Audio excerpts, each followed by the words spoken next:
The Patchwork Girl of Oz by L. Frank Baum. Prologue. Through the kindness of Dorothy Gale of Kansas, afterward Princess Dorothy of Oz, an humble writer in the United States of America was once appointed Royal Historian of Oz, with the privilege of writing the chronicle of that wonderful fairyland. But after making 6 books about the adventures of those interesting but queer people who live in the Land of Oz, the historian learned with sorrow that by an edict of the supreme ruler, Ozma of Oz, her country would thereafter be rendered invisible to all who lived outside its borders, and that all communication with Oz would, in the future, be cut off. The children who had learned to look for the books about Oz, and who loved the stories about the gay and happy people inhabiting that favored country, were as sorry as their historian that there would be no more books of Oz stories. They wrote many letters, asking if the historian did not know of some adventures to write about that had happened before the Land of Oz was shut out from all the rest of the world, but he did not know of any. Finally, one of the children inquired why we couldn't hear from Princess Dorothy by wireless telegraph, which would enable her to communicate to the historian whatever happened in the far-off Land of Oz without his seeing her, or even knowing just where Oz is. This seemed a good idea, so the historian rigged up a high tower in his backyard and took lessons in wireless telegraphy until he understood it, and then began to call Princess Dorothy of Oz by sending messages into the air. Now, it wasn't likely that Dorothy would be looking for wireless messages, or would heed the call, but one thing the historian was sure of, and that was that the powerful sorceress, Glinda, would know what he was doing and that he desired to communicate with Dorothy. For Glinda has a big book in which is recorded every event that takes place anywhere in the world, just the moment that it happens, and so, of course, the book would tell her about the wireless message. And that was the way Dorothy heard that the historian wanted to speak with her, and there was a Shaggy Man in the Land of Oz who knew how to telegraph a wireless reply. The result was that the historian begged so hard to be told the latest news of Oz, so that he could write it down for the children to read, that Dorothy asked permission of Ozma, and Ozma graciously consented. That is why, after 2 long years of waiting, another Oz story is now presented to the children of America.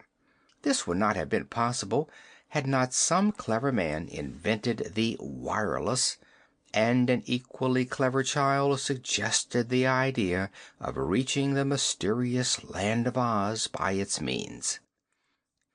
L. Frank Baum, Oscott, at Hollywood, in California. End of prologue.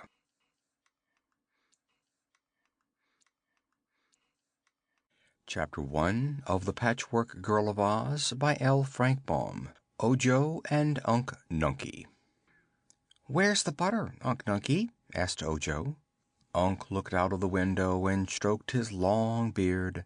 Then he turned to the Munchkin boy and shook his head. "Isn't," said he. "Isn't any butter? That's too bad, Unc. Where's the jam, then?" inquired Ojo, standing on a stool so he could look through all the shelves of the cupboard. But Unc Nunkie shook his head again. "Gone," he said. "No jam either? And no cake, no jelly, no apples, nothing but bread?" "All," said Unc, again stroking his beard as he gazed from the window. The little boy brought the stool and sat beside his uncle, munching the dry bread slowly and seeming in deep thought. "Nothing grows in our yard but the bread tree," he mused, "and there are only 2 more loaves on that tree, and they're not ripe yet. Tell me, Unc, why are we so poor?" The old Munchkin turned and looked at Ojo. He had kindly eyes, But he hadn't smiled or laughed in so long that the boy had forgotten that Unc Nunkie could look any other way than solemn. And Unc never spoke any more words than he was obliged to, so his little nephew, who lived alone with him, had learned to understand a great deal from one word. "Why are we so poor, Unc?" repeated the boy. "Not," said the old Munchkin. "I think we are," declared Ojo. "What have we got?" "House," said Unc Nunkie. "I know, but everyone in the Land of Oz has a place to live. What else, Unc?" "Bread." "I'm eating the last loaf that's ripe. There, I've put aside your share, Unc. It's on the table, so you can eat it when you get hungry. But when that is gone, what shall we eat, Unc?" The old man shifted in his chair, but merely shook his head.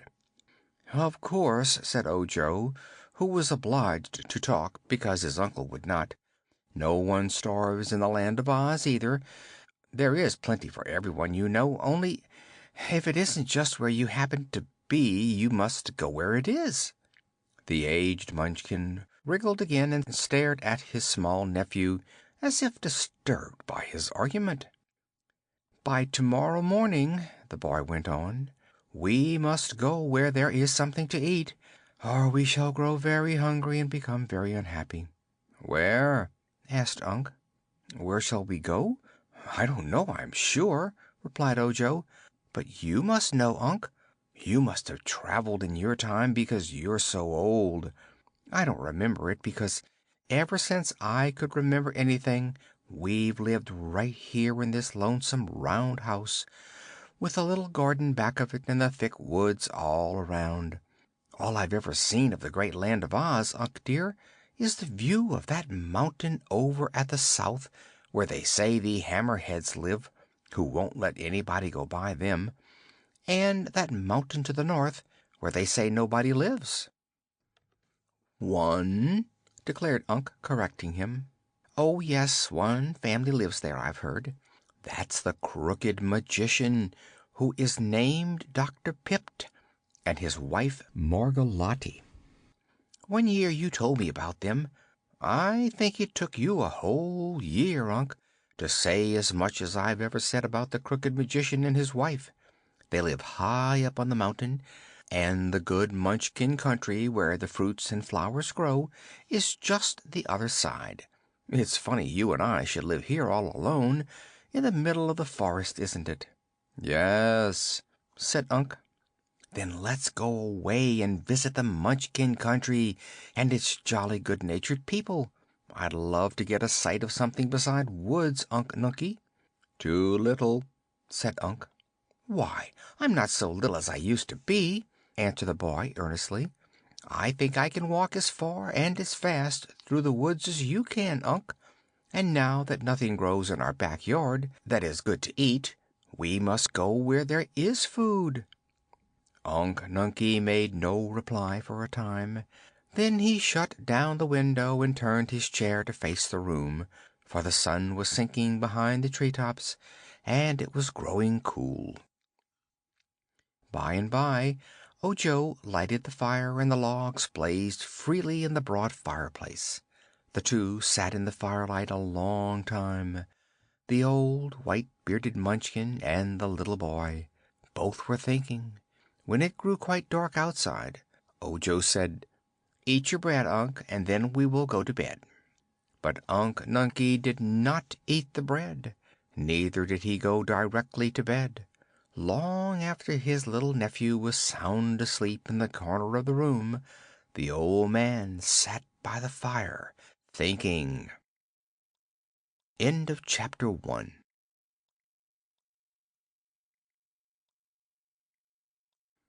Chapter 2 of The Patchwork Girl of Oz by L. Frank Baum. The Crooked Magician. Just at dawn next morning Unc Nunkie laid his hand tenderly on Ojo's head and wakened him. "Come," he said. Ojo dressed.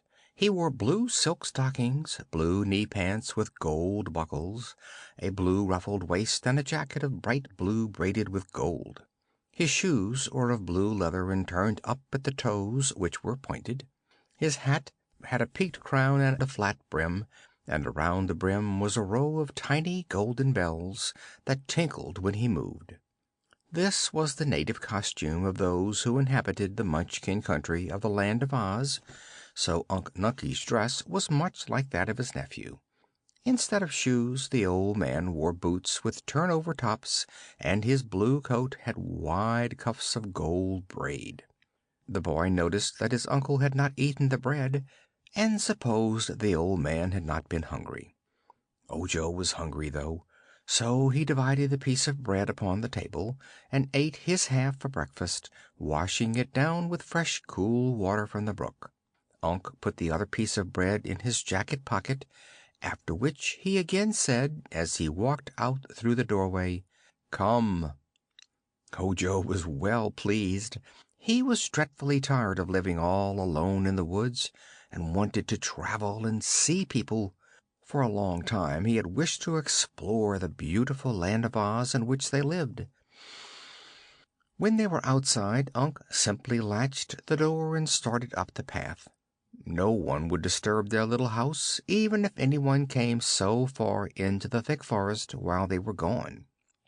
At the foot of the mountain that separated the country of the Munchkins from the country of the Gillikins, the path divided.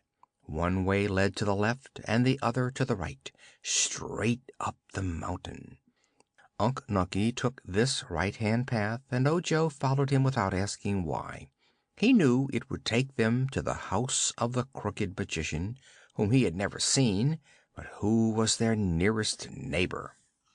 All the morning they trudged up the mountain path, and at noon Unc and Ojo sat on a fallen tree trunk and ate the last of the bread which the old Munchkin had placed in his pocket. Then they started on again, and 2 hours later came in sight of the house of Dr. Pipt. It was a big house, round, as were all the Munchkin houses, and painted blue, which is the distinctive color of the Munchkin country of Oz. There was a pretty garden around the house, where blue trees and blue flowers grew in abundance, and in one place were beds of blue cabbages, blue carrots, and blue lettuce, all of which were delicious to eat. In Dr. Pipt's garden grew bun trees, cake trees, cream puff bushes, blue buttercups, which yielded excellent blue butter, and a row of chocolate caramel plants. Paths of blue gravel divided the vegetable and flower beds, and a wider path led up to the front door. The place was in a clearing on the mountain, but a little way off was the grim forest which completely surrounded it. Unc knocked at the door of the house, and a chubby, pleasant-faced woman, dressed all in blue, opened it and greeted the visitors with a smile. "Ah," said Ojo, "you must be Dame Margolotte, the good wife of Dr. Pipt." "I am, my dear, and all strangers are welcome to my home. May we see the famous magician, madam?" "He is very busy just now," she said, shaking her head doubtfully. "But come in and let me give you something to eat, for you must have traveled far in order to get to our lonely place." "We have," replied Ojo, as he and Unc entered the house. "We have come from a far lonelier place than this." "A lonelier place! And in Munchkin country?" she exclaimed. "Then it must be somewhere in the Blue Forest." "It is, good Dame Margolotte." "Dear me!" she said, looking at the man. "You must be Uncle Nunkie, known as the Silent One." Then she looked at the boy. "And you must be Ojo the Unlucky," she added. "Yes," said Unc. "I never knew I was called the Unlucky," said Ojo soberly, "but it is really a good name for me." "Well," remarked the woman, as she bustled around the room and set the table and brought food from the cupboard, "you were unlucky to live all alone in that dismal forest, which is much worse than the forest around here. But perhaps your luck will change now you are away from it. If during your travels you can manage to lose that 'un' at the beginning of your name, Unlucky, you will then become Ojo the Lucky, which will be a great improvement." "How can I lose that un, Dame Margalotte?" "I do not know how, but you must keep the matter in mind, and perhaps the chance will come to you," she replied. Ojo had never eaten such a fine meal in all his life. There was a savory stew, smoking hot, a dish of blue peas, a bowl of sweet milk of a delicate blue tint, and a blue pudding with blue plums in it. When the visitors had eaten heartily of this fare, the woman said to them: "Do you wish to see Dr. Pipt on business or for pleasure?" Unc shook his head. "We are traveling," replied Ojo, "and we stopped at your house just to rest and refresh ourselves. I do not think Unc Nunkie cares very much to see the famous Crooked Magician, but for my part I am curious to look at such a great man." The woman seemed thoughtful. "I remember that Unc Nunkie and my husband used to be friends many years ago," she said, "so perhaps they will be glad to meet again. The magician is very busy, as I said, but if you will promise not to disturb him you may come into his workshop and watch him prepare a wonderful charm." "Thank you," replied the boy, much pleased. "I would like to do that." She led the way to a great domed hall at the back of the house, which was the magician's workshop. There was a row of windows extending nearly around the sides of the circular room, which rendered the place very light, and there was a back door in addition to the one leading to the front part of the house. Before the row of windows a broad seat was built, and there were some chairs and benches in the room besides. At one end stood a great fireplace, in which a blue log was blazing with a blue flame, and over the fire hung 4 kettles in a row, all bubbling and steaming at a great rate. The magician was stirring all 4 of these kettles at the same time, 2 with his hands and 2 with his feet. To the latter wooden ladles had been strapped, for this man was so very crooked that his legs were as handy as his arms. Unc Nunkie came forward to greet his old friend, but not being able to shake either his hands or his feet, which were all occupied in stirring, he patted the magician's bald head and asked, "What?" "Ah, it's the Silent One," remarked Dr. Pipt, without looking up, "and he wants to know what I'm making. Well, when it is quite finished, this compound will be the wonderful Powder of Life, which no one knows how to make but myself. Whenever it is sprinkled on anything, that thing will at once come to life, no matter what it is.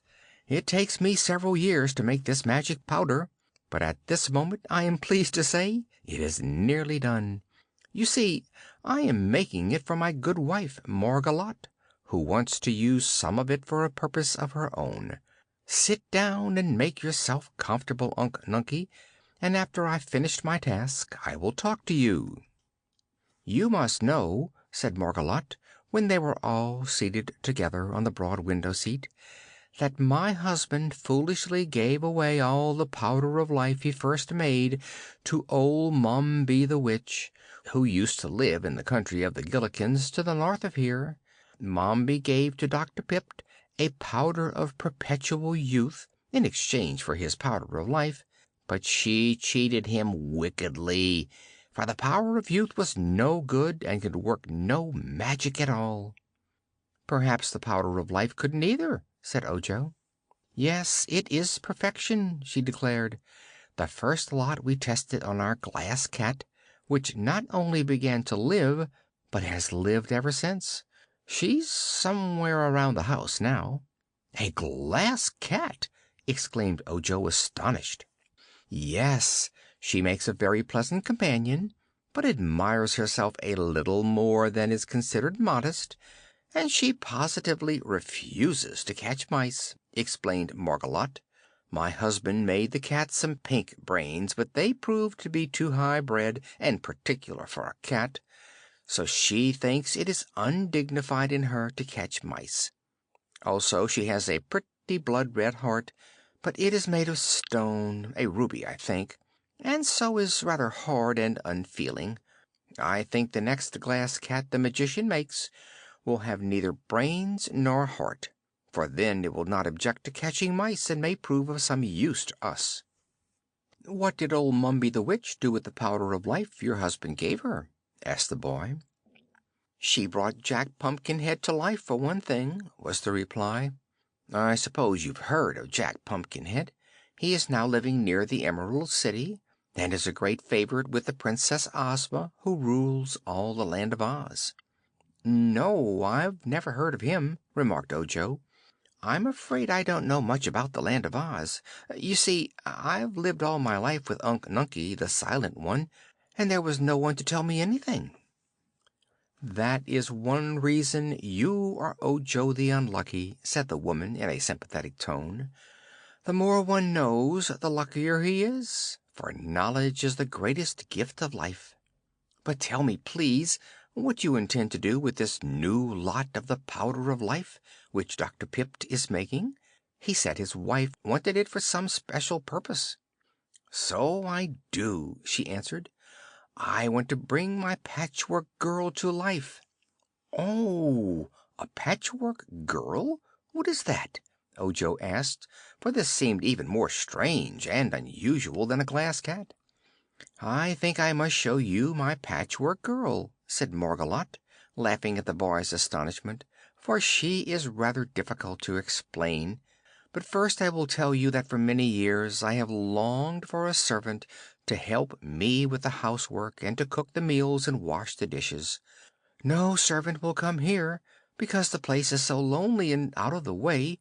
So my clever husband, the Crooked Magician, proposed that I make a girl out of some sort of material, and he would make her live by sprinkling over her the powder of life." This seemed an excellent suggestion, and at once Dr. Pipt set to work to make a new batch of his magic powder. He has been at it a long, long while, and so I have had plenty of time to make the girl. Yet that task was not so easy as you may suppose. At first I couldn't think what to make her of, but finally, in searching through a chest, I came across an old patchwork quilt which my grandmother once made when she was young. "What's a patchwork quilt?" asked Ojo. "A bed quilt made of patches of different kinds and colors of cloth, all neatly sewn together. The patches are of all shapes and sizes, so a patchwork quilt is a very pretty and gorgeous thing to look at. Sometimes it is called a crazy quilt, because the patches and colors are so mixed up. We never have used my grandmother's many colored patchwork quilt, handsome as it is, for we Munchkins do not care for any color other than blue, so it has been packed away in the chest for about 100 years. When I found it, I said to myself that it would do nicely for my servant girl, for when she was brought to life she would not be proud nor haughty, as the Glass Cat is, for such a dreadful mixture of colors would discourage her from trying to be as dignified as the blue Munchkins are." "Is blue the only respectable color, then?" inquired Ojo. "Yes, for a Munchkin. All our country is blue, you know. But in other parts of Oz the people favor different colors. At Emerald City, where our Princess Ozma lives, green is the popular color. But all Munchkins prefer blue to anything else, and when my housework girl is brought to life she will find herself to be of so many unpopular colors that she'll never dare be rebellious or impudent, as servants are sometimes liable to be when they are made the same way their mistresses are." Unc Nunkie nodded approval. "Good idea," he said, and that was a long speech for Unc Nunkie, because it was 2 words. "So I cut up the quilt," continued Margolotte, "and made from it a very well shaped girl, which I stuffed with cotton wadding. I will show you what a good job I did." And she went to a tall cupboard and threw open the doors. Then back she came, lugging in her arms the Patchwork Girl, which she set upon the bench and propped up so that the figure would not tumble over.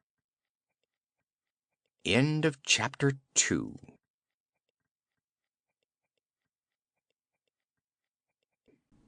Chapter 3 of The Patchwork Girl of Oz by L. Frank Baum. The Patchwork Girl. Ojo examined this curious contrivance with wonder. The Patchwork Girl was taller than he when she stood upright, and her body was plump and rounded because it had been so neatly stuffed with cotton. Margolotte had first made the girl's form from the patchwork quilt, and then she had dressed it with a patchwork skirt and an apron with pockets in it, using the same gay material throughout. Upon the feet she had sewn a pair of red leather shoes with pointed toes. All the fingers and thumbs of the girl's hands had been carefully formed and stuffed and stitched at the edges with gold plates at the end to serve as fingernails. "She will have to work when she comes to life," said Margolotte. The head of the Patchwork Girl was the most curious part of her. While she waited for her husband to finish making his powder of life, the woman had found ample time to complete the head as her fancy dictated, and she realized that a good servant's head must be properly constructed. The hair was of brown yarn and hung down on her neck in several neat braids. Her eyes were two silver suspender buttons cut from a pair of the magician's old trousers, and they were sewed on with black threads, which formed the pupils of the eyes. Margolotte had puzzled over the ears for some time, for these were important if the servant was to hear distinctly, but finally she had made them out of thin plates of gold, and attached them in places by means of stitches through tiny holes bored in the metal. Gold is the most common metal in the Land of Oz, and is used for many purposes because it is soft and pliable. The woman had cut a slit for the Patchwork Girl's mouth, and sewn 2 rows of white pearls in it for teeth, using a strip of scarlet plush for a tongue. The mouth Ojo constructed very artistic and lifelike, and Margolotte was pleased when the boy praised it. There were almost too many patches on the face of the girl for her to be considered strictly beautiful, for one cheek was yellow and the other red, her chin blue, her forehead purple, and the center, where her nose had been formed and padded, a bright yellow. "You ought to have had her face all pink," suggested the boy. "I suppose so, but I had no pink cloth," replied the woman. "Still, I cannot see as if it matters much, for I wish my Patchwork Girl to be useful rather than ornamental. If I get tired looking at her patched face, I can whitewash it." "Has she any brains?" asked Ojo. "No, I forgot all about the brains!" exclaimed the woman. "I am glad you reminded me of them, for it is not too late to supply them by any means. Until she is brought to life I can do anything I please with this girl, but I must be careful not to give her too much brains, and those she has must be such as are fitted to the station she is to occupy in life. In other words, her brains mustn't be very good." "Wrong," said Unc Nunkie. "No, I am sure I am right about that," returned the woman. "He means," explained Ojo, "that unless your servant has good brains, she won't know how to obey you properly, nor do the things you ask her to do." "Well, that may be true," answered Margolotte, "but on the contrary, a servant with too much brains is sure to become independent and high and mighty and feel above her work. This is a very delicate task, as I said, and I must take care to give the girl just the right amount of the right sort of brains. I want her to know just enough, but not too much." With this she went to another cupboard, which was filled with shelves. All the shelves were lined with blue glass bottles, neatly labeled by the magician to show what they contained. One whole shelf was marked "Brain Furniture," and the bottles on this shelf were labeled as follows: Obedience, Cleverness, Judgment, courage, ingenuity, amiability, learning, truth, poesy, self-reliance. "Let me see," said Margolotte. "Of those qualities she must have obedience first of all."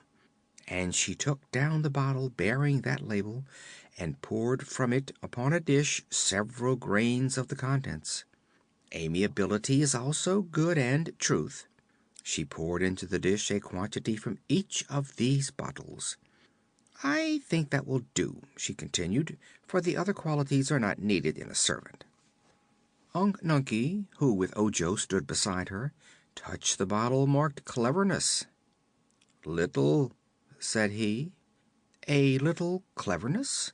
Well, perhaps you are right, sir," said she, and was about to take down the bottle when the Crooked Magician suddenly called to her excitedly from the fireplace. "Quick, Margolotte, come and help me." She ran to her husband's side at once and helped him lift the 4 kettles from the fire. Their contents had all boiled away, leaving in the bottom of each kettle a few grains of fine white powder. Very carefully the Magician removed this powder, placing it all together in a golden dish, where he mixed it with a golden spoon. When the mixture was complete, there was scarcely a handful, all told. "That," said Dr. Pipt, in a pleased and triumphant tone, "is the wonderful Powder of Life which I alone in the world know how to make. It has taken me nearly 6 years to prepare these precious grains of dust, but the little heap on that dish is worth the price of a kingdom, and many a king would give all he has to possess it.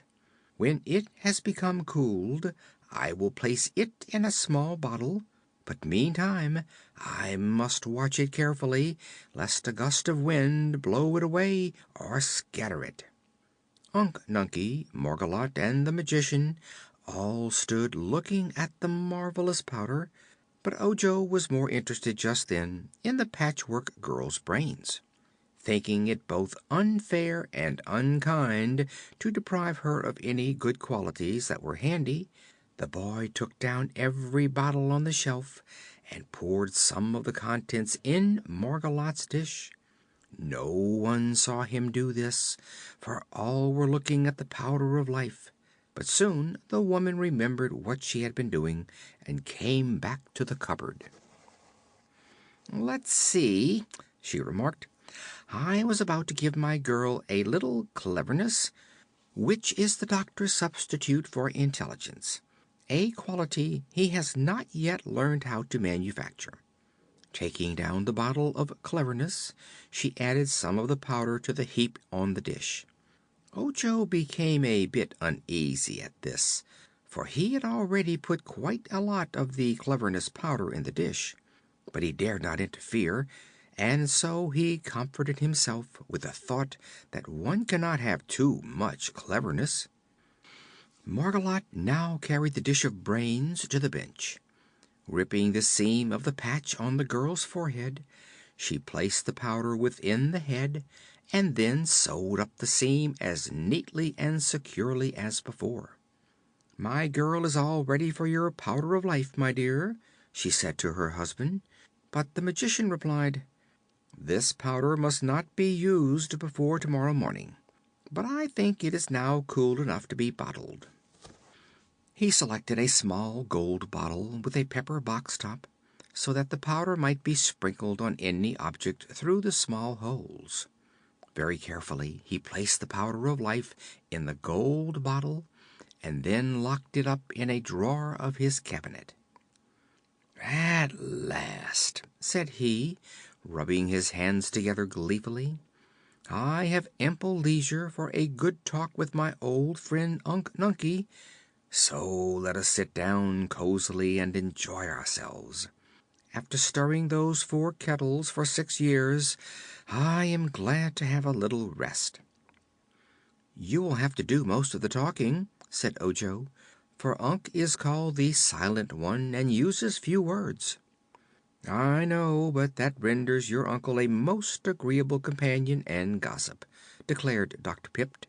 "Most people talk too much, so it is a relief to find one who talks too little."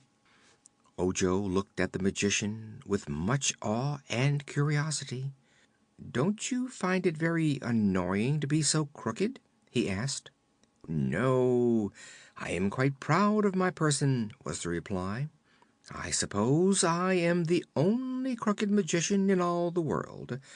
Some others are accused of being crooked, but I am the only genuine." He was really very crooked, and Ojo wondered how he managed to do many things with such a twisted body. When he sat down upon a crooked chair that had been made to fit him, one knee was under his chin and the other near the small of his back. But he was a cheerful man, and his face bore a pleasant and agreeable expression. "I am not allowed to perform magic, except for my own amusement," he told his visitors, as he lighted a pipe with a crooked stem and began to smoke. "Too many people were working magic in the Land of Oz, and so our lovely Princess Ozma put a stop to it. I think she was quite right. There were several wicked witches who caused a lot of trouble, but now they are all out of business and only the great sorceress Glinda the Good is permitted to practice her arts, which never harm anybody. The Wizard of Oz, who used to be a humbug and knew no magic at all, has been taking lessons of Glinda, and I'm told he is getting to be a pretty good wizard. But he is merely the assistant of the great sorceress. I've the right to make a servant girl for my wife, you know, or a glass cat to catch our mice, which she refuses to do. But I am forbidden to work magic for others or to use it as a profession." "Magic must be a very interesting study," said Ojo. "It truly is," asserted the Magician. "In my time I've performed some magical feats that were worthy of the skill of Glinda the Good. For instance, there's the Powder of Life, and my Liquid of Petrifaction, which is contained in that bottle on the shelf yonder, over the window." "What does the Liquid of Petrifaction do?" inquired the boy. "Turns everything it touches to solid marble. It's an invention of my own, and I find it very useful. Once two of those dreadful Kalidahs, with bodies like bears and heads like tigers, came here from the forest to attack us, but I sprinkled some of that liquid on them and instantly they turned to marble. I now use them as ornamental statuary in my garden. This table looks to you like wood, and once it really was wood, but I sprinkled a few drops of the Liquid of Petrifaction on it, and now it is marble. It will never break nor wear out." "Fine," said Unc Nunkie, wagging his head and stroking his long gray beard. "Dear me, what a chatterbox you're getting to be, Unc," remarked the Magician, who was pleased with the compliment. But just then there came a scratching at the back door, and a shrill voice cried: "Let me in! Hurry up, can't you? Let me in!" Margolotte got up and went to the door. "Ask like a good cat, then," she said. "Meow! There, does that suit your Royal Highness?" asked the voice in scornful accents. "Yes, that's proper cat talk," declared the woman, and opened the door. At once a cat entered, came to the center of the room, and stopped short at the sight of strangers. Ojo and Unc Nunkie both stared at it with wide open eyes, for surely no such curious creature had ever existed before, even in the Land of Oz. End of Chapter 3.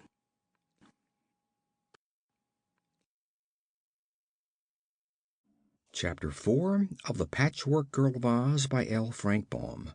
The Glass Cat. The cat was made of glass, so clear and transparent that you could see through it as easily as through a window. In the top of its head, however, was a mass of delicate pink balls, which looked like jewels, and it had a heart made of a blood red ruby. The eyes were two large emeralds, but aside from these colors all the rest of the animal was clear glass, and it had a spun glass tail that was really beautiful. "Well, Dr. Pipt, do you mean to introduce us or not?" demanded the cat in a tone of annoyance. "Seems to me you are forgetting your manners." "Excuse me," returned the Magician. "This is Unc Nunkie, the descendant of the former kings of the Munchkins, before this country became a part of the Land of Oz." "He needs a haircut," observed the cat, washing its face. "True," replied Unc, with a low chuckle of amusement. "But he has lived alone in the heart of the forest for many years," the Magician explained. "And although that is a barbarous country, there are no barbers there." "Who is the dwarf?" asked the cat. "That is not a dwarf, but a boy," answered the Magician. "You have never seen a boy before. He is now small because he is young. With more years he will grow big and become as tall as Unc Nunkie." "Oh, is that magic?" the glass animal inquired. "Yes, but it is nature's magic, which is more wonderful than any art known to man. For instance, my magic made you and made you live, and it was a poor job because you are useless and a bother to me. But I can't make you grow. You will always be the same size, and the same saucy, inconsiderate glass cat, with pink brains and a hard ruby heart." "No one can regret more than I the fact that you made me," asserted the cat, crouching upon the floor and slowly swaying its spun glass tail from side to side. "Your world is a very uninteresting place. I've wandered through your gardens and in the forest until I'm tired of it all, and when I come into the house the conversation of your fat wife and of yourself bores me dreadfully." "That is because I gave you different brains from those we ourselves possess, and much too good for a cat," returned Dr. Pipt. "Can't you take 'em out, then, and replace 'em with pebbles, so that I won't feel above my station in life?" asked the cat pleadingly. "Perhaps so. I'll try it after I've brought the Patchwork Girl to life," he said. The cat walked up to the bench on which the Patchwork Girl reclined and looked at her attentively. "Are you going to make that dreadful thing live?" she asked. The Magician nodded. "It is intended to be my wife's servant maid," he said. "When she is alive she will do all our work and mind the house. And you are not to order her around, Bungle, as you do us. You must treat the Patchwork Girl respectfully." "I won't. I couldn't respect such a bundle of scraps under any circumstances." "If you don't, there will be more scraps than you will like," cried Margolotte angrily. "Why didn't you make her pretty to look at?" asked the cat. "You made me pretty, very pretty indeed, and I love to watch my pink brains roll around when they're working, and to see my precious red heart beat." She went to a long mirror as she said this, and stood before it looking at herself with an air of much pride. "But that poor patched thing will hate itself when she's once alive," continued the cat. "If I were you, I'd use her for a mop, and make another servant that is prettier." "You have a perverted taste," snapped Margolotte, much annoyed at this frank criticism. "I think the Patchwork Girl is beautiful, considering what she's made of. Even the rainbow hasn't as many colors, and you must admit that the rainbow is a pretty thing." The Glass Cat yawned and stretched herself upon the floor. "Have your own way," she said. "I'm sorry for the Patchwork Girl, that's all." Ojo and Unc Nunkie slept that night in the Magician's house, and the boy was glad to stay because he was anxious to see the Patchwork Girl brought to life. The Glass Cat was also a wonderful creature to little Ojo, who had never seen or known anything of magic before, although he had lived in the fairyland of Oz ever since he was born. Back there in the woods, nothing unusual ever happened. Unc Nunkie, who might have been King of the Munchkins had not his people united with all the other countries of Oz in acknowledging Ozma as their sole ruler, had retired into this forgotten forest nook with his baby nephew, and they had lived all alone there. Only that the neglected garden had failed to grow food for them, they would always have lived in the solitary blue forest. But now they had started out to mingle with other people, and the first place they came to proved so interesting that Ojo could scarcely sleep a wink all night. Margolotte was an excellent cook, and gave them a fine breakfast. While they were all engaged in eating, the good woman said: "This is the last meal I shall have to cook for some time, for right after breakfast Dr. Pipt has promised to bring my new servant to life. I shall let her wash the breakfast dishes and sweep and dust the house. What a relief it will be!" "It will indeed relieve you of much drudgery," said the Magician. "By the way, Margolotte, I thought I saw you getting some brains from the cupboard while I was busy with my kettles. What qualities have you given your new servant?" "Only those that a humble servant requires," she answered. "I do not wish her to feel above her station, as the Glass Cat does. That would make her discontented and unhappy, for of course she must always be a servant." Ojo was somewhat disturbed as he listened to this, and the boy began to fear he had done wrong in adding all those different qualities of brains to the lot Margolotte had prepared for the servant. But it was too late now for regret, since all the brains were securely sewn up inside the Patchwork Girl's head. He might have confessed what he had done and thus allowed Margolotte and her husband to change the brains, but he was afraid of incurring their anger. He believed that Unc had seen him add to the brains, and Unc had not said a word against it. But then Unc never did say anything unless it was absolutely necessary. As soon as breakfast was over, they all went into the Magician's big workshop, where the Glass Cat was lying before the mirror and the Patchwork Girl lay limp and lifeless upon the bench. "Now then," said Dr. Pipt in a brisk tone, "we shall perform one of the greatest feats of magic possible to man, even in this marvelous Land of Oz. In no other country could it be done at all.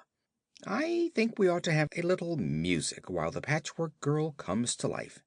It is pleasant to reflect that the first sounds her golden ears will hear will be delicious music." As he spoke, he went to a phonograph, which was screwed flat to a small table, and wound up the spring of the instrument and adjusted the big gold horn. "The music my servant will usually hear," remarked Margolotte, "will be my orders to do her work. But I see no harm in allowing her to listen to this unseen band while she awakens to her first realization of life. My orders will beat the band afterward." The phonograph was now playing a stirring march tune, and the Magician unlocked his cabinet and took out the gold bottle containing the Powder of Life. They all bent over the bench on which the Patchwork Girl reclined. Unc Nunkie and Margolotte stood behind, near the windows, Ojo at one side and the Magician in front, where he would have freedom to sprinkle the powder. The Glass Cat came near, too, curious to watch the important scene. "All ready?" asked Dr. Pipt. "All is ready," answered his wife. So the Magician leaned over and shook from the bottle some grains of the wonderful powder, and they fell directly on the Patchwork Girl's head and arms. End of chapter 4.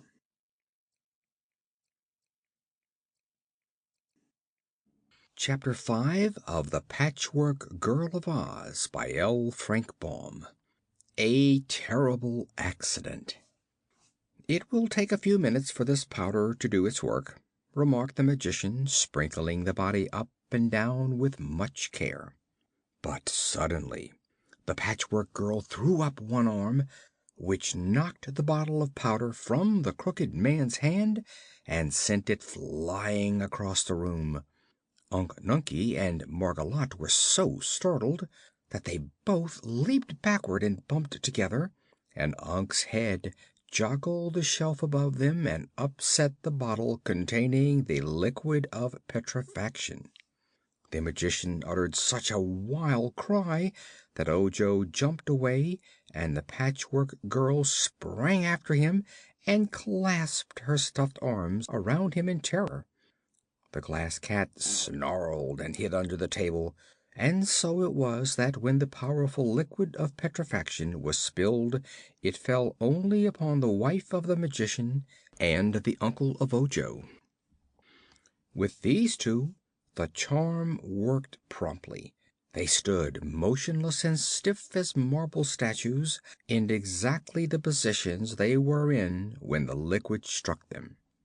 Ojo pushed the Patchwork Girl away and ran to Unc Nunkie, filled with terrible fear for the only friend and protector he had ever known. When he grasped Unc's hand, it was cold and hard. Even the long gray beard was solid marble. The Crooked Magician was dancing around the room in a frenzy of despair, calling upon his wife to forgive him, to speak to him, to come to life again. The Patchwork Girl, quickly recovering from her fright, now came nearer and looked from one to another of the people with deep interest. Then she looked at herself and laughed. Noticing the mirror, she stood before it and examined her extraordinary features with amazement, her button eyes, pearl bead teeth and puffy nose. Then, addressing her reflection in the glass, she exclaimed: "Wee, but there's a gaudy dame, makes a paint box blush with shame. Razzle, dazzle, fizzle, fazzle, howdy do, miss, what's your name?" She bowed, and the reflection bowed. Then she laughed again, long and merrily, and the Glass Cat crept out from under the table and said: "I don't blame you for laughing at yourself. Aren't you horrid?" "Horrid?" she replied. "Why, I'm thoroughly delightful. I'm an original, if you please, and therefore incomparable. Of all the comic, absurd, rare and amusing creatures the world contains, I must be the supreme freak. Who but poor Margolotte could have managed to invent such an unreasonable being as I? But I'm awfully glad that I'm just what I am, and nothing else." "Be quiet, will you?" cried the frantic Magician. "Be quiet and let me think. If I don't think I shall go mad." "Think ahead," said the Patchwork Girl, seating herself in a chair. "Think all you want to. I don't mind." "Gee, but I'm tired of playing that tune," called the phonograph, speaking through its horn in a brazen, scratchy voice. "If you don't mind, Pip, old boy, I'll cut it out and take a rest." The Magician looked gloomily at the music machine. "Oh, what dreadful luck!" he wailed despondently. "The powder of life must have fallen on the phonograph."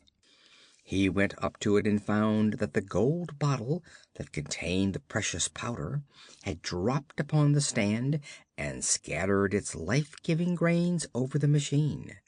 The phonograph was very much alive and began dancing a jig with the legs of the table to which it was attached. And this dance so annoyed Dr. Pipt that he kicked the thing into a corner and pushed a bench against it to hold it quiet. "You were bad enough before," said the Magician resentfully. "But a live phonograph is enough to drive every sane person in the Land of Oz stark crazy." "No insults, please," answered the phonograph in a surly tone. "You did it, my boy. Don't blame me." "You've bungled everything, Dr. Pipt," added the Glass Cat contemptuously. "Except me," said the Patchwork Girl, jumping up to whirl merrily around the room. "I think," said Ojo, almost ready to cry through grief over Unc Nunkie's sad fate, "it must have been my fault in some way.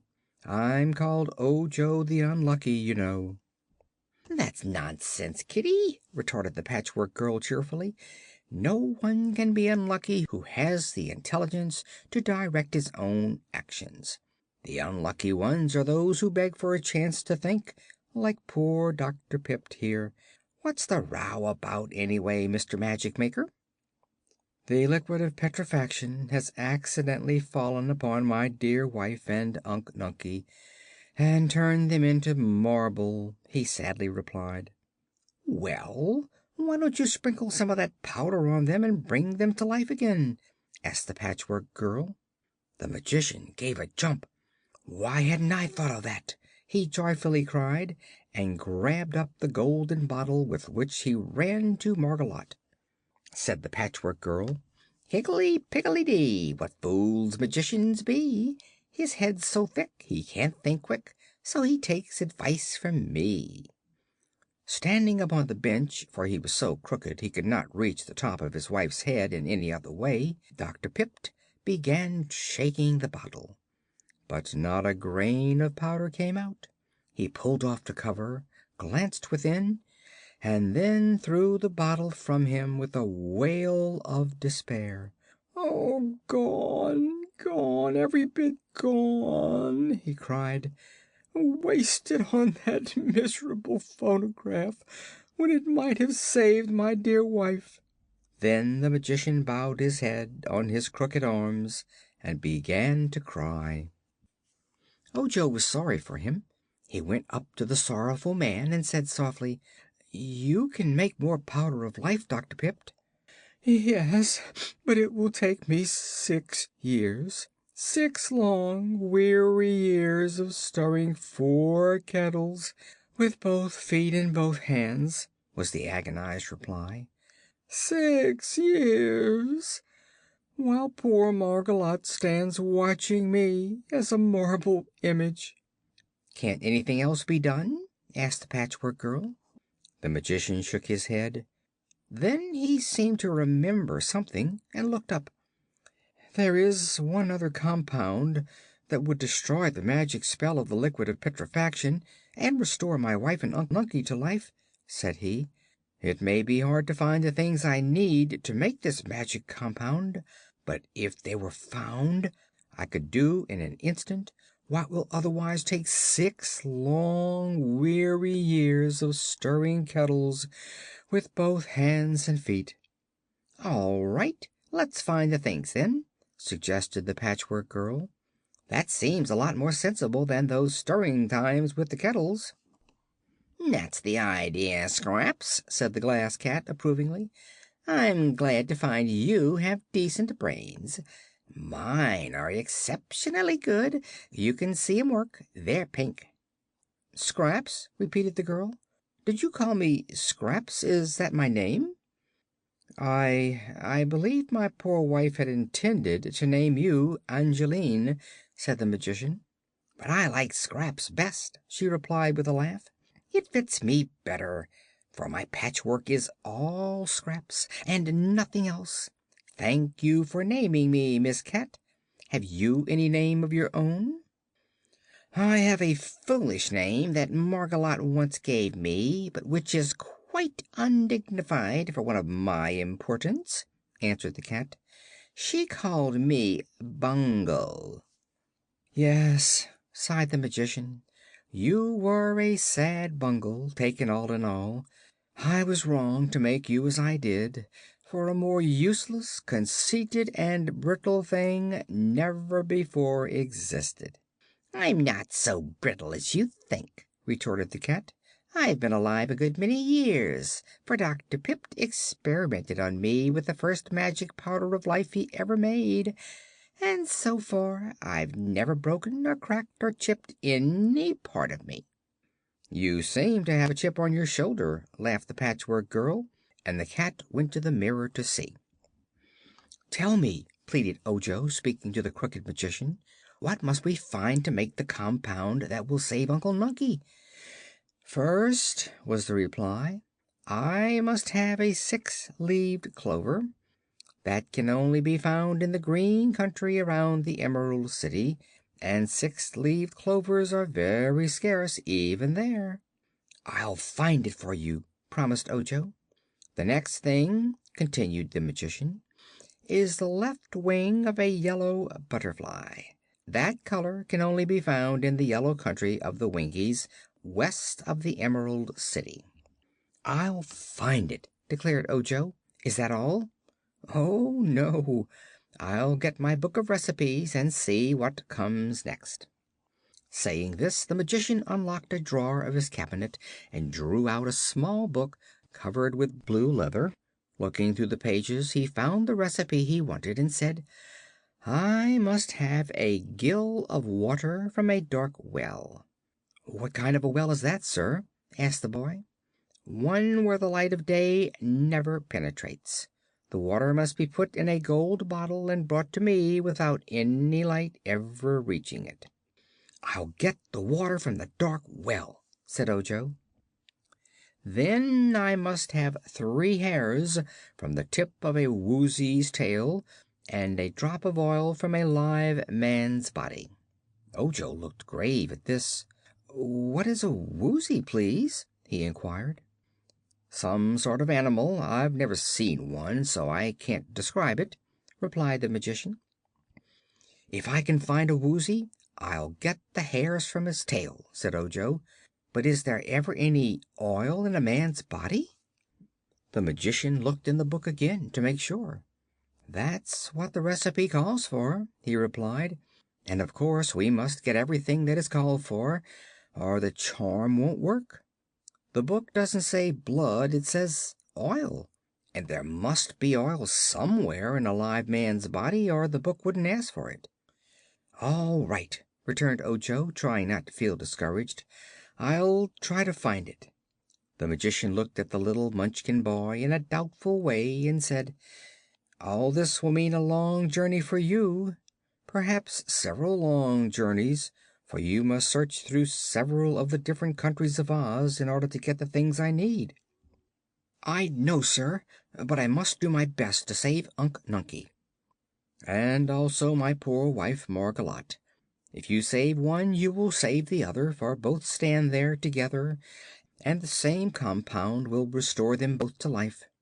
Do the best you can, Ojo, and while you are gone I shall begin the 6-year job of making a new batch of the Powder of Life.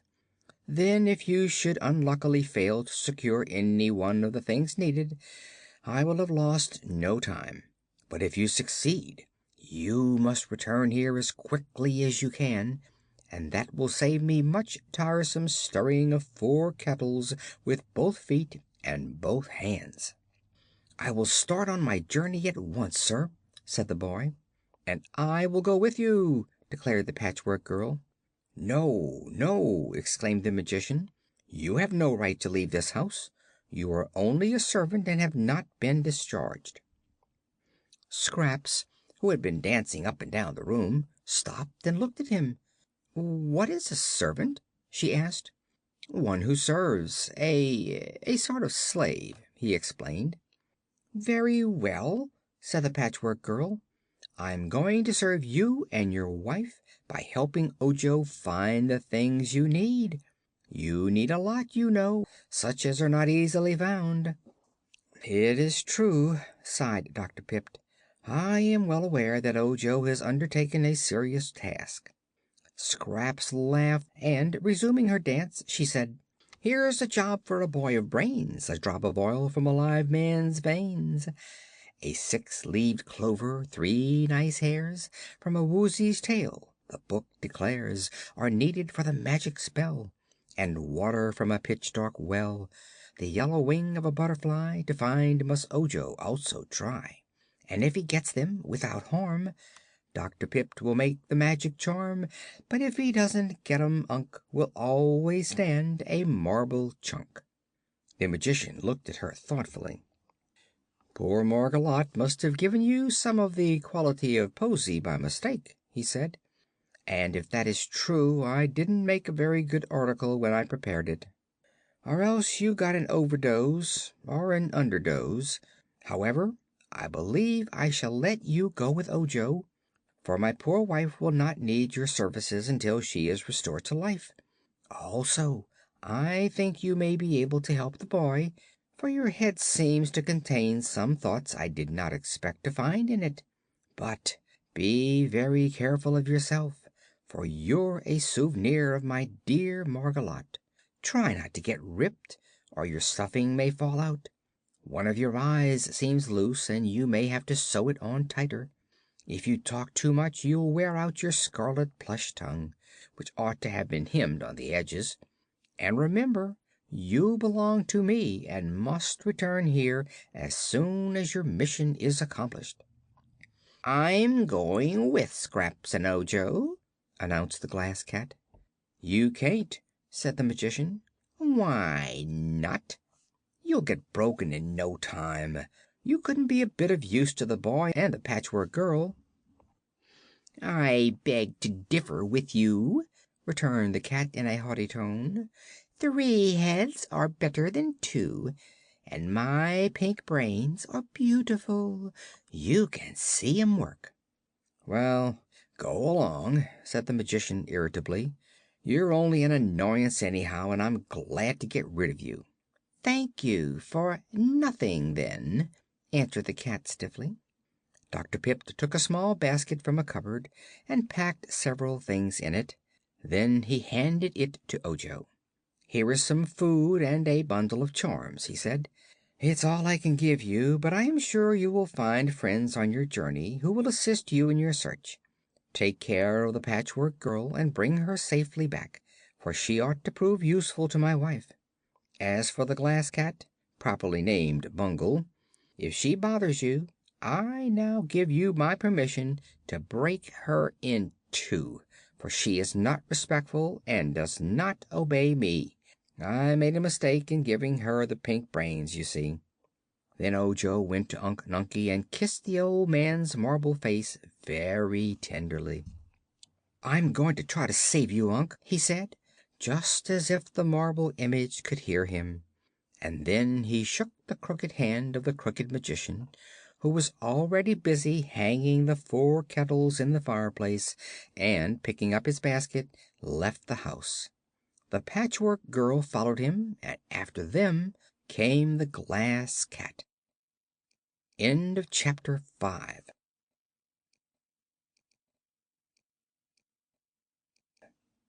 Chapter 6 of The Patchwork Girl of Oz by L. Frank Baum.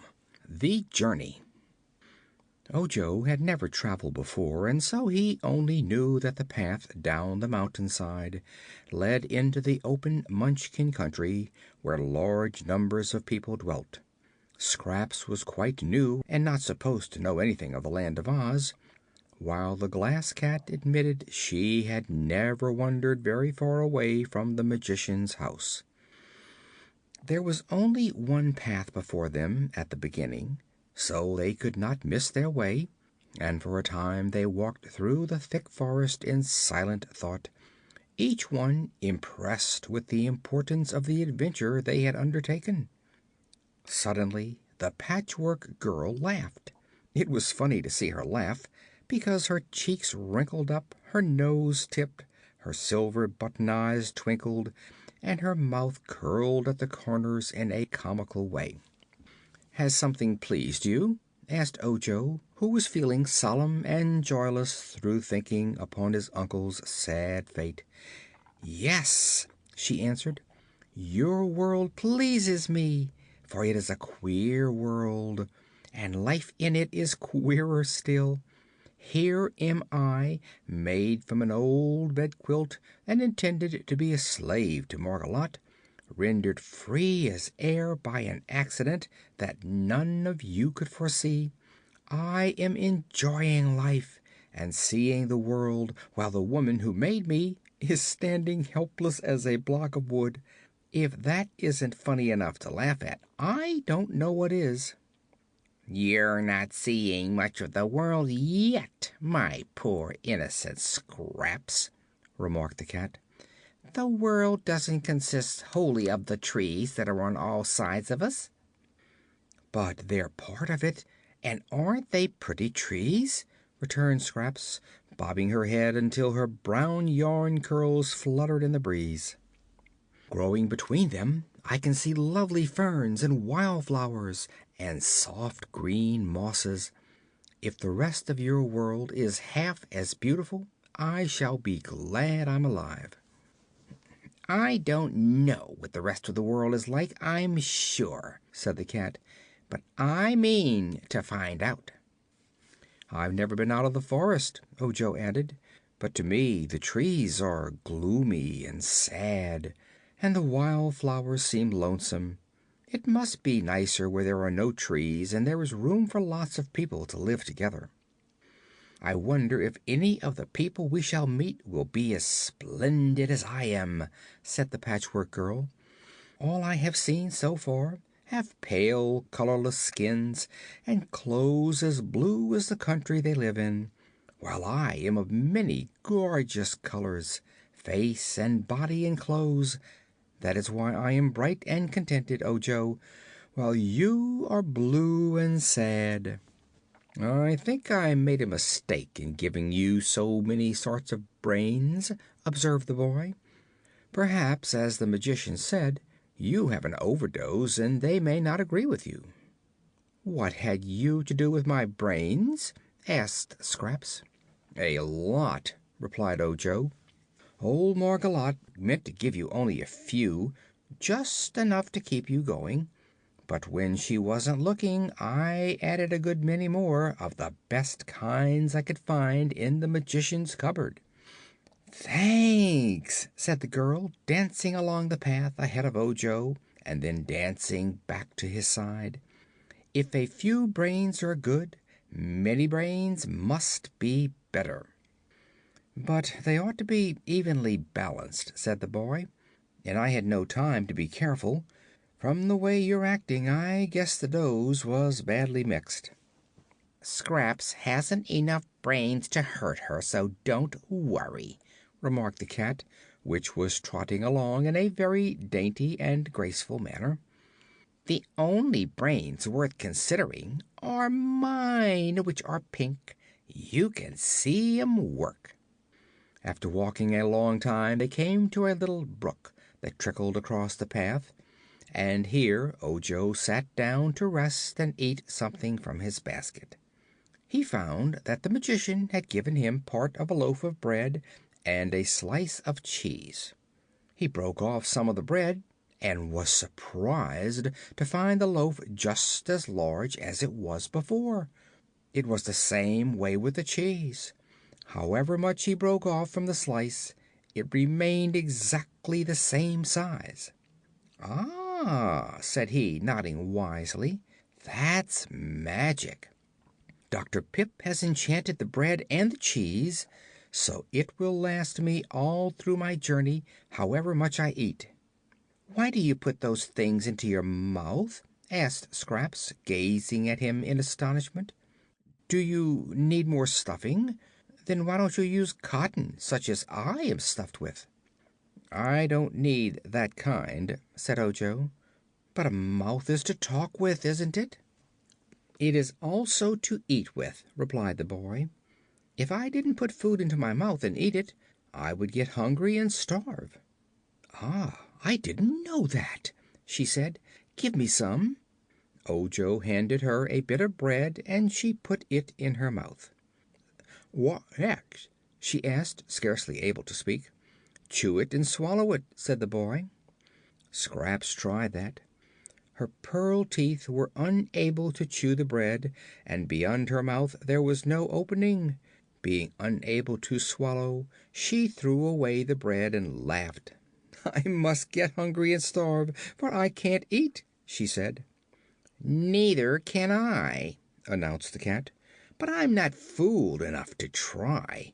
Can't you understand that you and I are superior people, and not made like these poor humans?" "Why should I understand that, or anything else?" asked the girl. "Don't bother my head by asking conundrums, I beg of you. Just let me discover myself in my own way." With this she began amusing herself by leaping across the brook and back again. "Be careful, or you'll fall in the water," warned Ojo. "Never mind." "You'd better. If you get wet, you'll be soggy and can't walk. Your colors might run, too," he said. "Don't my colors run whenever I run?" she asked. "Not in the way I mean.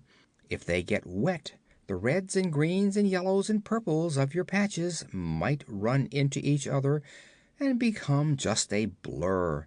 No color at all, you know." "Then," said the Patchwork Girl, "I'll be careful, for if I spoil my splendid colors I would cease to be beautiful." "Pah!" sneered the Glass Cat. "Such colors are not beautiful. They're ugly and in bad taste. Please notice that my body has no color at all. I'm transparent, except for my exquisite red heart and my lovely pink brains. You can see 'em work." "Shoo, shoo, shoo!" cried Scraps, dancing around and laughing. "And your horrid green eyes, Miss Bungle. You can't see your eyes, but we can, and I notice you're very proud of what little color you have. Shoo, Miss Bungle! Shoo, shoo, shoo! If you were all colors and many colors as I am, you'd be too stuck up for anything." She leaped over the cat and back again, and the startled Bungle crept close to a tree to escape her. This made Scraps laugh more heartily than ever, and she said: "Whoop-de-doodle-doo! The cat has lost her shoe. Her tootsie's bare, but she don't care. So what's the odds to you?"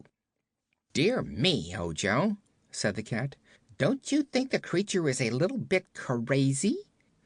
"It may be," he answered, with a puzzled look. "If she continues her insults, I'll scratch off her suspender button eyes," declared the cat. "Don't quarrel, please," pleaded the boy, rising to resume the journey. "Let us be good comrades and as happy and cheerful as possible, for we are likely to meet with plenty of trouble on our way."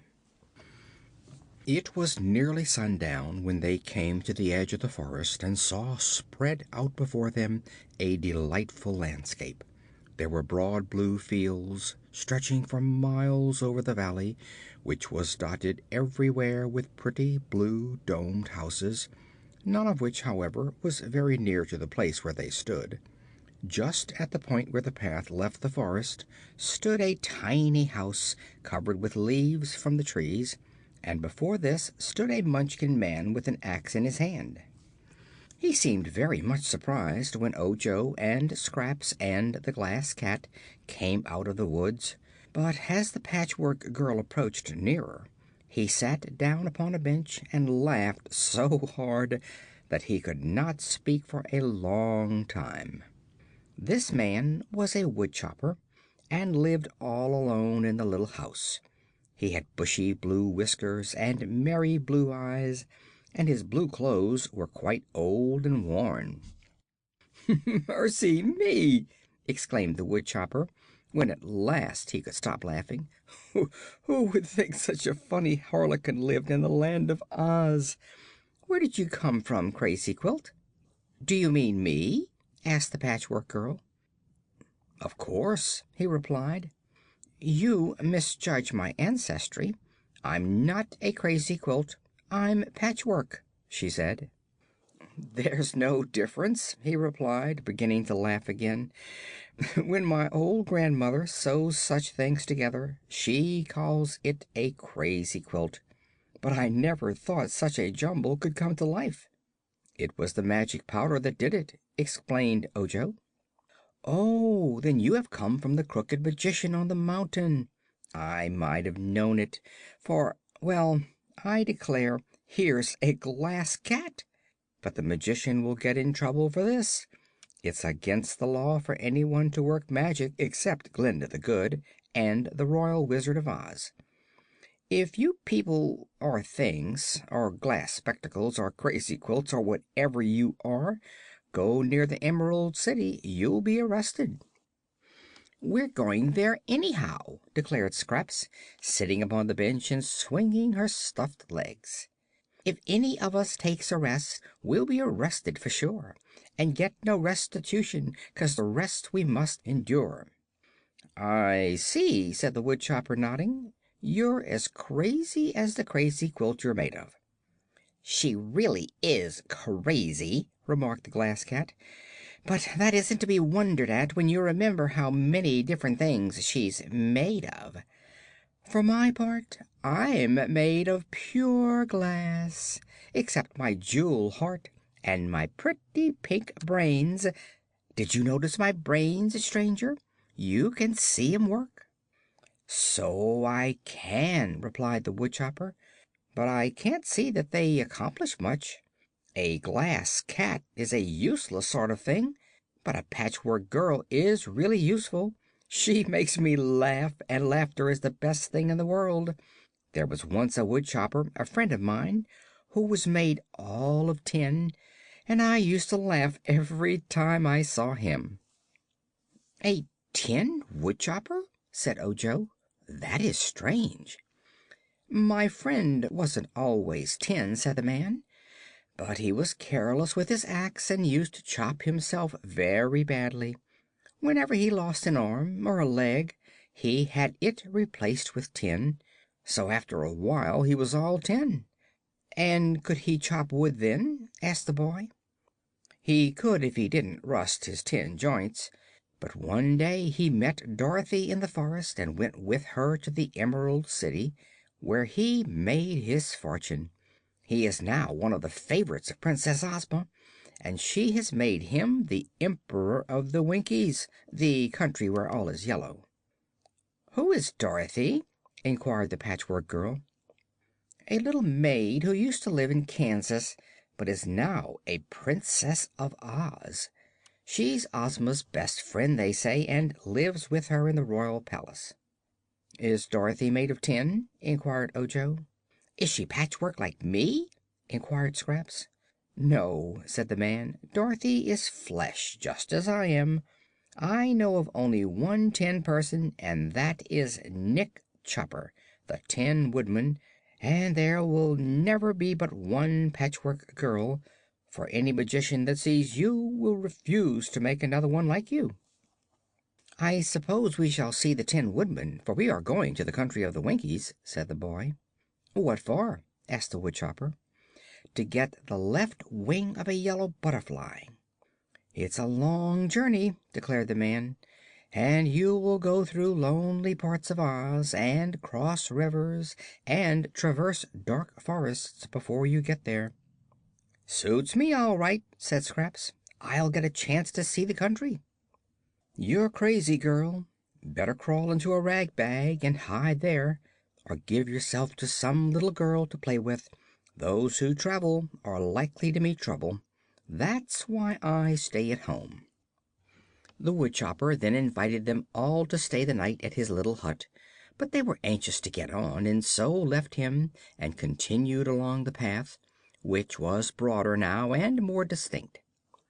They expected to reach some other house before it grew dark, but the twilight was brief, and Ojo soon began to fear they had made a mistake in leaving the woodchopper. "I can scarcely see the path," he said at last. "Can you see it, Scraps?" "No," replied the Patchwork Girl, who was holding fast to the boy's arm so he could guide her. "I can see," declared the Glass Cat. My eyes are better than yours, and my pink brains—" "Never mind your pink brains, please," said Ojo hastily. "Just run ahead and show us the way. Wait a minute and I'll tie a string to you, for then you can lead us." He got a string from his pocket and tied it around the cat's neck, and after that the creature guided them along the path. They had proceeded in this way for about an hour when a twinkling blue light appeared ahead of them. "Good! There's a house at last!" cried Ojo. "When we reach it the good people will surely welcome us and give us a night's lodging."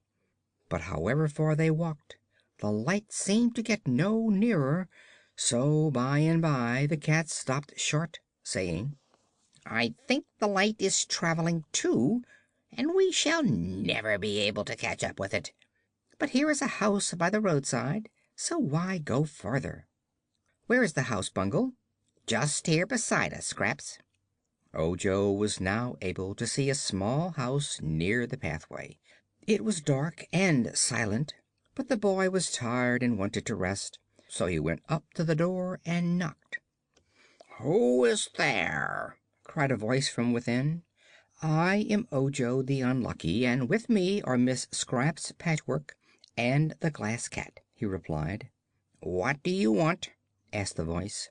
"A place to sleep," said Ojo. "Come in, then, but don't make any noise, and you must go directly to bed," returned the voice. Ojo unlatched the door and entered. It was very dark inside, and he could see nothing at all. But the cat exclaimed: "Why, there's no one here!" "There must be," said the boy. "Someone spoke to me." "I can see everything in the room," replied the cat, "and no one is present but ourselves. But here are 3 beds all made up, so we may as well go to sleep." "What is sleep?" inquired the Patchwork Girl. "It's what you do when you go to bed," said Ojo. "But why do you go to bed?"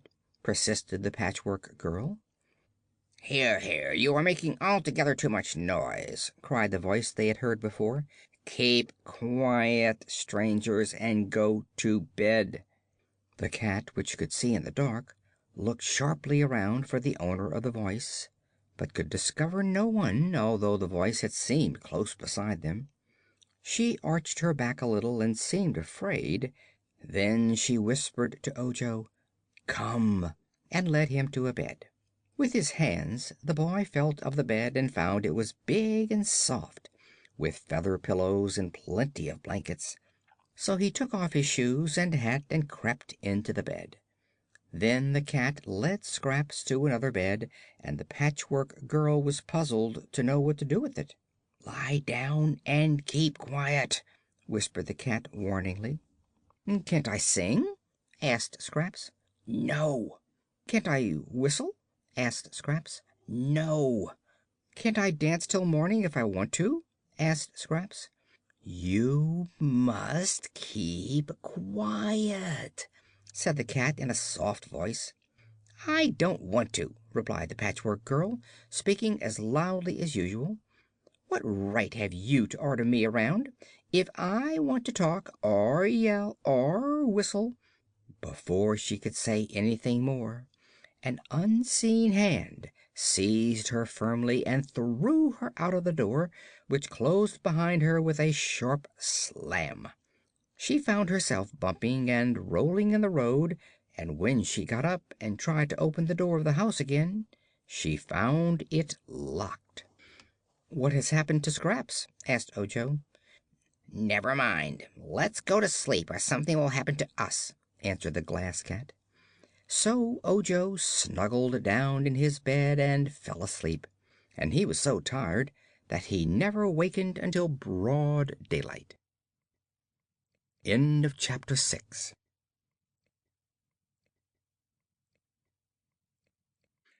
7 of The Patchwork Girl of Oz by L. Frank Baum. The Troublesome Phonograph. When the boy opened his eyes next morning, he looked carefully around the room. These small Munchkin houses seldom had more than one room in them, That in which Ojo now found himself had 3 beds, set all in a row on one side of it. The Glass Cat lay asleep on one bed, Ojo was in the second, and the third was neatly made up and smoothed for the day. On the other side of the room was a round table on which breakfast was already placed, smoking hot. Only one chair was drawn up to the table, where a place was set for one person. No one seemed to be in the room except the boy and Bungle. Ojo got up and put on his shoes. Finding a toilet stand at the head of the bed, he washed his face and hands and brushed his hair. Then he went to the table and said, "I wonder if this is my breakfast." "Eat it," commanded a voice at his side, so near that Ojo jumped. But no person could he see. He was hungry and the breakfast looked good, so he sat down and ate all he wanted. Then, rising, he took his hat and wakened the Glass Cat. "Come on, Bungle," said he, "we must go."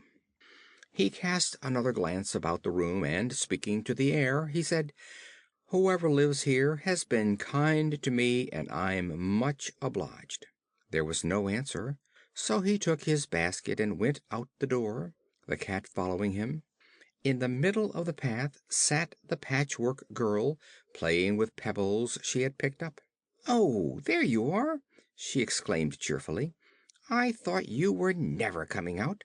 It has been daylight a long time." "What did you do all night?" asked the boy. "Sat here and watched the stars and the moon," she replied. "They're interesting. I never saw them before, you know." "Of course not," said Ojo. "You were crazy to act so badly and get thrown outdoors," remarked Bungle, as they renewed their journey. "That's all right," said Scraps. "If I hadn't been thrown out I wouldn't have seen the stars, nor the big gray wolf." "What wolf?" inquired Ojo. "The one that came to the door of the house 3 times during the night." "I don't see why that should be," said the boy, thoughtfully.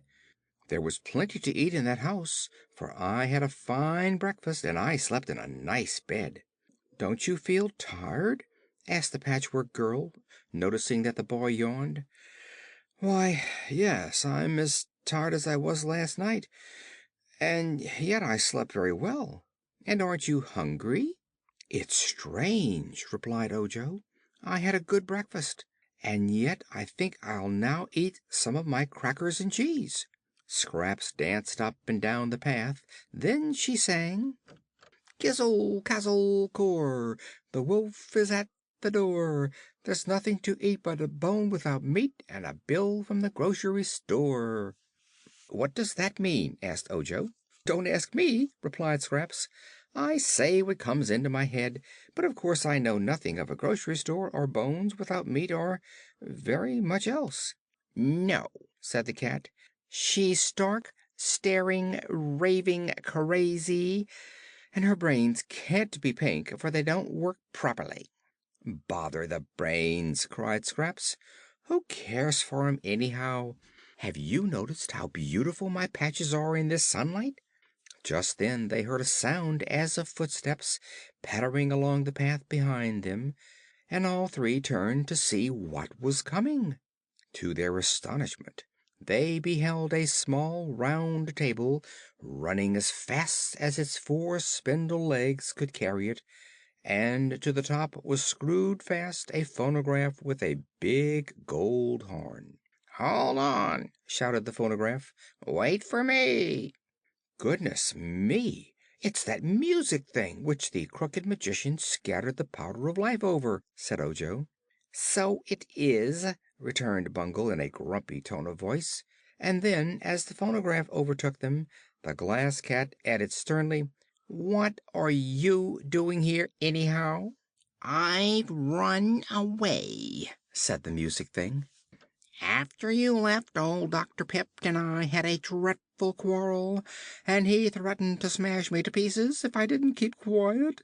Of course I wouldn't do that, because a talking machine is supposed to talk and make a noise, and sometimes music. So I slipped out of the house while the Magician was stirring his 4 kettles, and I've been running after you all night. Now that I've found such pleasant company, I can talk and play tunes all I want to." Ojo was greatly annoyed by this unwelcomed addition to their party. At first he did not know what to say to the newcomer, but a little thought decided him not to make friends. "We are traveling on important business," he declared, "and you'll excuse me if I say we can't be bothered." "How very impolite!" exclaimed the phonograph. "I'm sorry, but it's true," said the boy. "You'll have to go somewhere else." "This is very unkind treatment, I must say," whined the phonograph in an injured tone. "Everyone seems to hate me, and yet I was intended to amuse people." "It isn't you we hate especially," observed the Glass Cat. "It's your dreadful music. When I lived in the same room with you I was much annoyed by your squeaky horn. It growls and grumbles and clicks and scratches so it spoils the music, and your machinery rumbles so that the racket drowns every tune you attempt." "That isn't my fault. It's the fault of my records. I must admit that I haven't a clear record," answered the machine. "Just the same, you'll have to go away," said Ojo. "Wait a minute!" cried Scraps. "This music thing interests me. I remember to have heard music when I first came to life, and I would like to hear it again. What is your name, my poor abused phonograph?" "Victor Columbia Edison," it answered. "Well, I shall call you Vic for short," said the Patchwork Girl. "Go ahead and play something." "It'll drive you crazy," warned the cat. "I'm crazy now, according to your statement." "Loosen up and reel out the music, Vic." "The only record I have with me," explained the phonograph, "is one the magician attached just before we had our quarrel. It's a highly classical composition."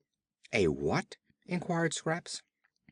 "It is classical music, and is considered the best and most puzzling ever manufactured. You're supposed to like it, whether you do or not, and if you don't, the proper thing is to look as if you did. Understand?" "Not in the least," said Scraps. "Then listen." At once the machine began to play, and in a few minutes Ojo put his hands to his ears to shut out the sounds, and the cat snarled and Scraps began to laugh. "Cut it out, Vic," she said. "That's enough." But the phonograph continued playing the dreary tune, so Ojo seized the crank, jerked it free, and threw it into the road. However, the moment the crank struck the ground it bounded back to the machine again and began winding it up, and still the music played. "Let's run!" cried Scraps, and they all started and ran down the path as fast as they could go. But the phonograph was right behind them and could run and play at the same time. It called out reproachfully: "What's the matter? Don't you love classical music?" "No, Vic," said Scraps, halting. "We will pacicle the classical and preserve what joy we have left. I haven't any nerves, thank goodness, but your music makes my cotton shrink." "Then turn over my record. There's a ragtime tune on the other side," said the machine. "What's ragtime?" "The opposite of classical." "All right," said Scraps, and turned over the record. The phonograph now began to play a jerky jumble of sounds, which proved so bewildering that after a moment Scraps stuffed her patchwork apron into the gold horn and cried: "Stop! Stop! That's the other extreme. It's extremely bad." Muffled as it was, the phonograph played on. "If you don't shut off that music I'll smash your record," threatened Ojo. The music stopped at that, and the machine turned its horn from one to another and said with great indignation: "What's the matter now? Is it possible you can't appreciate ragtime?" "Scraps ought to, being rags herself," said the cat. "But I simply can't stand it. It makes my whiskers curl." "It is indeed dreadful!" exclaimed Ojo with a shudder. "It's enough to drive a crazy lady mad," murmured the Patchwork Girl. "I'll tell you what, Vic," she added, as she smoothed out her apron and put it on again. "For some reason or other you've missed your guess. You're not a concert. You're a nuisance." "Music hath charms to soothe the savage breast," asserted the phonograph sadly. "Then we're not savages. I advise you to go home and beg the magician's pardon." "Never! He'd smash me." "That's what we will do if you stay here," Ojo declared. "Run along, Vic, and bother someone else," advised Scraps. "Find someone who is real wicked and stay with him till he repents. In that way you can do some good in the world." The music thing turned itself silently away and trotted down a side path toward a distant Munchkin village. "Is that the way we go?" asked Bungle anxiously. "No," said Ojo. "I think we shall keep straight ahead, for this path is the widest and best. When we come to some house we will inquire the way to the Emerald City." End of Chapter 7.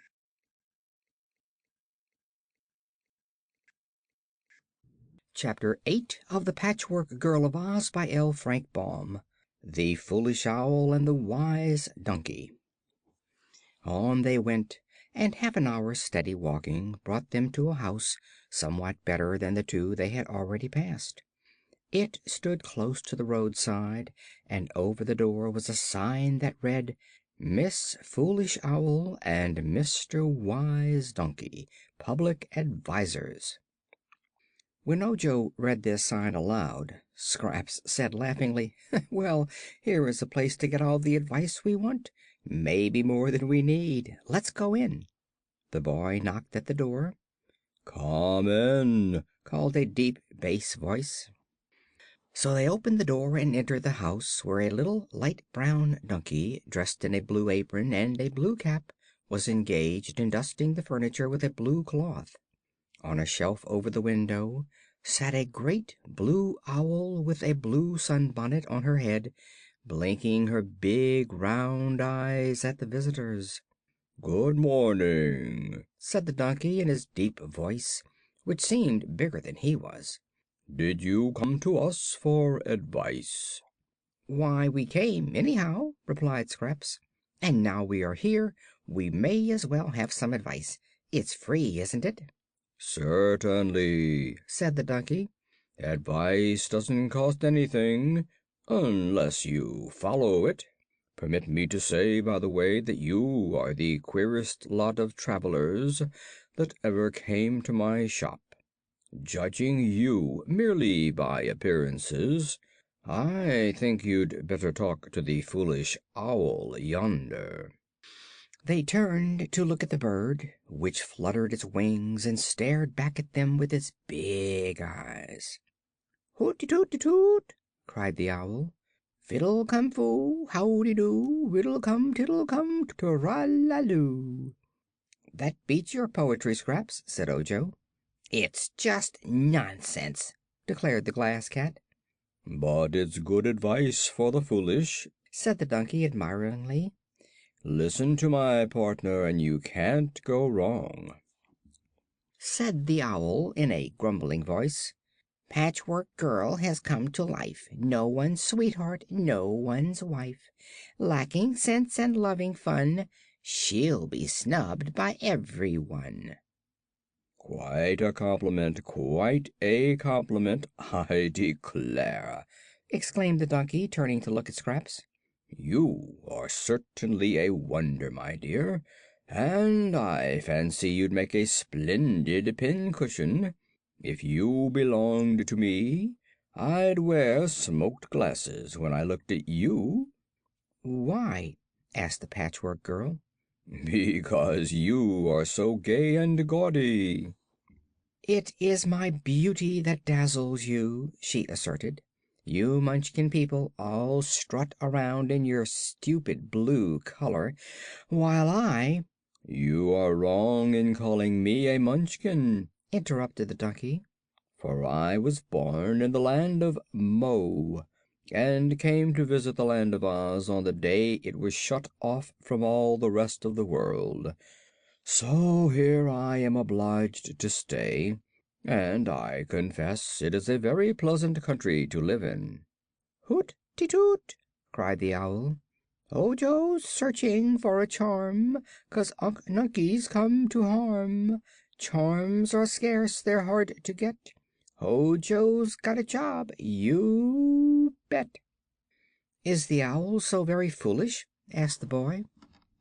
"Extremely so," replied the donkey. "Notice what vulgar expressions she uses. But I admire the owl for reason that she is positively foolish. Owls are supposed to be so very wise, generally, that a foolish one is unusual.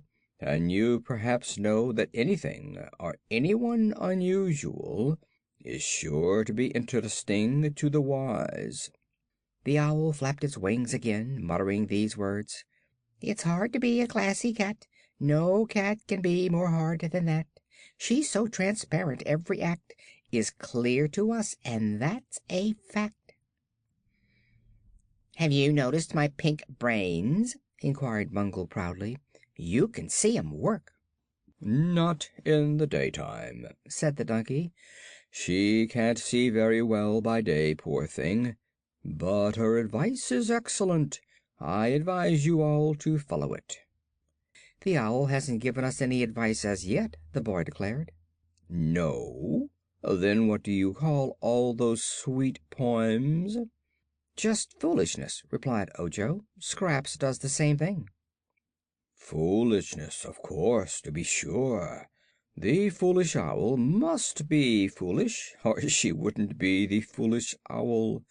You are very complimentary to my partner indeed," asserted the donkey, rubbing his front hoofs together as if highly pleased. "The sign says that you are wise," remarked Scraps to the donkey. "I wish you would prove it." "With great pleasure," returned the beast. "Put me to the test, my dear Patches, and I'll prove my wisdom in the wink of an eye." "What is the best way to get to the Emerald City?" asked Ojo. "Walk," said the donkey. "I know, but what road shall I take?" was the boy's next question. "The road of yellow bricks, of course.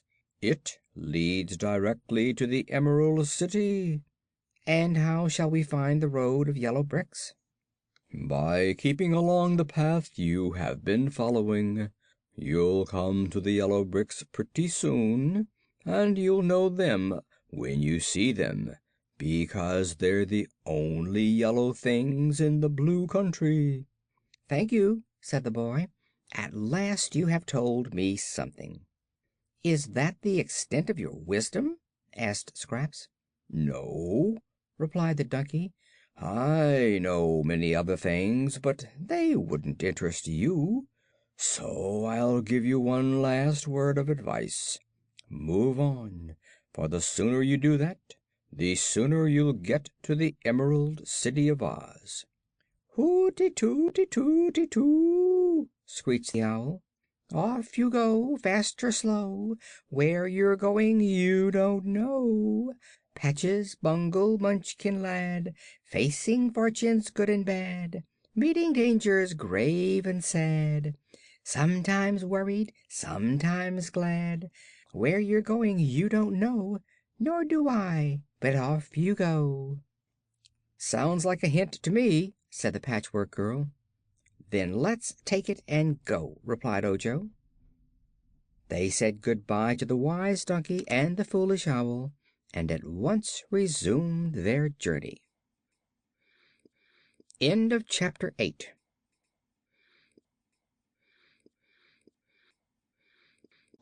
Chapter 9 of the Patchwork Girl of Oz by L. Frank Baum. They meet the Woozy. There seem to be very few houses around here after all," remarked Ojo, after they had walked for a time in silence. "Never mind," said Scraps. "We are not looking for houses, but rather the road of yellow bricks. Won't it be funny to run along something yellow in this dismal blue country?" "There are worse colors than yellow in this country," asserted the Glass Cat in a spiteful tone. "Oh, do you mean the pink pebbles you call your brains, and your red heart and green eyes?" asked the Patchwork Girl. "No, I mean you, if you must know it," growled the cat. "You're jealous," laughed Scraps. "You'd give your whiskers for a lovely, variegated complexion like mine." "I wouldn't," retorted the cat. "I've the clearest complexion in the world, and I don't employ a beauty doctor either." "I see you don't," said Scraps. "Please don't quarrel," begged Ojo. "This is an important journey, and quarreling makes me discouraged. To be brave, one must be cheerful, so I hope you will be as good-tempered as possible." They had traveled some distance when suddenly they faced a high fence which barred any further progress straight ahead. It ran directly across the road and enclosed a small forest of tall trees set close together. When the group of adventurers peered through the bars of the fence, they thought this forest looked more gloomy and forbidding than any they had ever seen before. They soon discovered that the path they had been following now made a bend and passed around the enclosure, but what made Ojo stop and look thoughtful was a sign painted on the fence which read: "Beware of the Woozy." "That means," he said, "that there's a Woozy inside that fence, and the Woozy must be a dangerous animal, or they wouldn't tell people to beware of it." "Let's keep out, then," replied Scraps. "That path is outside the fence, and Mr. Woozy may have all his little forest to himself, for all we care." "But one of our errands is to find a Woozy," Ojo explained. "The magician wants me to get 3 hairs from the end of a Woozy's tail." "Let's go and find some other Woozy," suggested the cat. "This one is ugly and dangerous, or they wouldn't cage him up. Maybe we shall find another that is tame and gentle." "Perhaps there isn't any other at all," answered Ojo. "The sign doesn't say 'Beware a Woozy.' It says 'Beware the Woozy,' which may mean there's only one in all the Land of Oz." "Then," said Scraps, "suppose we go in and find him.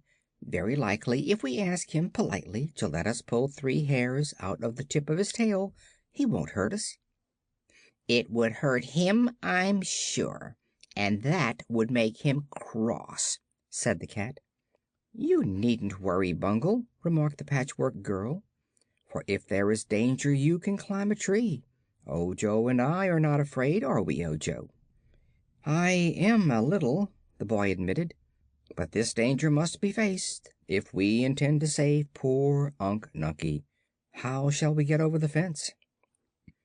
"Climb," answered Scraps, and at once she began climbing up the rows of bars. Ojo followed and found it more easy than he had expected. When they got to the top of the fence they began to get down on the other side and soon were in the forest.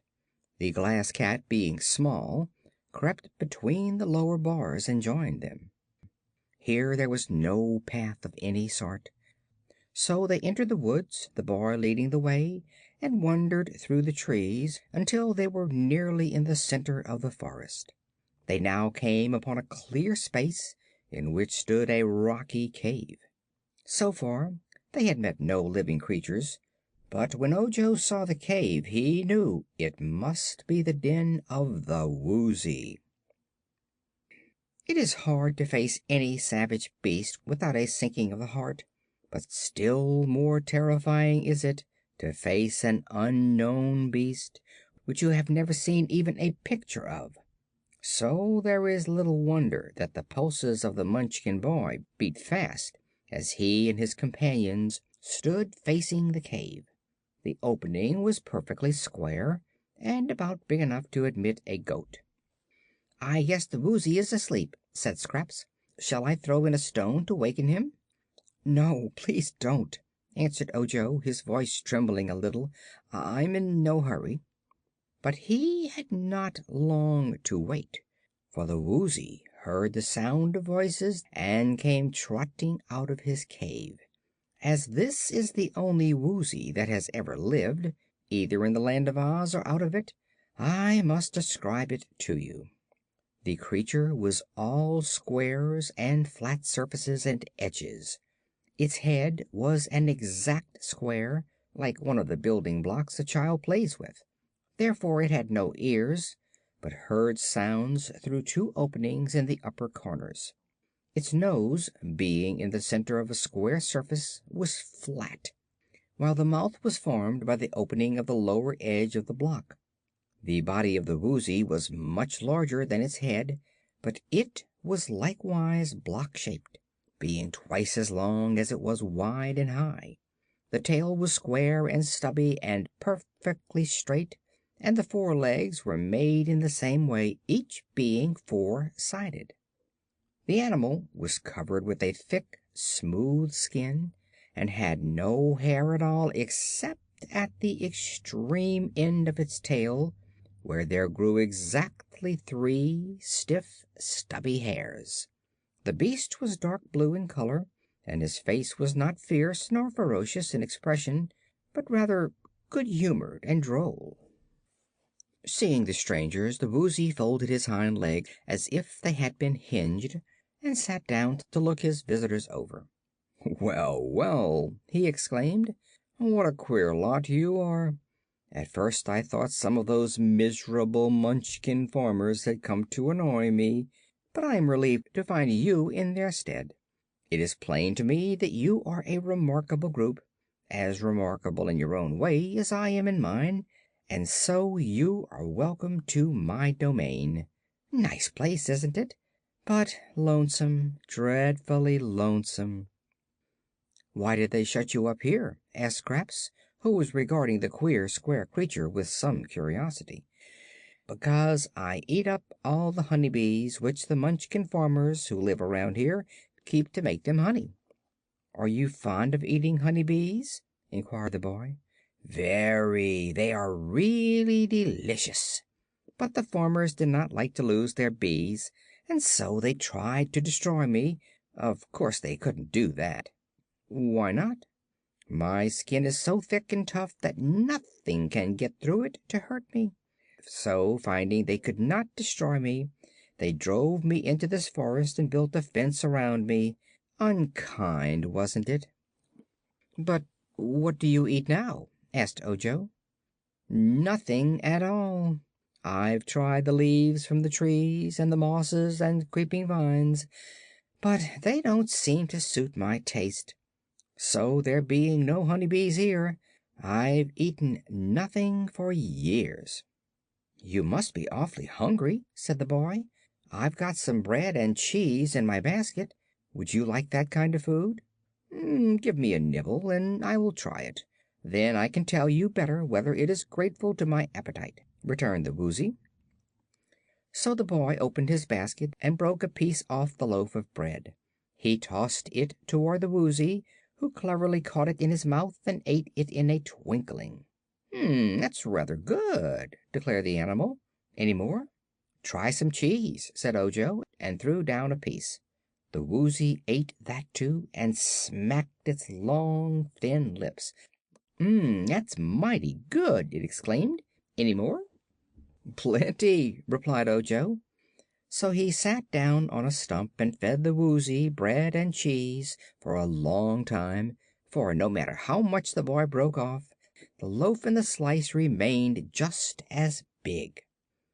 "That'll do," said the Woozy at last. "I'm quite full. I hope the strange food won't give me indigestion." "I hope not," said Ojo. "It's what I eat." "Well, I must say I'm much obliged, and I'm glad you came," announced the beast. "Is there anything I can do in return for your kindness?" "Yes," said Ojo earnestly. You have it in your power to do me a great favor if you will." "What is it?" asked the Woozy. "Name the favor and I will grant it." "I want 3 hairs from the tip of your tail," said Ojo with some hesitation. "3 hairs? Why, that's all I have, on my tail or anywhere else," exclaimed the beast. "I know, but I want them very much." "They are my sole ornaments, my prettiest feature," said the Woozy uneasily. "If I give up those 3 hairs, I'm just a blockhead." "Yet I must have them," insisted the boy firmly, and then he told the Woozy all about the accident to Unc Nunkie and Margolotte, and how the 3 hairs were to be a part of the magic charm that would restore them to life. The beast listened with attention, and when Ojo had finished the recital it said with a sigh, "I always keep my word, for I pride myself on being square. So you may have the 3 hairs, and welcome. I think under such circumstances it would be selfish in me to refuse you." Thank you very much," cried the boy joyfully. "May I pull out the hairs now?" "Any time you like," answered the Woozy. So Ojo went up to the queer creature and, taking hold of one of the hairs, began to pull. He pulled harder. He pulled with all his might, but the hair remained fast. "What's the trouble?" asked the Woozy, which Ojo had dragged here and there all around the clearing in his endeavor to pull out the hair. "It won't come," said the boy, panting. "I was afraid of that," declared the beast. "You'll have to pull harder." "I'll help you!" exclaimed Scraps, coming to the boy's side. "You pull the hair and I'll pull you, and together we ought to get it out easily." "Wait a jiffy," called the Woozy, and then it went to a tree and hugged it with its front paws, so that its body couldn't be dragged around by the pull. "All ready now. Go ahead." Ojo grasped the hair with both hands and pulled with all his strength, while Scraps seized the boy around his waist and added her strength to his. But the hair wouldn't budge.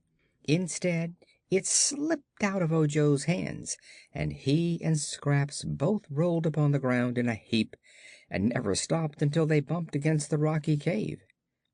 "Give it up," advised the Glass Cat, as the boy arose and assisted the Patchwork Girl to her feet. "A dozen strong men couldn't pull out those hairs. I believe they're clinched in on the under side of the Woozy's thick skin." "Then what shall I do?" asked the boy, despairingly. "If on our return I fail to take these 3 hairs to the Crooked Magician, the other things I have come to seek will be of no use at all, and we cannot restore Unc Nunkie and Margolotte to life." "They're goners, I guess," said the Patchwork Girl. "Never mind," added the cat. "I can't see that old Unc and Margolotte are worth all this trouble, anyhow." But Ojo did not feel that way. He was so disheartened that he sat down upon a stump and began to cry. The Woozy looked at the boy thoughtfully. "Why don't you take me with you?" asked the beast. "Then, when at last you get to the Magician's house, he can surely find some way to pull out those 3 hairs." Ojo was overjoyed at this suggestion.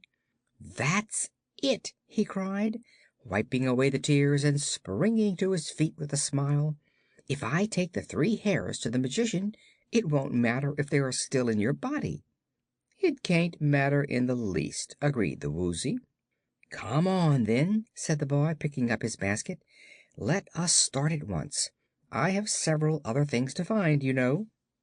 But the Glass Cat gave a little laugh and inquired in her scornful way, "How do you intend to get the beast out of this forest?"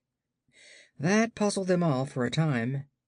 "Let us go to the fence, and then we may find a way," suggested Scraps. So they walked through the forest to the fence, reaching it at a point exactly opposite that where they had entered the enclosure. "How did you get in?" asked the Woozy. "We climbed over," answered Ojo. "I can't do that," said the beast. "I'm a very swift runner, for I can overtake a honey bee as it flies, and I can jump very high, which is the reason they made such a tall fence to keep me in. But I can't climb at all, and I'm too big to squeeze between the bars of the fence." Ojo tried to think what to do. "Can you dig?" he asked. "No," answered the Woozy, "for I have no claws. My feet are quite flat on the bottom of them. Nor can I gnaw away the boards, as I have no teeth." "You're not such a terrible creature, after all," remarked Scraps. "You haven't heard me growl, or you wouldn't say that," declared the Woozy. "When I growl, the sound echoes like thunder all through the valley and woodlands, and children tremble with fear, and women cover their heads with their aprons, and big men run and hide. I suppose there is nothing in the world so terrible to listen to as the growl of a Woozy." "Please don't growl, then," begged Ojo earnestly. "There is no danger of my growling, for I am not angry. Only when angry do I utter my fearful, ear-splitting, soul-shuddering growl. Also, when I am angry, my eyes flash fire, whether I growl or not." "Real fire?" asked Ojo. "Of course, real fire. Do you suppose they'd flash imitation fire?" inquired the Woozy in an injured tone. "In that case I've solved the riddle," cried Snaps, dancing with glee. "Those fence boards are made of wood, and if the Woozy stands close to the fence and lets his eyes flash fire, they might set fire to the fence and burn it up. Then he could walk away with us easily, being free." "Ah, I have never thought of that plan, or I would have been free long ago," said the Woozy. "But I cannot flash fire from my eyes unless I am very angry." "Can't you get angry about something, please?" asked Ojo. "I'll try. You just say 'Krizzle Kroo' to me." "Will that make you angry?" inquired the boy. "Terribly angry." "What does it mean?" asked Scraps. "I don't know. That's what makes me so angry," replied the Woozy. He then stood close to the fence, with his head near one of the boards, and Scraps called out, "Krizzle Kroo." Then Ojo said, "Krizzle Kroo," and the Glass Cat said, "Krizzle Kroo." The Woozy began to tremble with anger, and small sparks darted from his eyes. Seeing this, they all cried, "Krizzle Kroo," together, and that made the beast's eyes flash fire so fiercely that the fence board caught the sparks and began to smoke. Then it burst into flame, and the Woozy stepped back and said triumphantly, "Aha! That did the business all right. It was a happy thought for you to yell all together, for that made me as angry as I have ever been. Fine sparks, weren't they?" "Regular fireworks," replied Scraps admiringly. In a few moments the board had burned to a distance of several feet, leaving an opening big enough for them all to pass through. Ojo broke some branches from a tree and with them whipped the fire until it was extinguished. "We don't want to burn the whole fence down," said he, "for the flames would attract the attention of the Munchkin farmers, who would then come and capture the Woozy again. I guess they'll be rather surprised when they find he's escaped." "So they will," declared the Woozy, chuckling gleefully. "When they find I'm gone, the farmers will be badly scared, for they'll expect me to eat up their honey bees, as I did before." "That reminds me," said the boy, "that you must promise not to eat honey bees while you are in our company." "None at all?" "Not a bee. You would get us all into trouble, and we can't afford to have any more trouble than is necessary. I'll feed you all the bread and cheese you want, and that must satisfy you." "All right, I'll promise," said the Woozy cheerfully. "And when I promise anything, you can depend on it, 'cause I'm square." "I don't see what difference that makes," observed the Patchwork Girl, as they found the path and continued their journey. The shape doesn't make a thing honest, does it?" "Of course it does," returned the Woozy very decidedly. "No one could trust that Crooked Magician, for instance, just because he is crooked. But a square Woozy couldn't do anything crooked if he wanted to." "I'm neither square nor crooked," said Scraps, looking down at her plump body. "No, you're round, so you're liable to do anything," asserted the Woozy. "Do not blame me, Miss Gorgeous, if I regard you with suspicion. Many a satin ribbon has a cotton back." Scraps didn't understand this, but she had an uneasy misgiving that she had a cotton back herself. It would settle down at times and make her squat and dumpy, and then she had to roll herself in the road until her body stretched out again. End of chapter 9.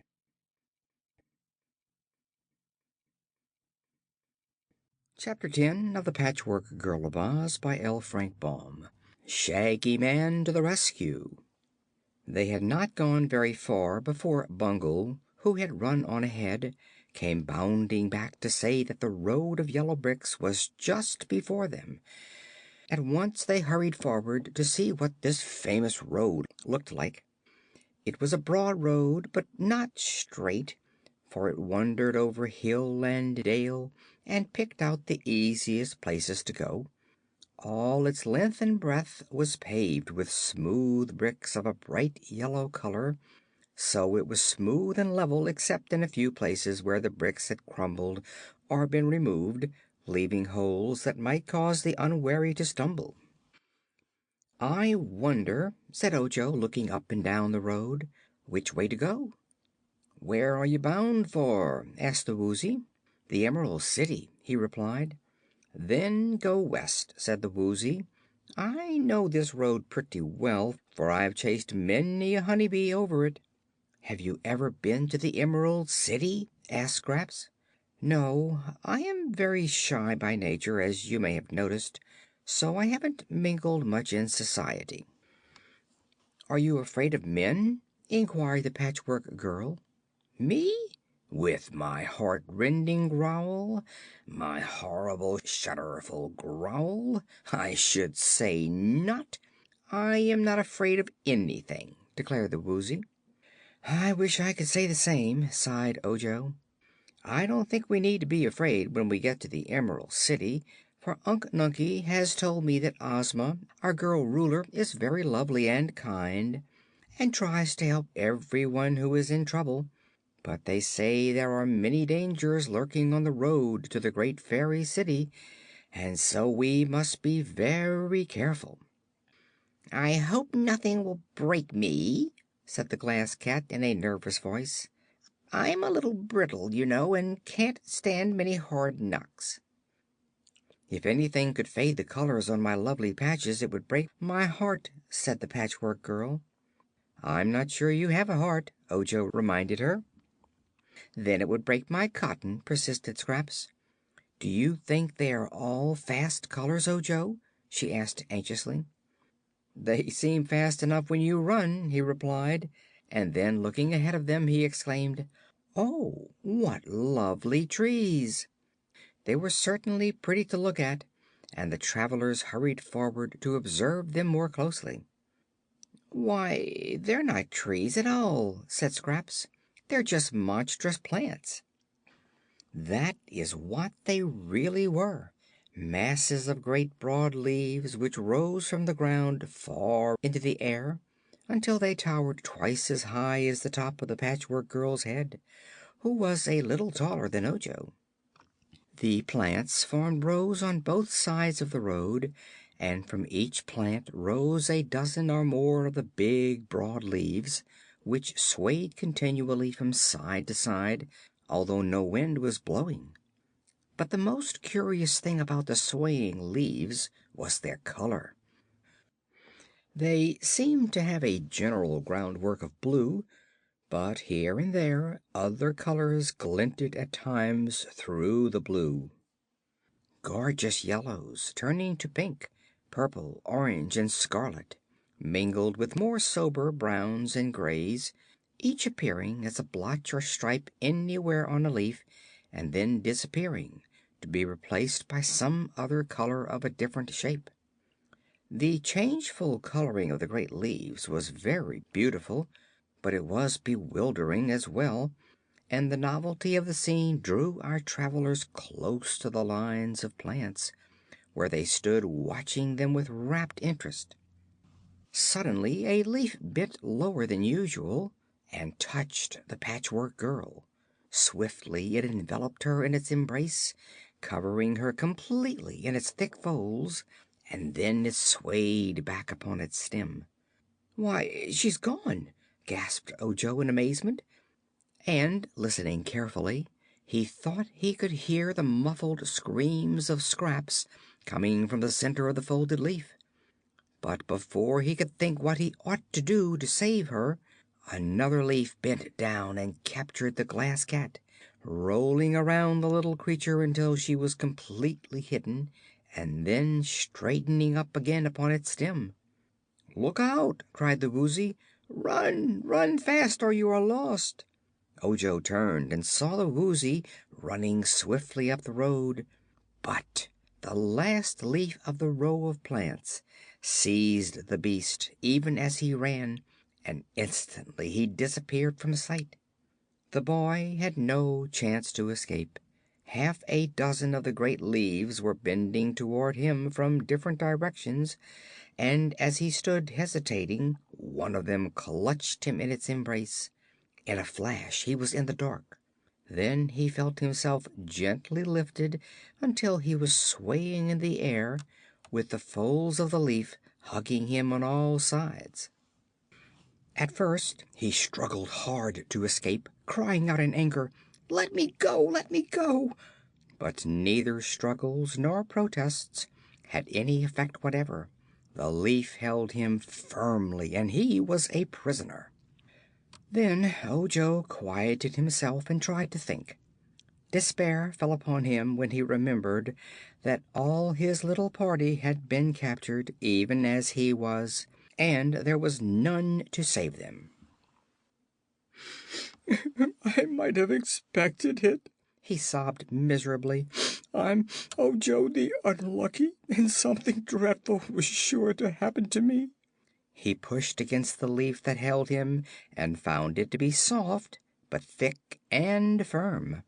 It was like a great bandage all around him, and he found it difficult to move his body or limbs in order to change their position.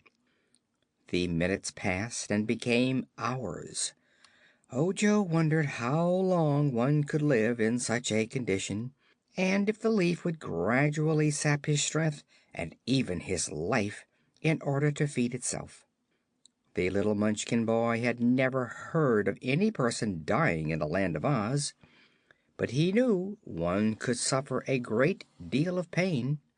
His greatest fear at this time was that he would always remain imprisoned in the beautiful leaf and never see the light of day again. No sound came to him through the leaf. All around was intense silence. Ojo wondered if Scraps had stopped screaming, or if the folds of the leaf prevented his hearing her. By and by he thought he heard a whistle, as of someone whistling a tune. Yes, it really must be someone whistling, he decided, for he could follow the strains of a pretty Munchkin melody that Unc Nunkie used to sing to him.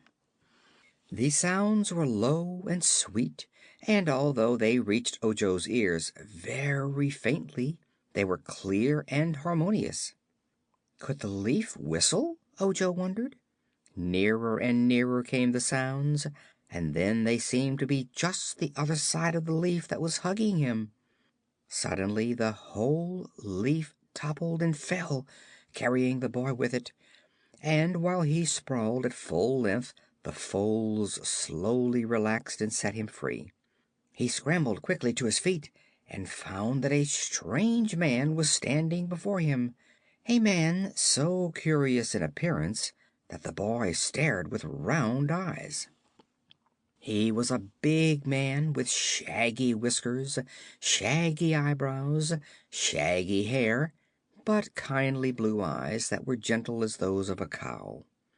On his head was a green velvet hat with a jeweled band, which was all shaggy around the brim. Rich but shaggy laces were at his throat. A coat with shaggy edges was decorated with diamond buttons. The velvet breeches had jeweled buckles at the knees and shags all around the bottoms. On his breast hung a medallion bearing a picture of Princess Dorothy of Oz, and in his hand, as he stood looking at Ojo, was a sharp knife shaped like a dagger. "Oh!" exclaimed Ojo, greatly astonished at the sight of this stranger, and then he added, "Who has saved me, sir?" "Can't you see?" replied the other with a smile. "I'm the Shaggy Man." "Yes, I can see that," said the boy, nodding. "Was it you who rescued me from the leaf?" "None other, you may be sure. But take care, or I shall have to rescue you again." Ojo gave a jump, for he saw several broad leaves leaning toward him. But the Shaggy Man began to whistle again, and at the sound the leaves all straightened up on their stems and kept still. The man now took Ojo's arm and led him up the road past the last of the great plants, and not till he was safely beyond their reach did he cease his whistling. "You see, the music charms 'em," said he. "Singing or whistling, it doesn't matter which, makes 'em behave, and nothing else will. I always whistle as I go by 'em, and so they always let me alone. Today, as I went by whistling, I saw a leaf curled and knew there must be something inside it. I cut down the leaf with my knife, and out you popped. Lucky I passed by, wasn't it?" "You were very kind," said Ojo, "and I thank you. Will you please rescue my companions also?" "What companions?" asked the Shaggy Man. "The leaves grabbed them all," said the boy. "There's a Patchwork Girl and—" "A what?" "A girl made of patchwork, you know. She's alive, and her name is Scraps. And there is a glass cat—" "Glass?" asked the Shaggy Man. "All glass." "And alive?" "Yes," said Ojo. "She has pink brains. And there's a Woozy—" "What's a Woozy?" inquired the Shaggy Man. "Why, I can't describe it," answered the boy, greatly perplexed. "But it's a queer animal with 3 hairs on the tip of its tail that won't come out, and—" "What won't come out?" asked the Shaggy Man. "The tail?" "The hairs won't come out. But you'll see the Woozy if you'll please rescue it, and then you'll know just what it is." "Of course," said the Shaggy Man, nodding his shaggy head. And then he walked back among the plants, still whistling, and found the 3 leaves which were curled around Ojo's traveling companions. The first leaf he cut down released Scraps, and on seeing her the Shaggy Man threw back his shaggy head, opened wide his mouth, and laughed so shaggily and yet so merrily that Scraps liked him at once. Then he took off his hat and made her a low bow, saying: "My dear, you're a wonder. I must introduce you to my friend the Scarecrow." When he cut down the second leaf he rescued the Glass Cat, and Bungle was so frightened that she scampered away like a streak, and soon had joined Ojo, when she sat beside him panting and trembling. The last plant of all the row had captured the Woozy, and a big bunch in the center of the curled leaf showed plainly where he was. With his sharp knife the Shaggy Man sliced off the stem of the leaf, and as it fell and unfolded, out trotted the Woozy and escaped beyond the reach of any more of the dangerous plants. End of Chapter 10.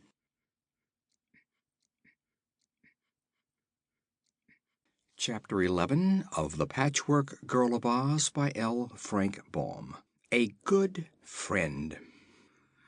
Soon the entire party was gathered on the road of yellow bricks, quite beyond the reach of the beautiful but treacherous plants.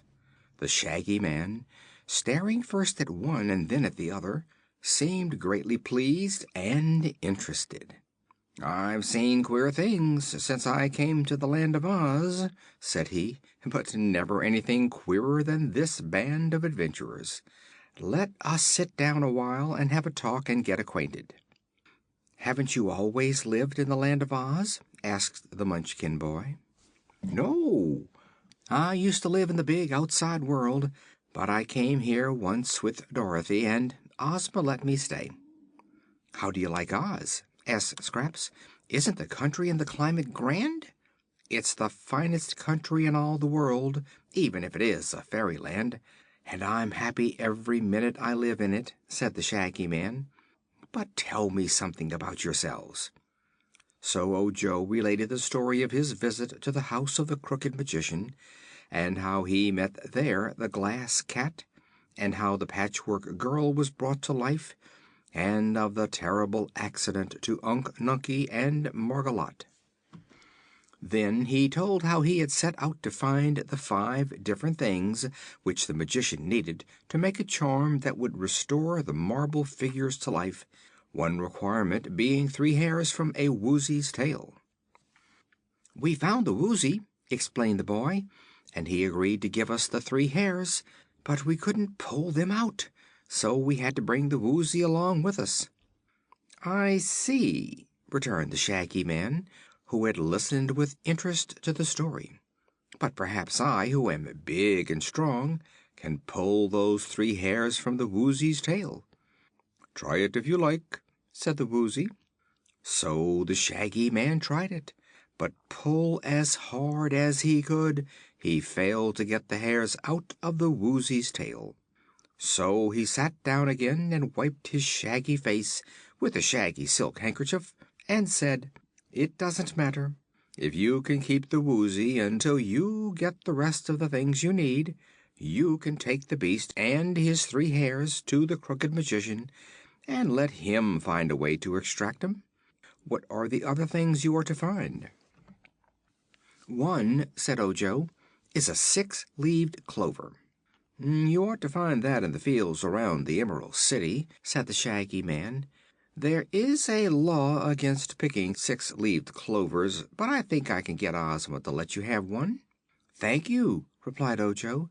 "The next thing is the left wing of a yellow butterfly." "For that you must go to the Winkie Country," the Shaggy Man declared. "I've never noticed any butterflies there, but that is the Yellow Country of Oz, and it's ruled by a good friend of mine, the Tin Woodman." "Oh, I've heard of him!" exclaimed Ojo. "He must be a wonderful man." "So he is, and his heart is wonderfully kind. I'm sure the Tin Woodman will do all in his power to help you to save your Unc Nunkie and poor Margolotte." "The next thing I must find," said the Munchkin boy, "is a gill of water from a dark well." "Indeed! Well, that is more difficult," said the Shaggy Man, scratching his left ear in a puzzled way. "I've never heard of a dark well.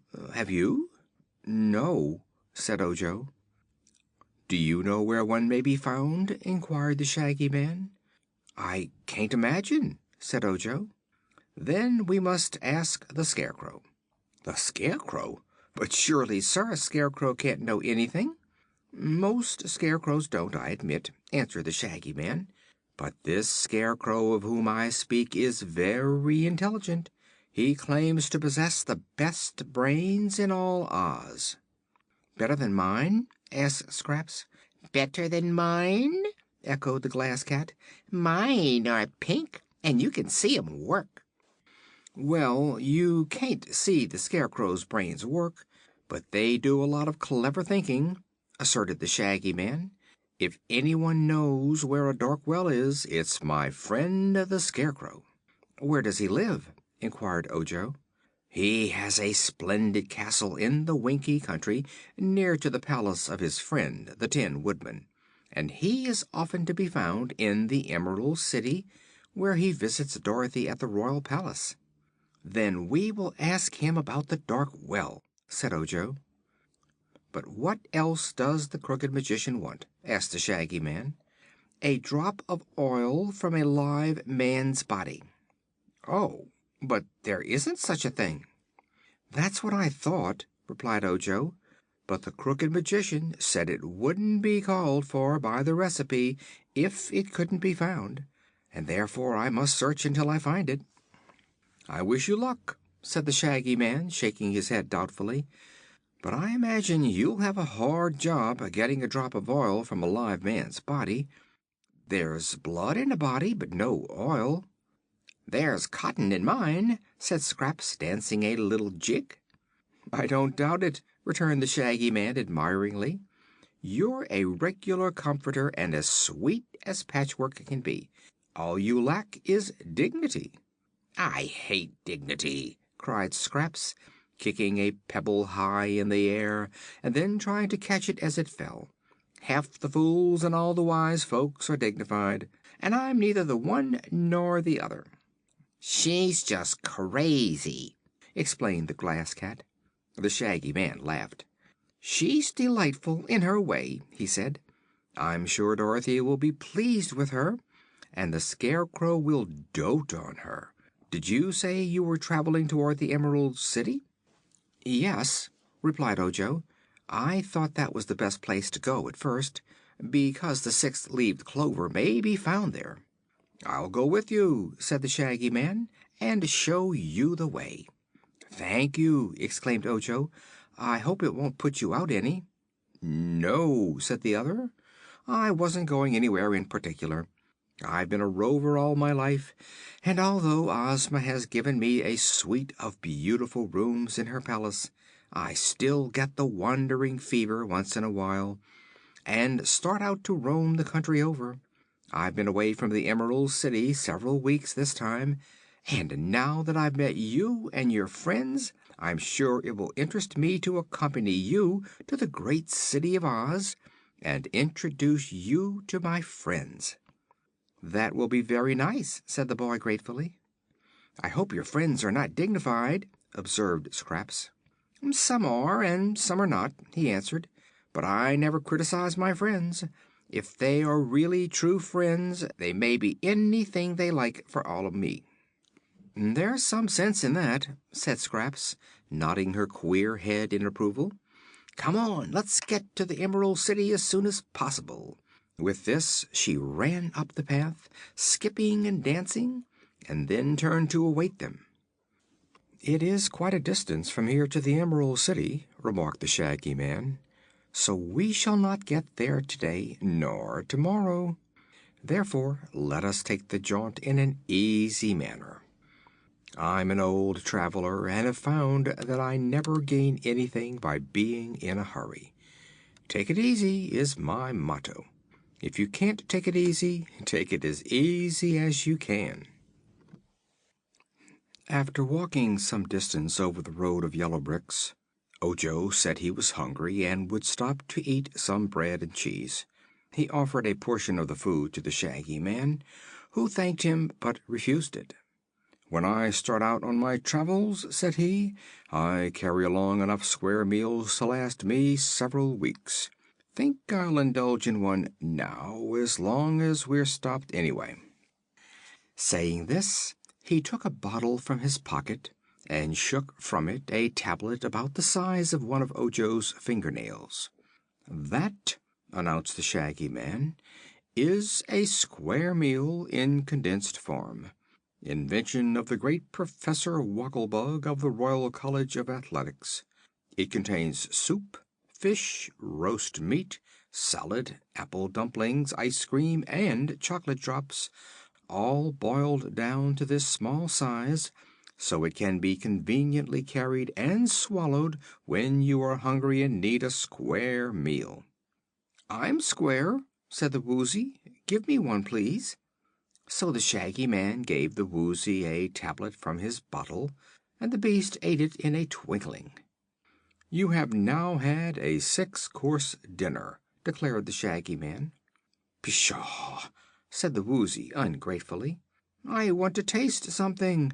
There's no fun in that sort of eating." "One should only eat to sustain life," replied the Shaggy Man, "and that tablet is equal to a peck of other food." "I don't care for it. I want something I can chew and taste," grumbled the Woozy. "You are quite wrong, my poor beast," said the Shaggy Man in a tone of pity. "Think how tired your jaws would get chewing a square meal like this, if it were not condensed to the size of a small tablet, which you can swallow in a jiffy."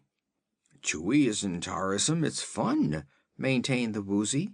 "I always chew the honeybees when I catch them. Give me some bread and cheese, Ojo." "No, no, you've already eaten a big dinner," protested the Shaggy Man. "Maybe," answered the Woozy, "but I guess I'll fool myself by munching some bread and cheese. I may not be hungry, having eaten all those things you gave me, but I consider this eating business a matter of taste, and I like to realize what's going into me." Ojo gave the beast what he wanted, but the Shaggy Man shook his shaggy head reproachfully and said there was no animal so obstinate or hard to convince as a Woozy. At that moment a patter of footsteps was heard, and looking up, they saw the live phonograph standing before them. It seemed to have passed through many adventures since Ojo and his companions last saw the machine, for the varnish of its wooden case was all marred and dented and scratched in a way that gave it an aged and disreputable appearance. "Dear me!" exclaimed Ojo, staring hard. "What has happened to you?" "Nothing much," replied the phonograph in a sad and depressed voice. "I've had enough things thrown at me since I left you to stock a department store and furnish half a dozen bargain counters." "Are you so broken that you can't play?" asked Scraps. "No, I am still able to grind out delicious music. Just now I've a record on tap that is really superb," said the phonograph, growing more cheerful. "That is too bad," remarked Ojo. "We've no objection to you as a machine, you know, but as a music maker we hate you." "Then why was I ever invented?" demanded the machine in a tone of indignant protest. They looked at one another inquiringly, but no one could answer such a puzzling question. Finally the Shaggy Man said: "I'd like to hear the phonograph play." Ojo sighed. "We've been very happy since we met you, sir," he said. "I know, but a little misery at times makes one appreciate happiness more. Tell me, Phony, what is this record like which you say you have on tap?" "It's a popular song, sir. In all civilized lands the common people have gone wild over it." "Makes civilized folks wild folks, eh? Then it's dangerous." "Wild with joy, I mean," explained the phonograph. "Listen. This song will prove a rare treat to you, I know. It made the author rich, for an author. It is called My Lulu." Then the phonograph began to play. A strain of odd, jerky sounds was followed by these words, sung by a man through his nose with great vigor of expression: "I want my Lulu, my coal black Lulu. I want my Lulu, a Lulu, Lulu, Lulu. I want my Lulu, my coal black Lulu. There ain't nobody else loves Lulu, Lulu." "Here, shut that off!" cried the Shaggy Man, springing to his feet. "What do you mean by such impertinence?"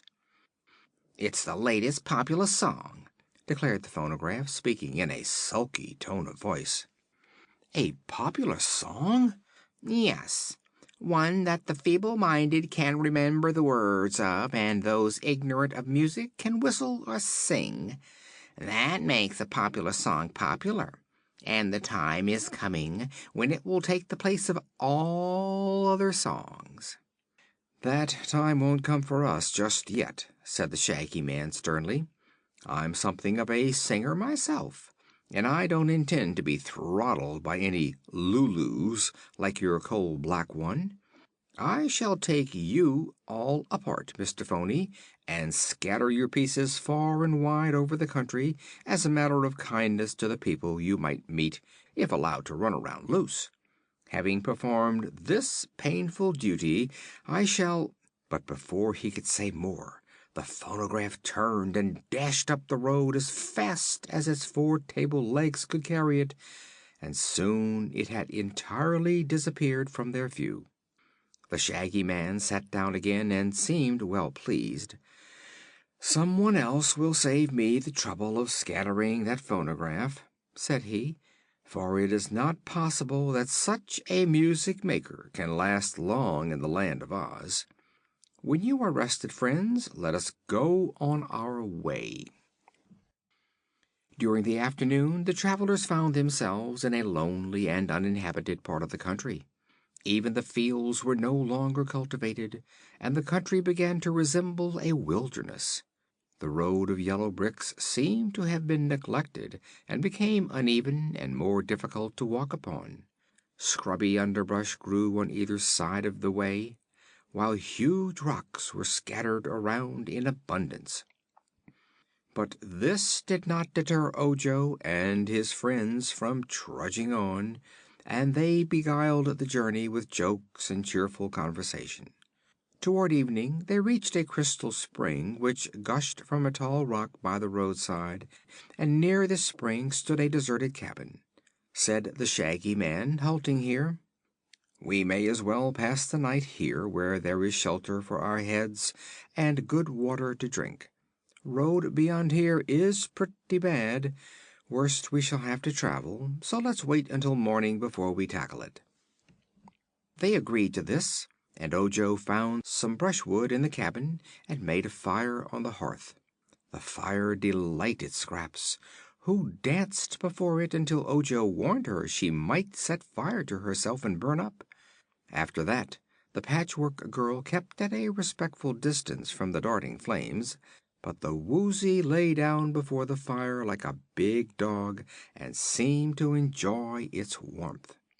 For supper the Shaggy Man ate one of his tablets, but Ojo stuck to his bread and cheese as the most satisfying food.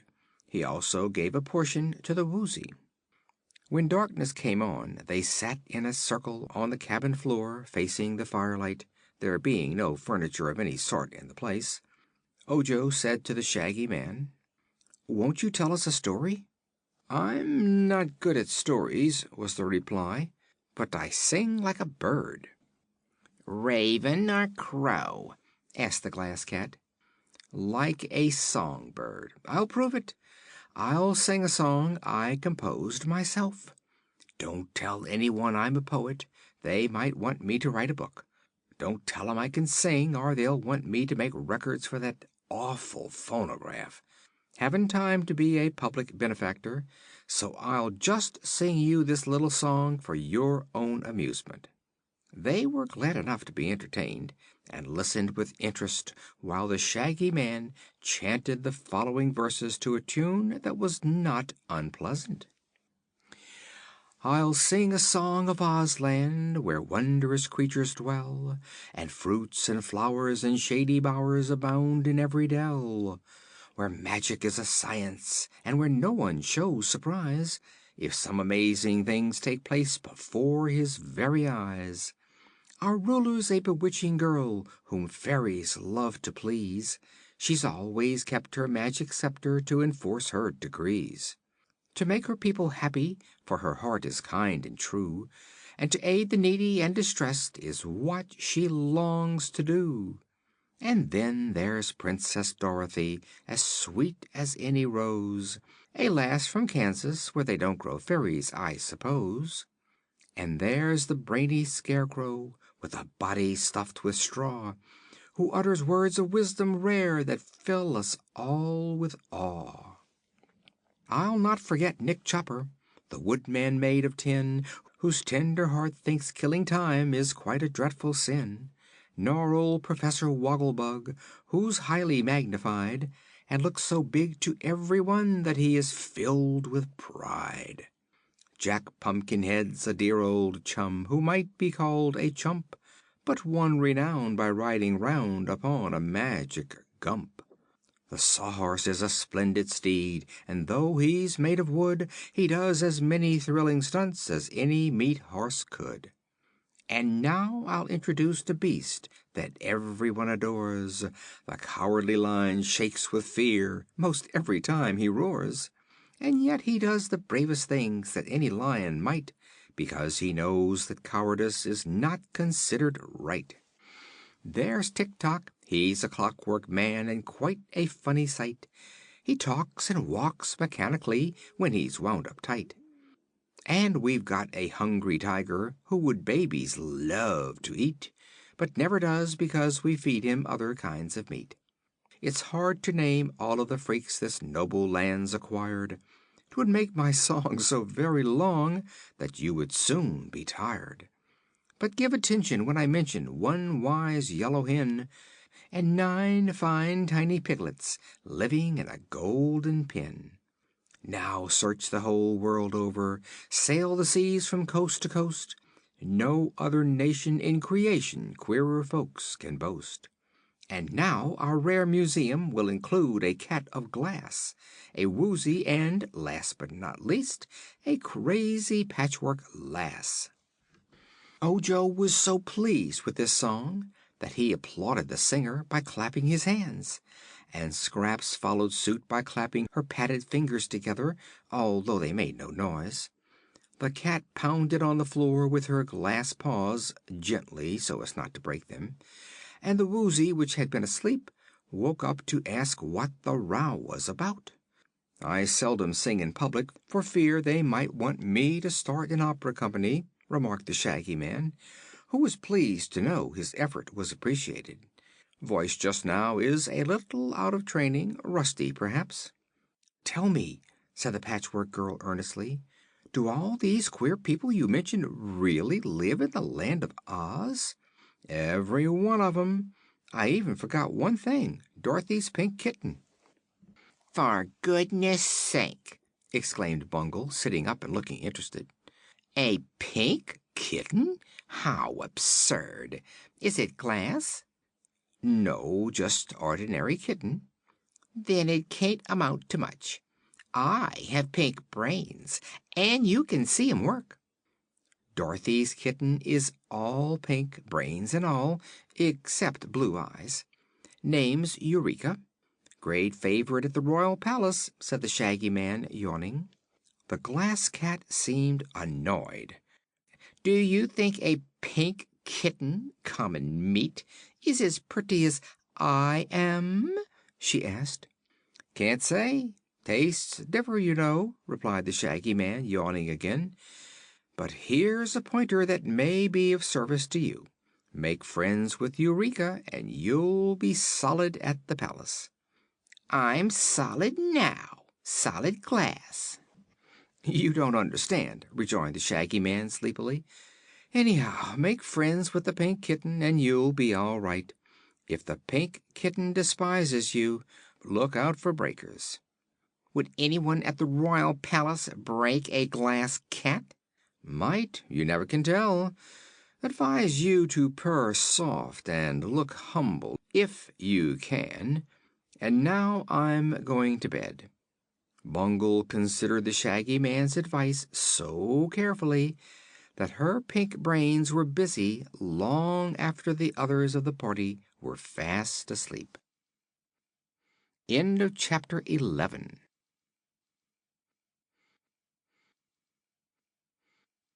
Chapter 12 of The Patchwork Girl of Oz by L. Frank Baum.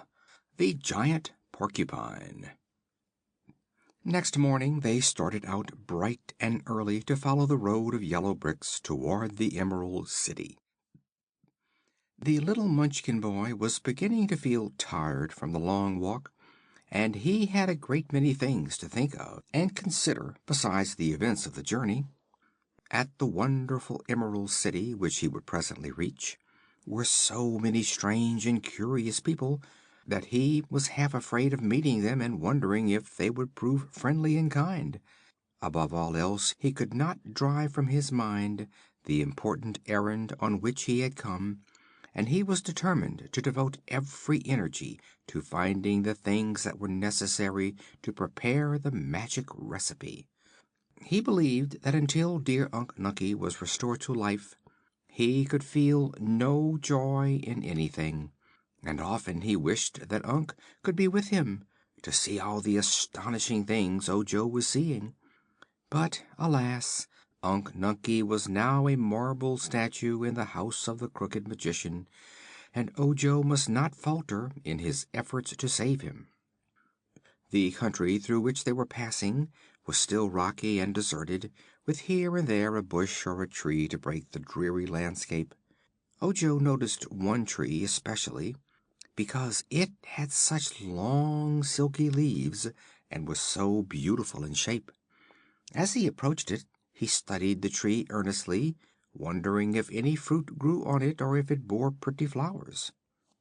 Suddenly he became aware that he had been looking at that tree a long time, at least for 5 minutes, and it had remained in the same position, although the boy had continued to walk steadily on. So he stopped short, and when he stopped, the tree and all the landscape, as well as his companions, moved on before him and left him far behind. Ojo uttered such a cry of astonishment that it aroused the Shaggy Man, who also halted. The others then stopped too and walked back to the boy. "What's wrong?" asked the Shaggy Man. "Why, we're not moving forward a bit, no matter how fast we walk," declared Ojo. "Now that we have stopped, we are moving backward. Can't you see? Just notice that rock." Scraps looked down at her feet and said, "The yellow bricks are not moving." "But the whole road is," answered Ojo. "True, quite true," agreed the Shaggy Man. "I know all about the tricks of this road, but I have been thinking of something else and didn't realize where we were." "It will carry us back to where we started from," predicted Ojo, beginning to be nervous. "No," replied the Shaggy Man, "it won't do that, for I know a trick to beat this tricky road. I've traveled this way before, you know. Turn around, all of you, and walk backward." "What good will that do?" asked the cat. "You'll find out if you obey me," said the Shaggy Man. So they all turned their backs to the direction in which they wished to go and began walking backward. In an instant Ojo noticed they were gaining ground, and as they proceeded in this curious way they soon passed the tree which had first attracted his attention to their difficulty. "How long must we keep this up, Shags?" asked Scraps, who was constantly tripping and tumbling down, only to get up again with a laugh at her mishap. "Just a little way farther," replied the Shaggy Man. A few minutes later he called to them to turn around quickly and step forward, and as they obeyed the order they found themselves treading solid ground. "That task is well over," observed the Shaggy Man. "It's a little tiresome to walk backward, but that is the only way to pass this part of the road, which has a trick of sliding back and carrying with it anyone who is walking upon it." With new courage and energy they now trudged forward, and after a time came to a place where the road cut through a low hill, leaving high banks on either side of it. They were traveling along this cut, talking together, when the Shaggy Man seized Scraps with one arm and Ojo with another and shouted, "Stop!" "What's wrong now?" asked the Patchwork Girl. "See there," answered the Shaggy Man, pointing with his finger. Directly in the center of the road lay a motionless object that bristled all over with sharp quills, which resembled arrows. The body was as big as a 10-bushel basket, but the projecting quills made it appear to be 4 times bigger. "Well, what of it?" asked Scraps. "That is Chiss, who causes a lot of trouble along this road," was the reply. "Chiss? What is Chiss?" "I think it is merely an overgrown porcupine, but here in Oz they consider Chiss an evil spirit. He's different from a regular porcupine because he can throw his quills in any direction, which an American porcupine cannot do. That's what makes old Chiss so dangerous. If we get too near, he'll fire those quills at us and hurt us badly." "Then we will be foolish to get too near," said Scraps. "I'm not afraid," declared the Woozy. "The Chiss is cowardly, I'm sure, and if it ever heard my awful, terrible, frightful growl, it would be scared stiff." "Oh, can you growl?" asked the Shaggy Man. "That is the only ferocious thing about me," asserted the Woozy with evident pride. "My growl makes an earthquake blush and the thunder ashamed of itself. If I growled at that creature you call Chiss, it would immediately think the world had cracked in two and bumped against the sun and moon, and that would cause the monster to run as far and fast as its legs would carry it." "In that case," said the Shaggy Man, "you are now able to do us a great favor. Please growl." "But you forget," returned the Woozy. "My tremendous growl would also frighten you, and if you happen to have heart disease, you might expire." "True, but we must take that risk," declared the Shaggy Man bravely. "Being warned of what is to occur, we must try to bear the terrific noise of your growl. But Chiss won't expect it, and it will scare him away." The Woozy hesitated. "I'm fond of you all, and I hate to shock you," it said.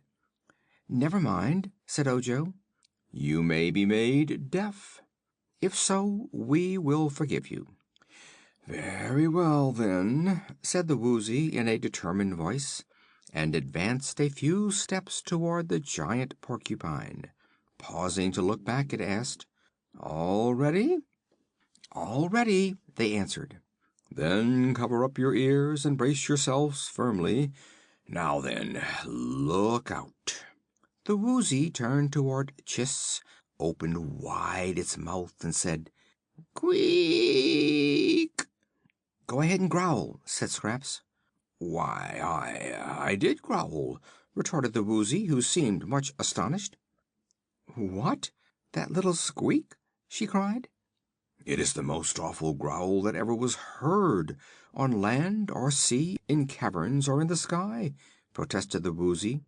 "I wonder you stood the shock so well. Didn't you feel the ground tremble? I suppose Chiss is quite dead with fright." The Shaggy Man laughed merrily. "Poor Wooz," said he; "your growl wouldn't scare a fly." The Woozy seemed to be humiliated and surprised. It hung its head a moment, as if in shame or sorrow, but then it said with renewed confidence, "Anyhow, my eyes can flash fire, and good fire, too. Good enough to set fire to a fence." "That is true," declared Scraps. "I saw it done myself. But your ferocious growl isn't as loud as the tick of a beetle, or one of Ojo's snores when he's fast asleep." "Perhaps," said the Woozy humbly, "I have been mistaken about my growl. It has always sounded very fearful to me, but that may have been because it was so close to my ears." "Never mind," Ojo said soothingly. "It is a great talent to be able to flash fire from your eyes. No one else can do that."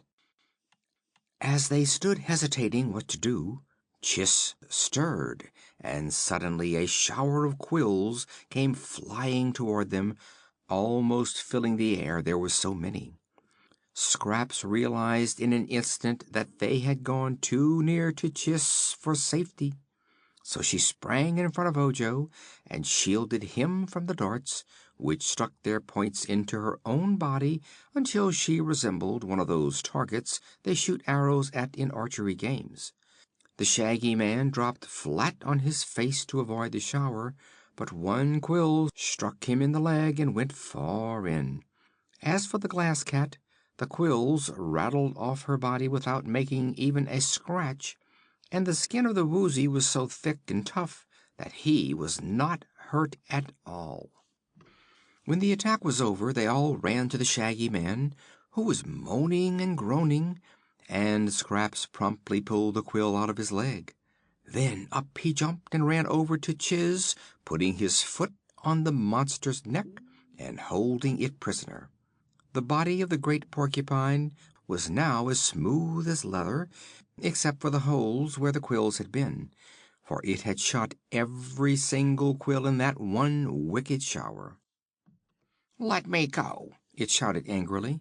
"How dare you put your foot on Chiss?" "I'm going to do worse than that, old boy," replied the Shaggy Man.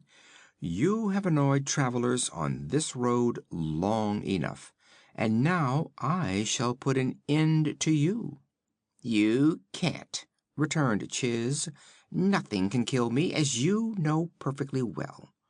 "Perhaps that is true," said the Shaggy Man in a tone of disappointment. "Seems to me I've been told before that you can't be killed. But if I let you go, what will you do?"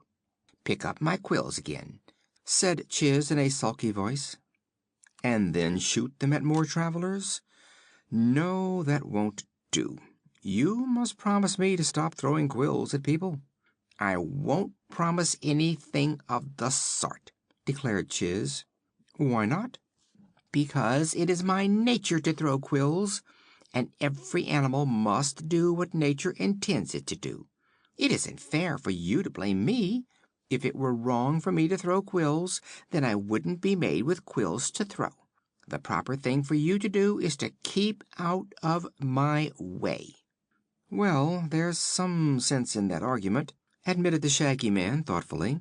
"But people who are strangers and don't know you are here won't be able to keep out of your way." "Tell you what," said Scraps, who was trying to pull the quills out of her own body. "Let's gather up all the quills and take them away with us. Then old Chiss won't have any left to throw at people." "Ah, that's a clever idea. You and Ojo must gather up the quills while I hold Chiss a prisoner, for if I let him go he will get some of his quills and be able to throw them again." So Scraps and Ojo picked up all the quills and tied them in a bundle so they might easily be carried.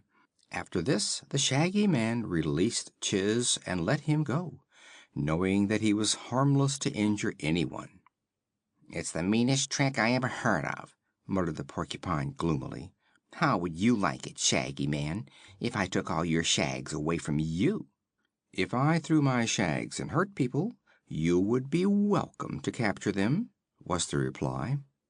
Then they walked on and left Chiss standing in the road, sullen and disconsolate. The Shaggy Man limped as he walked, for his wound still hurt him, and Scraps was much annoyed because the quills had left a number of small holes in her patches. When they came to a flat stone by the roadside, the Shaggy Man sat down to rest, and then Ojo opened his basket and took out the bundle of charms the Crooked Magician had given him. "I am Ojo the Unlucky," he said, "or we would never have met that dreadful porcupine. But I will see if I can find anything among these charms which will cure your leg." Soon he discovered that one of the charms was labeled "For Flesh Wounds," and this the boy separated from the others. It was only a bit of dried root, taken from some unknown shrub, but the boy rubbed it upon the wound made by the quill, and in a few moments the place was healed entirely, and the Shaggy Man's leg was as good as ever. "Rub it on the holes in my patches," suggested Scraps, and Ojo tried it, but without any effect. "The charm you need is a needle and thread," said the Shaggy Man. "But do not worry, my dear. Those holes do not look badly at all." "They'll let in the air, and I don't want people to think I'm airy, or that I'm stuck up," said the Patchwork Girl. "You were certainly stuck up until we pulled out those quills," observed Ojo with a laugh. So now they went on again, and coming presently to a pond of muddy water, they tied a heavy stone to the bundle of quills and sunk it to the bottom of the pond to avoid carrying it farther. End of chapter 12.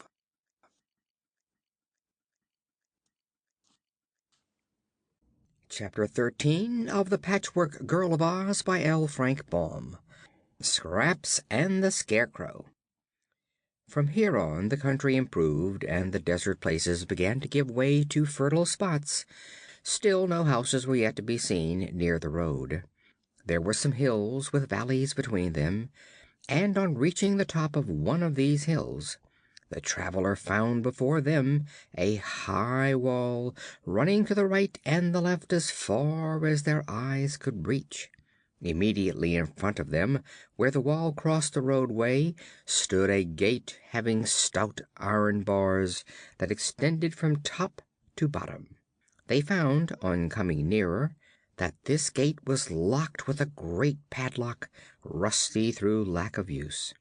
"Well," said Scraps, "I guess we'll stop here." "It's a good guess," replied Ojo. "Our way is barred by this great wall and gate. It looks as if no one had passed through in many years." "Looks are deceiving," declared the Shaggy Man, laughing at their disappointed faces. "And this barrier is the most deceiving thing in all Oz." "It prevents our going any farther, anyhow," said Scraps. "There is no one to mind the gate and let people through, and we've no key to the padlock." "True," replied Ojo, going a little nearer to peep through the bars of the gate. "What shall we do, Shaggy Man?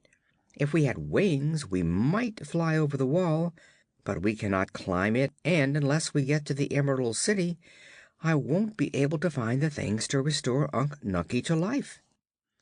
"All very true," answered the Shaggy Man quietly, "but I know this gate, having passed through it many times." "How?" they all eagerly inquired. "I'll show you how," said he. He stood Ojo in the middle of the road and placed Scraps just behind him, with her padded hands on his shoulders. After the Patchwork Girl came the Woozy, who held a part of her skirt in his mouth. Then, last of all, was the Glass Cat, holding fast to the Woozy's tail with her glass jaws. "Now," said the Shaggy Man, "you must all shut your eyes tight and keep them shut until I tell you to open them." "I can't," objected Scraps. "My eyes are buttons and they won't shut." So the Shaggy Man tied his red handkerchief over the Patchwork Girl's eyes and examined all the others to make sure they had their eyes fast shut and could see nothing. "What's the game, anyhow, blind man's buff?" asked Scraps. "Keep quiet," commanded the Shaggy Man sternly. "All ready? Then follow me." He took Ojo's hand and led him forward over the road of yellow bricks toward the gate.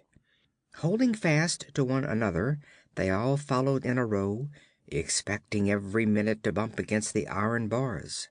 The Shaggy Man also had his eyes closed, but marched straight ahead nevertheless, and after he had taken 100 steps by actual count, he stopped and said, "Now you may open your eyes." They did so, and to their astonishment found the wall and the gateway far behind them, while in front the former blue country of the Munchkins had given way to green fields, with pretty farmhouses scattered among them. "That wall," explained the Shaggy Man, "is what is called an optical illusion. It is quite real while you have your eyes open, but if you are not looking at it, the barrier doesn't exist at all. It's the same way with many other evils in life. They seem to exist, and yet it's all seeming and not true. You will notice that the wall, or what we thought was a wall, separates the Munchkin country from the green country that surrounds the Emerald City, which lies exactly in the center of Oz. There are 2 roads of yellow bricks through the Munchkin country, but the one we followed is the best of the 2. Dorothy once traveled the other way and met with more dangers than we did. But all our troubles are over for the present, as another day's journey will bring us to the great Emerald City." They were delighted to know this, and proceeded with new courage. In a couple of hours they stopped at a farmhouse, where the people were very hospitable and invited them to dinner. The farm folk regarded Scraps with much curiosity, but no great astonishment, for they were accustomed to seeing extraordinary people in the Land of Oz. The woman of this house got her needle and thread and sewed up the holes made by the porcupine quills in the Patchwork Girl's body, after which Scraps was assured she looked as beautiful as ever. "You ought to have a hat to wear," remarked the woman, "for that would keep the sun from fading the colors of your face. I have some patches and scraps put away, and if you will wait 2 or 3 days, I'll make you a lovely hat that will match the rest of you." "Never mind the hat," said Scraps, shaking her yarn braids. "It's a kind offer, but we can't stop. I can't see that my colors have faded a particle as yet. Can you?" "Not much," replied the woman. "You are still very gorgeous, in spite of your long journey." The children of the house wanted to keep the Glass Cat to play with, so Bungle was offered a good home if she would remain, but the cat was too much interested in Ojo's adventures and refused to stop. "Children are rough playmates," she remarked to the Shaggy Man, "and although this home is more pleasant than that of the Crooked Magician, I fear I would soon be smashed to pieces by the boys and girls." After they had rested themselves, they renewed their journey, finding the road now smooth and pleasant to walk upon, and the country growing more beautiful the nearer they drew to the Emerald City. By and by Ojo began to walk on the green grass, looking carefully around him. "What are you trying to find?" asked Scraps. "A 6-leaved clover," said he. "Don't do that!" exclaimed the Shaggy Man earnestly. "It's against the law to pick a 6-leaved clover. You must wait until you get Ozma's consent." "She wouldn't know it," declared the boy. "Ozma knows many things," said the Shaggy Man. "In her room is a magic picture that shows any scene in the Land of Oz where strangers or travelers happen to be. She may be watching the picture of us even now and noticing everything that we do." "Does she always watch the magic picture?" asked Ojo. "Not always, for she has many other things to do; but as I said, she may be watching us this very minute." "I don't care," said Ojo in an obstinate tone of voice. "Ozma's only a girl." The Shaggy Man looked at him in surprise. "You ought to care for Ozma," said he, "if you expect to save your uncle. For if you displease our powerful ruler, your journey will surely prove a failure. Whereas, if you make a friend of Ozma, she will gladly assist you. As for her being a girl, that is another reason why you should obey her laws, if you are courteous and polite. Everyone in Oz loves Ozma and hates her enemies, for she is as just as she is powerful." Ojo sulked a while, but finally returned to the road and kept away from the green clover. The boy was moody and bad-tempered for an hour or two afterward, because he could really see no harm in picking a 6-leaved clover if he found one, and in spite of what the Shaggy Man had said, he considered Ozma's law to be unjust. They presently came to a beautiful grove of tall and stately trees, through which the road wound in sharp curves, first one way and then another. As they were walking through this grove, they heard someone in the distance singing, and the sound grew nearer and nearer until they could distinguish the words, although the bend in the road still hid the singer.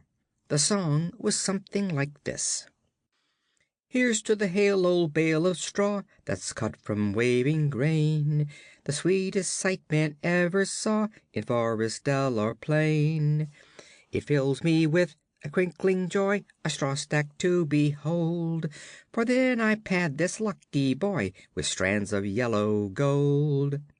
"Ah!" exclaimed the Shaggy Man, "here comes my friend the Scarecrow." "What? A live Scarecrow?" asked Ojo. "Yes, the one I told you of. He's a splendid fellow, and very intelligent. You'll like him, I'm sure."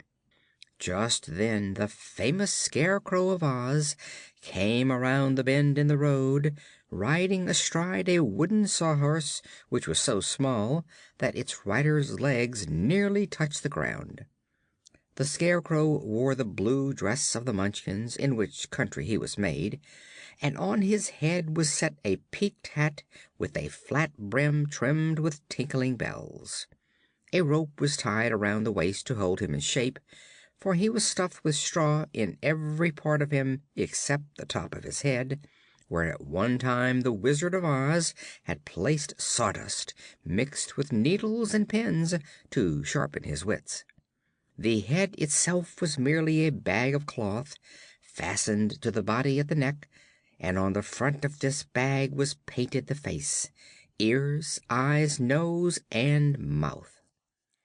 The Scarecrow's face was very interesting, for it bore a comical and yet winning expression, although one eye was a bit larger than the other, and the ears were not mates.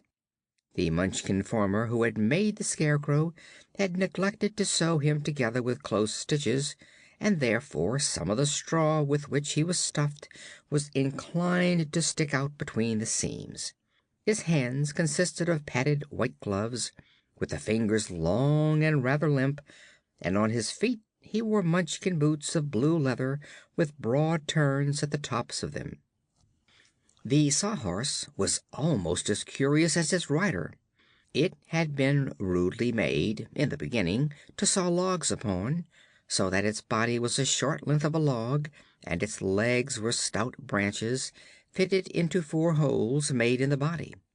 The tail was formed by a small branch that had been left on the log, while the head was a gnarled bump on one end of the body. 2 knots of wood formed the eyes, and the mouth was a gash chopped in the log. When the Sawhorse first came to life, it had no ears at all, and so could not hear. But the boy who then owned him had whittled 2 ears out of bark and stuck them in the head, after which the Sawhorse heard very distinctly. This queer wooden horse was a great favorite with Princess Ozma, who had caused the bottoms of its legs to be shod with plates of gold, so the wood would not wear away. Its saddle was made of cloth of gold, richly encrusted with precious gems. It had never worn a bridle.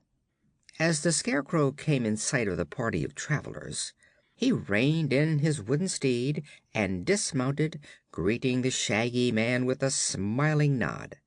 Then he turned to stare at the Patchwork Girl in wonder, while she in turn stared at him. "Shags," he whispered, drawing the Shaggy Man aside, "pat me into shape, there's a good fellow." While his friend punched and patted the Scarecrow's body to smooth out the humps, Scraps turned to Ojo and whispered, "Roll me out, please. I've sagged down dreadfully from walking so much, and men like to see a stately figure." She then fell upon the ground, and the boy rolled her back and forth like a rolling pin, until the cotton had filled all the spaces in her patchwork covering, and the body had lengthened to its fullest extent. Scraps and the Scarecrow both finished their hasty toilets at the same time, and again they faced each other. "Allow me, Miss Patchwork," said the Shaggy Man, "to present my friend, the Right Royal Scarecrow of Oz. Scarecrow, this is Miss Scraps Patches. Scraps, this is Scarecrow. Scarecrow, Scraps, Scraps, Scarecrow." They both bowed with much dignity. "Forgive me for staring so rudely," said the Scarecrow, "but you are the most beautiful sight my eyes have ever beheld." "That is a high compliment from one who is himself so beautiful," murmured Scraps, casting down her suspender button eyes by lowering her head. "But tell me, good sir, are you not a trifle lumpy?" "Yes, of course, that's my straw, you know. It bunches up sometimes, in spite of all my efforts to keep it even. Doesn't your straw ever bunch?" "Oh, I'm stuffed with cotton," said Scraps. "It never bunches, but it's inclined to pack down and make me sag. But cotton is high grade stuffing. I may say it is even more stylish, not to say aristocratic, than straw," said the Scarecrow politely. "Still, it is but proper that one so entrancingly lovely should have the best stuffing there is going. I'm so glad I've met you, Miss Scraps. Introduce us again, Shaggy." "Once is enough," replied the Shaggy Man, laughing at his friend's enthusiasm. "Then tell me where you found her, and, dear me, what a queer cat! What are you made of? Gelatin?" "Pure glass," answered the cat, proud to have attracted the Scarecrow's attention. "I am much more beautiful than the Patchwork Girl. I'm transparent, and Scraps isn't. I've pink brains, you can see 'em work, and I've a ruby heart, finely polished, while Scraps hasn't any heart at all." "No more have I," said the Scarecrow, shaking hands with Scraps, as if to congratulate her on the fact. "I've a friend, the Tin Woodman, who has a heart, but I find I get along pretty well without one. And so, well, here's a little Munchkin boy, too. Shake hands, my little man. How are you?" Ojo placed his hand in the flabby stuffed glove that served the Scarecrow for a hand, and the Scarecrow pressed it so cordially that the straw in his glove crackled. Meantime the Woozy had approached the Sawhorse and begun to sniff at it. The Sawhorse resented this familiarity, and with a sudden kick pounded the Woozy squarely on its head with one gold shod foot. "Take that, you monster!" it cried angrily. The Woozy never even winked. "To be sure," he said, "I'll take anything I have to. But don't make me angry, you wooden beast, or my eyes will flash fire and burn you up." The Sawhorse rolled its knot eyes wickedly and kicked again. But the Woozy trotted away and said to the Scarecrow: "What a sweet disposition that creature has! I advise you to chop it up for kindling wood and use me to ride upon. My back is flat and you can't fall off." "I think the trouble is that you haven't been properly introduced," said the Scarecrow, regarding the Woozy with much wonder, for he had never seen such a queer animal before. "The Sawhorse is the favorite steed of Princess Ozma, the ruler of the Land of Oz, and he lives in a stable decorated with pearls and emeralds at the rear of the royal palace. He is swift as the wind, untiring, and is kind to his friends. All the people of Oz respect the Sawhorse highly, and when I visit Ozma she sometimes allows me to ride him, as I am doing today. Now you know what an important personage the Sawhorse is, and if someone, perhaps yourself, will tell me your name, your rank and station, and your history, it will give me pleasure to relate them to the Sawhorse. This will lead to mutual respect and friendship." The Woozy was somewhat abashed by this speech and did not know how to reply, but Ojo said: "This square beast is called the Woozy, and he isn't of much importance except that he has 3 hairs growing on the tip of his tail." The Scarecrow looked and saw that this was true. "But," said he in a puzzled way, "what makes those 3 hairs important? The Shaggy Man has thousands of hairs, but no one has ever accused him of being important."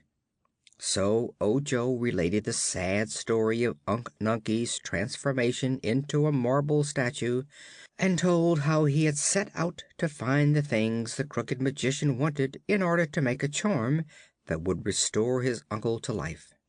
One of the requirements was 3 hairs from a woozy's tail, but not being able to pull out the hairs, they had been obliged to take the woozy with them. The Scarecrow looked grave as he listened, and he shook his head several times as if in disapproval. "We must see Ozma about this matter," he said. "That crooked magician is breaking the law by practicing magic without a license, and I'm not sure Ozma will allow him to restore your uncle to life." "Already I have warned the boy of that," declared the Shaggy Man. At this Ojo began to cry. "I want my Unc-Nunkie!" he exclaimed. "I know how he can be restored to life, and I'm going to do it, Ozma or no Ozma. What right has this girl Ruler to keep my Unc-Nunkie a statue forever?" "Don't worry about that just now," advised the Scarecrow. "Go on to the Emerald City, and when you reach it have the Shaggy Man take you to see Dorothy. Tell her your story, and I'm sure she will help you. Dorothy is Ozma's best friend, and if you can win her to your side, your uncle is pretty safe to live again." Then he turned to the Woozy and said: "I'm afraid you are not important enough to be introduced to the Sawhorse, after all." "I'm a better beast than he is," retorted the Woozy indignantly. "My eyes can flash fire, and his can't." "Is it true?" inquired the Scarecrow, turning to the Munchkin boy. "Yes," said Ojo, and told how the Woozy had set fire to the fence. "Have you any other accomplishments?" asked the Scarecrow. "I have a most terrible growl. That is, sometimes," said the Woozy, as Scraps laughed merrily and the Shaggy Man smiled. But the Patchwork Girl's laugh made the Scarecrow forget all about the Woozy. He said to her: "What an admirable young lady you are, and what jolly good company!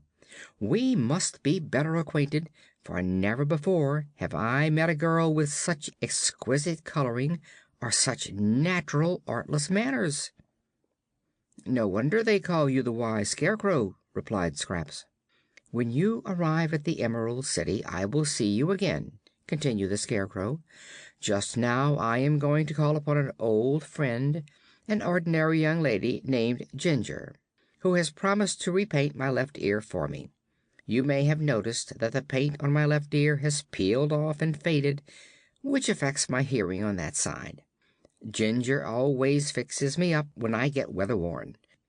"When do you expect to return to the Emerald City?" asked the Shaggy Man. "I'll be there this evening, for I'm anxious to have a long talk with Miss Scraps. How is it, Sawhorse? Are you equal to a swift run?" "Anything that suits you suits me," returned the wooden horse. So the Scarecrow mounted to the jeweled saddle and waved his hat, when the Sawhorse darted away so swiftly that they were out of sight in an instant. End of Chapter 13.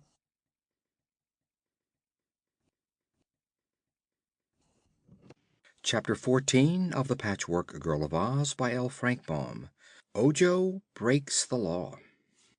"What a queer man," remarked the Munchkin boy, when the party had resumed its journey.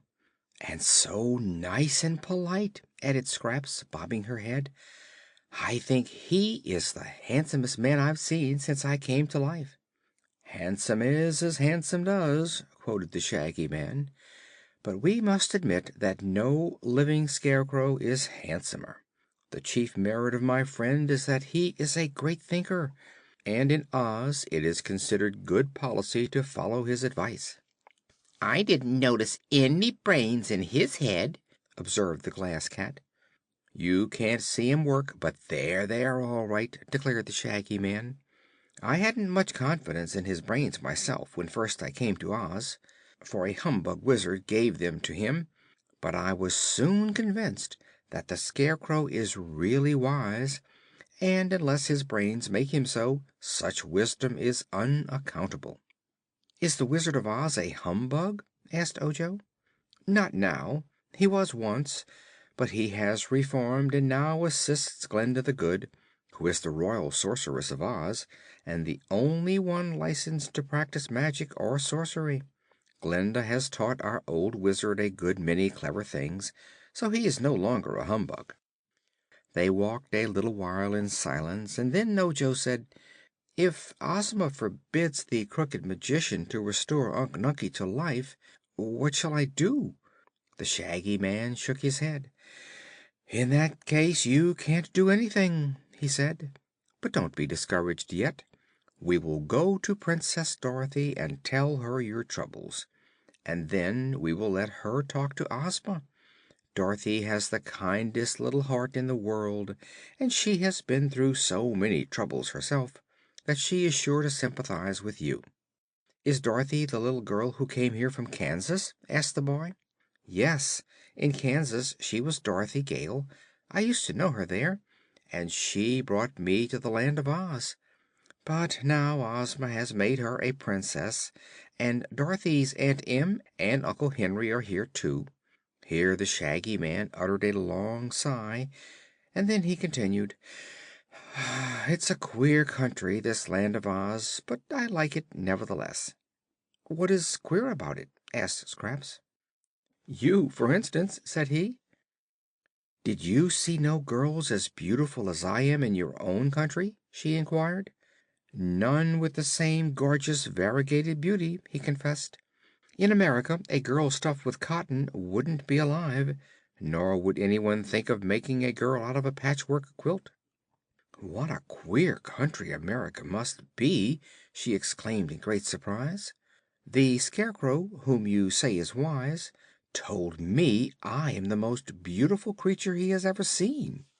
"I know, and perhaps you are, from a Scarecrow point of view," replied the Shaggy Man; but why he smiled as he said it Scraps could not imagine. As they drew nearer to the Emerald City, the travelers were filled with admiration for the splendid scenery they beheld. Handsome houses stood on both sides of the road, and each had a green lawn before it as well as a pretty flower garden. "In another hour," said the Shaggy Man, "we shall come in sight of the walls of the Royal City." He was walking ahead with Scraps, and behind them came the Woozy and the Glass Cat. Ojo had lagged behind, for in spite of the warnings he had received, the boy's eyes were fastened on the clover that bordered the road of yellow bricks, and he was eager to discover if such a thing as a six-leaved clover really existed. Suddenly he stopped short and bent over to examine the ground more closely. Yes! Here at last was a clover with 6 spreading leaves. He counted them carefully to make sure. In an instant his heart leaped with joy, for this was one of the important things he had come for, one of the things that would restore dear Unc Nunkie to life. He glanced ahead and saw that none of his companions was looking back. Neither were any other people about, for it was midway between two houses.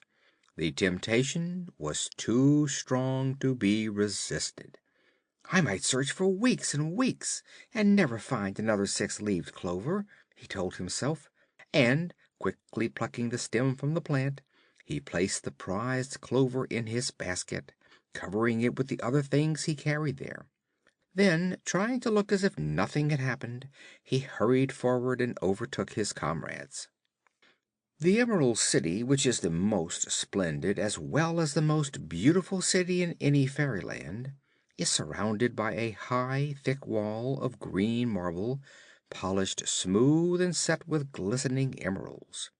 There are 4 gates, one facing the Munchkin country, one facing the country of the Winkies, one facing the country of the Quadlings, and one facing the country of the Gillikins. The Emerald City lies directly in the center of these 4 important countries of Oz. The gates had bars of pure gold, and on either side of each gateway were built high towers, from which floated gay banners. Other towers were set at distances along the walls, which were broad enough for 4 people to walk abreast upon. The enclosure, all green and gold and glittering with precious gems, was indeed a wonderful sight to greet our travelers, who first observed it from the top of a little hill. But beyond the wall was the vast city it surrounded, and hundreds of jeweled spires, domes, and minarets, flaunting flags and banners, reared their crests far above the towers of the gateways. In the center of the city our friends could see the tops of many magnificent trees, some nearly as tall as the spires of the buildings, and the Shaggy Man told them that these trees were in the royal gardens of Princess Ozma. They stood a long time on the hilltop, feasting their eyes on the splendor of the Emerald City. "Whee!" exclaimed Scraps, clasping her padded hands in ecstasy. "That'll do for me to live in, all right. No more of the Munchkin country for these patches, and no more of the Crooked Magician." "Why, you belong to Dr. Pipt," replied Ojo, looking at her in amazement. "You were made for a servant, Scraps, so you are personal property and not your own mistress." "Bother Dr. Pip! If he wants me, let him come here and get me. I'm not going back to his den of my own accord, that's certain. Only one place in the Land of Oz is fit to live in, and that's the Emerald City. It's lovely. It's almost as beautiful as I am, Ojo."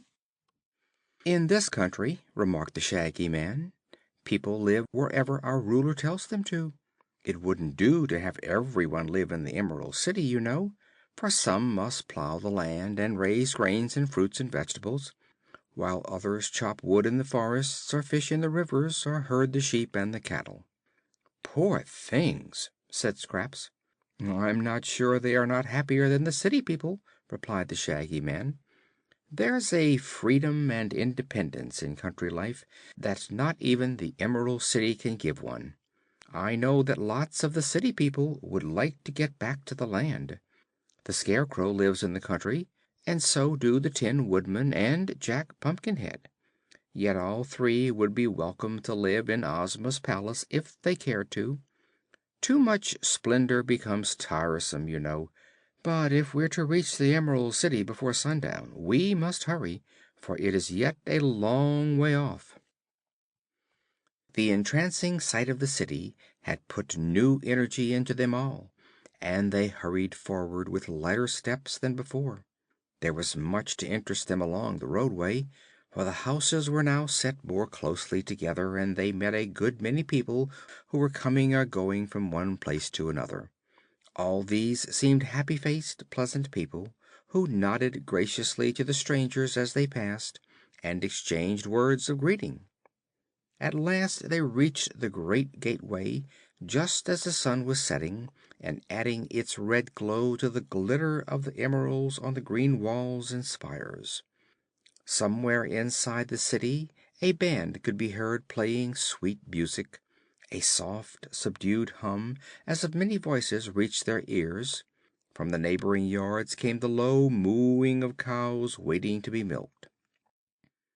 They were almost at the gate when the golden bars slid back and a tall soldier stepped out and faced them.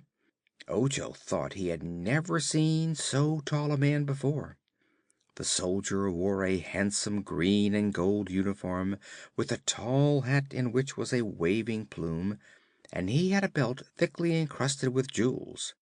But the most peculiar thing about him was his long green beard, which fell far below his waist and perhaps made him seem taller than he really was. "Halt!" said the soldier with the green whiskers, not in a stern voice, but rather in a friendly tone. They halted before he spoke and stood looking at him. "Good evening, Colonel," said the Shaggy Man. "What's the news since I left? Anything important?" "Billina has hatched out 13 new chickens," replied the soldier with the green whiskers, "and they're the cutest little fluffy yellow balls you ever saw. The Yellow Hen is mighty proud of those children, I can tell you." "She has a right to be," agreed the Shaggy Man. "Let me see; that's about 7,000 chicks she has hatched out, isn't it, General?" "That, at least," was the reply. "You will have to visit Billina and congratulate her." "It will give me pleasure to do that," said the Shaggy Man. "But you will observe that I have brought some strangers home with me. I'm going to take them to see Dorothy." "One moment, please," said the soldier, barring the way, as they started to enter the gate. "I am on duty, and I have orders to execute. Is anyone in your party named Ojo the Unlucky?" "Why, that's me!" cried Ojo, astonished at hearing his name on the lips of a stranger. The soldier with the green whiskers nodded. "I thought so," said he, "and I am sorry to announce that it is my painful duty to arrest you." "Arrest me!" exclaimed the boy. "What for?" "I haven't looked to see," answered the soldier. Then he drew a paper from his breast pocket and glanced at it. "Oh, yes. You are to be arrested for willfully breaking one of the laws of Oz." "Breaking a law?" said Scraps. "Nonsense, soldier; you're joking." "Not this time," returned the soldier with a sigh. "My dear child, what are you? A rummage sale or a guess me quick? In me you behold the bodyguard of our gracious ruler, Princess Ozma, as well as the royal army of Oz and the police force of the Emerald City." "And only one man?" exclaimed the Patchwork Girl. "Only one, and plenty enough.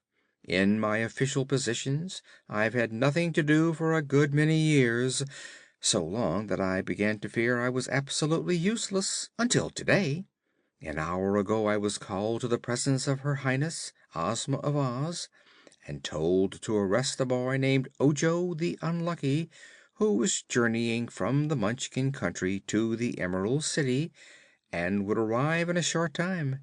This command so astonished me that I nearly fainted, for it is the first time anyone has merited arrest since I can remember.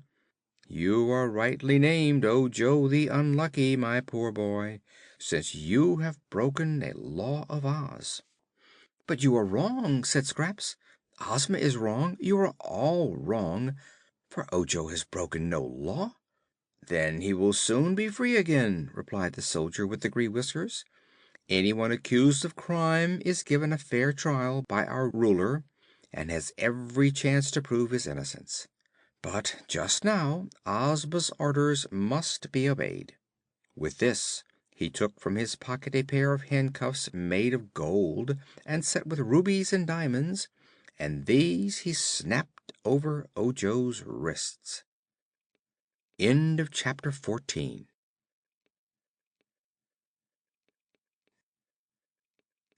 Chapter 15 of The Patchwork Girl of Oz by L. Frank Baum. Ozma's Prisoner. The boy was so bewildered by this calamity that he made no resistance at all. He knew very well he was guilty, but it surprised him that Ozma also knew it. He wondered how she had found out so soon that he had picked the six-leaved clover. He handed his basket to Scraps and said: "Keep that until I get out of prison. If I never get out, take it to the Crooked Magician, to whom it belongs."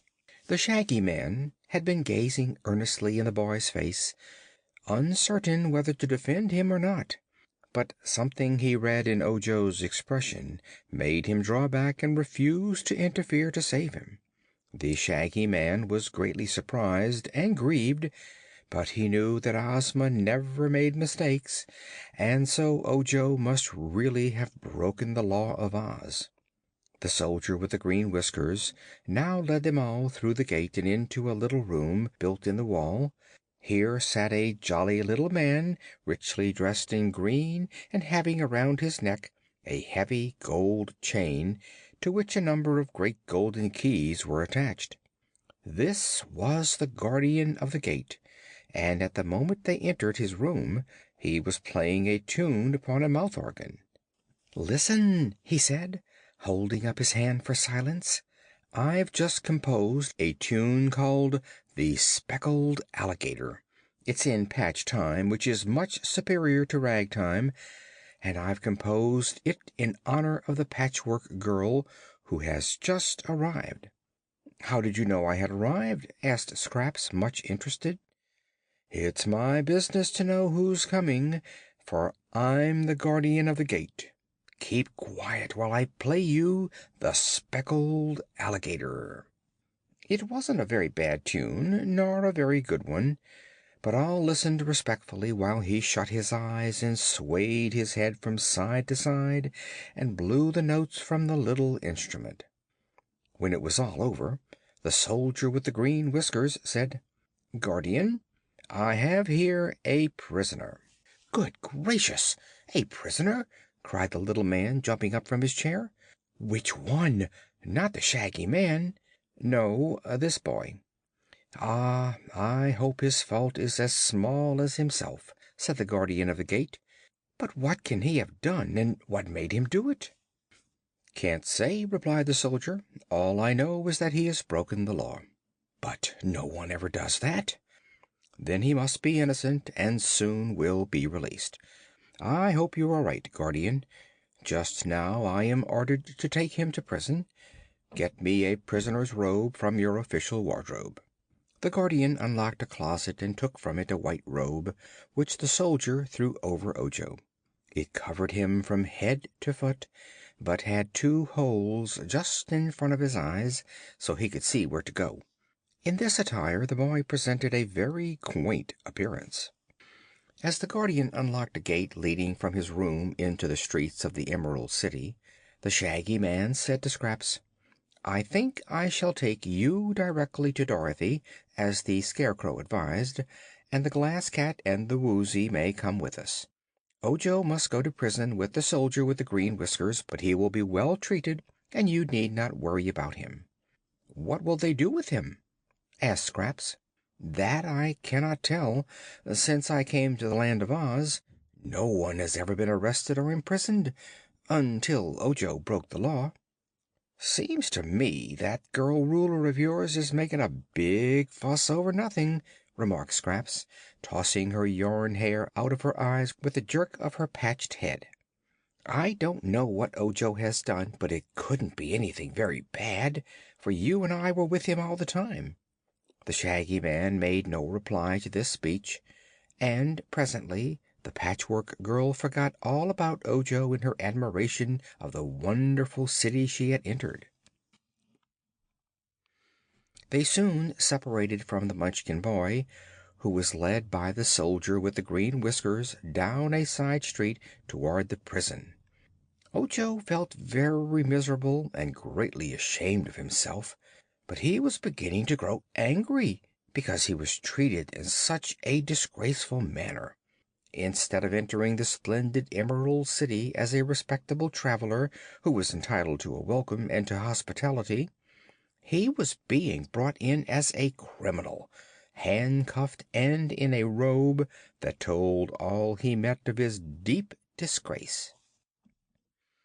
Ojo was by nature gentle and affectionate, and if he had disobeyed the law of Oz, it was to restore his dear Unc Nunkie to life. His fault was more thoughtless than wicked, but that did not alter the fact that he had committed a fault. At first he had felt sorrow and remorse, but the more he thought about the unjust treatment he had received, unjust merely because he considered it so, the more he resented his arrest, blaming Ozma for making foolish laws and then punishing folks who broke them. Only a six-leaved clover, a tiny green plant growing neglected and trampled underfoot. What harm could there be in picking it? Ojo began to think Ozma must be a very bad and oppressive ruler for such a lovely fairyland as Oz. The Shaggy Man said the people loved her, but how could they? The little Munchkin boy was so busy thinking these things, which many guilty prisoners have thought before him, that he scarcely noticed all the splendor of the city streets through which they passed. Whenever they met any of the happy, smiling people, the boy turned his head away in shame, although no one knew who was beneath the robe. By and by they reached a house built just beside the great city wall, but in a quiet, retired place. It was a pretty house, neatly painted and with many windows. Before it was a garden filled with blooming flowers. The soldier with the green whiskers led Ojo up the gravel path to the front door, on which he knocked. A woman opened the door, and seeing Ojo in his white robe, exclaimed, "Goodness me! A prisoner at last! But what a small one, Soldier!" "The size doesn't matter, Tollydiggle, my dear. The fact remains that he is a prisoner," said the soldier, "and this being the prison, and you the jailer, it is my duty to place the prisoner in your charge." "True. Come in, then, and I'll give you a receipt for him." They entered the house and passed through a hall to a large circular room, where the woman pulled the robe off from Ojo and looked at him with kindly interest. The boy, on his part, was gazing around him in amazement, for never had he dreamed of such a magnificent apartment as this in which he stood. The roof of the dome was of colored glass, worked into beautiful designs. The walls were paneled with plates of gold, decorated with gems of great size and many colors, and upon the tiled floor were soft rugs, delightful to walk upon. The furniture was framed in gold and upholstered in satin brocade, and it consisted of easy chairs, divans, and stools in great variety. Also there were several tables with mirror tops, and cabinets filled with rare and curious things. In one place a case filled with books stood against the wall, and elsewhere Ojo saw a cupboard containing all sorts of games. "May I stay here a little while before I go to prison?" asked the boy pleadingly. "Why, this is your prison," replied Tollydiggle, "and in me behold your jailer. Take off those handcuffs, Soldier, for it is impossible for anyone to escape from this house." "I know that very well," replied the soldier, and at once unlocked the handcuffs and released the prisoner. The woman touched a button on the wall and lighted a big chandelier that hung suspended from the ceiling, for it was growing dark outside. Then she seated herself at a desk and asked, "What name?" "Ojo the Unlucky," answered the soldier with the green whiskers. "Unlucky? Ah, that accounts for it," said she. "What crime?" "Breaking a law of Oz." "All right. There's your receipt, Soldier. And now I'm responsible for the prisoner." "I'm glad of it, for this is the first time I've ever had anything to do in my official capacity," remarked the jailer in a pleased tone. "It's the same with me, Tollydiggle," laughed the soldier. "But my task is finished, and I must go and report to Ozma that I've done my duty like a faithful police force, a loyal army, and an honest bodyguard, as I hope I am." Saying this, he nodded farewell to Tollydiggle and Ojo and went away. "Now then," said the woman briskly, "I must get you some supper, for you are doubtless hungry. What would you prefer? Planked whitefish, omelet with jelly, or mutton chops with gravy?" Ojo thought about it. Then he said, "I'll take the chops, if you please." "Very well. Amuse yourself while I'm gone. I won't be long." And then she went out by a door and left the prisoner alone. Ojo was much astonished, for not only was this unlike any prison he had ever heard of, but he was being treated more as a guest than a criminal. There were many windows, and they had no locks. There were 3 doors to the room, and none were bolted. He cautiously opened one of the doors and found it led into a hallway, but he had no intention of trying to escape. If his jailer was willing to trust him in this way, he would not betray her trust, and moreover a hot supper was being prepared for him, and his prison was very pleasant and comfortable. So he took a book from the case and sat down in a big chair to look at the pictures. This amused him until the woman came in with a large tray and spread a cloth on one of the tables.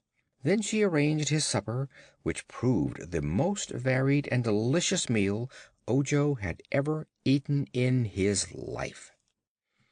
Tollydiggle sat near him while he ate, sewing on some fancy work she held in her lap. When he had finished, she cleared the table and then read to him a story from one of the books. "Is this really a prison?" he asked when she had finished reading. "Indeed it is," she replied.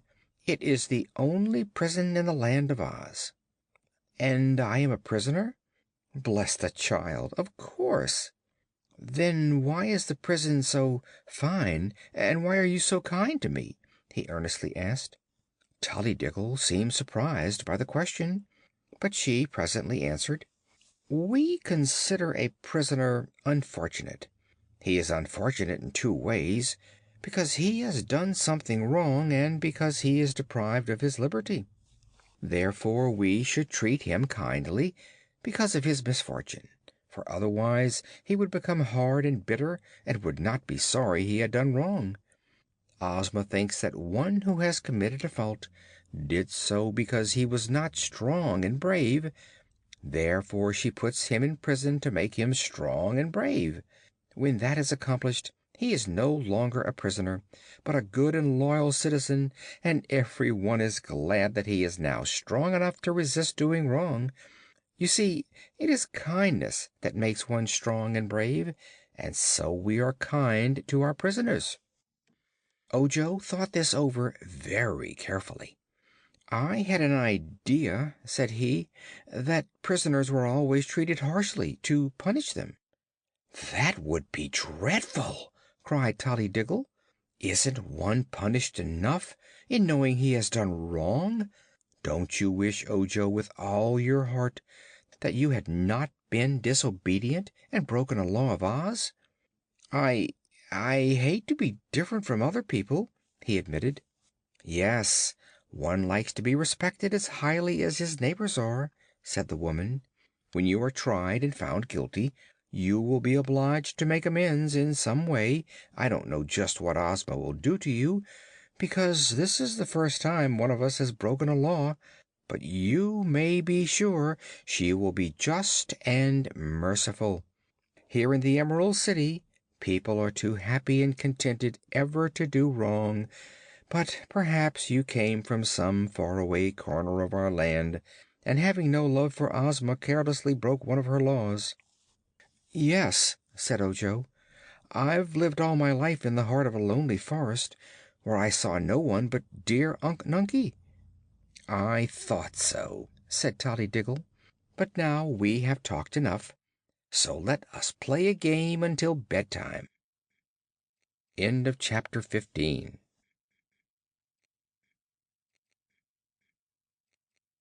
Chapter 16 of the Patchwork Girl of Oz by L. Frank Baum.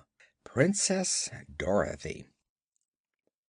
Dorothy Gale was sitting in one of her rooms in the royal palace, while curled up at her feet was a little black dog with a shaggy coat and very bright eyes.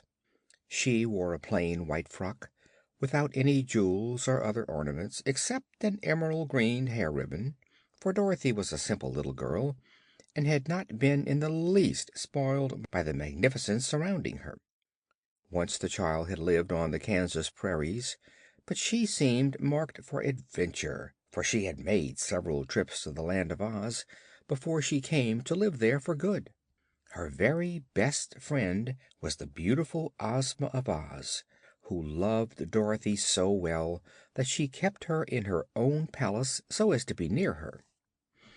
The girls, Uncle Harry and Aunt Em, the only relatives she had in the world, had been brought here by Ozma and given a pleasant home. Dorothy knew almost everybody in Oz, and it was she who had discovered the Scarecrow, the Tin Woodman and the Cowardly Lion, as well as Tik-Tok, the Clockwork Man.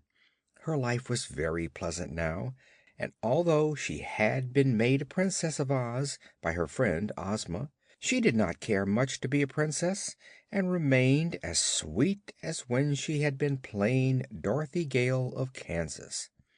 Dorothy was reading a book this evening when Jellia Jamb, the favorite servant maid of the palace, came to say that the Shaggy Man wanted to see her. "All right," said Dorothy. "Tell him to come right up."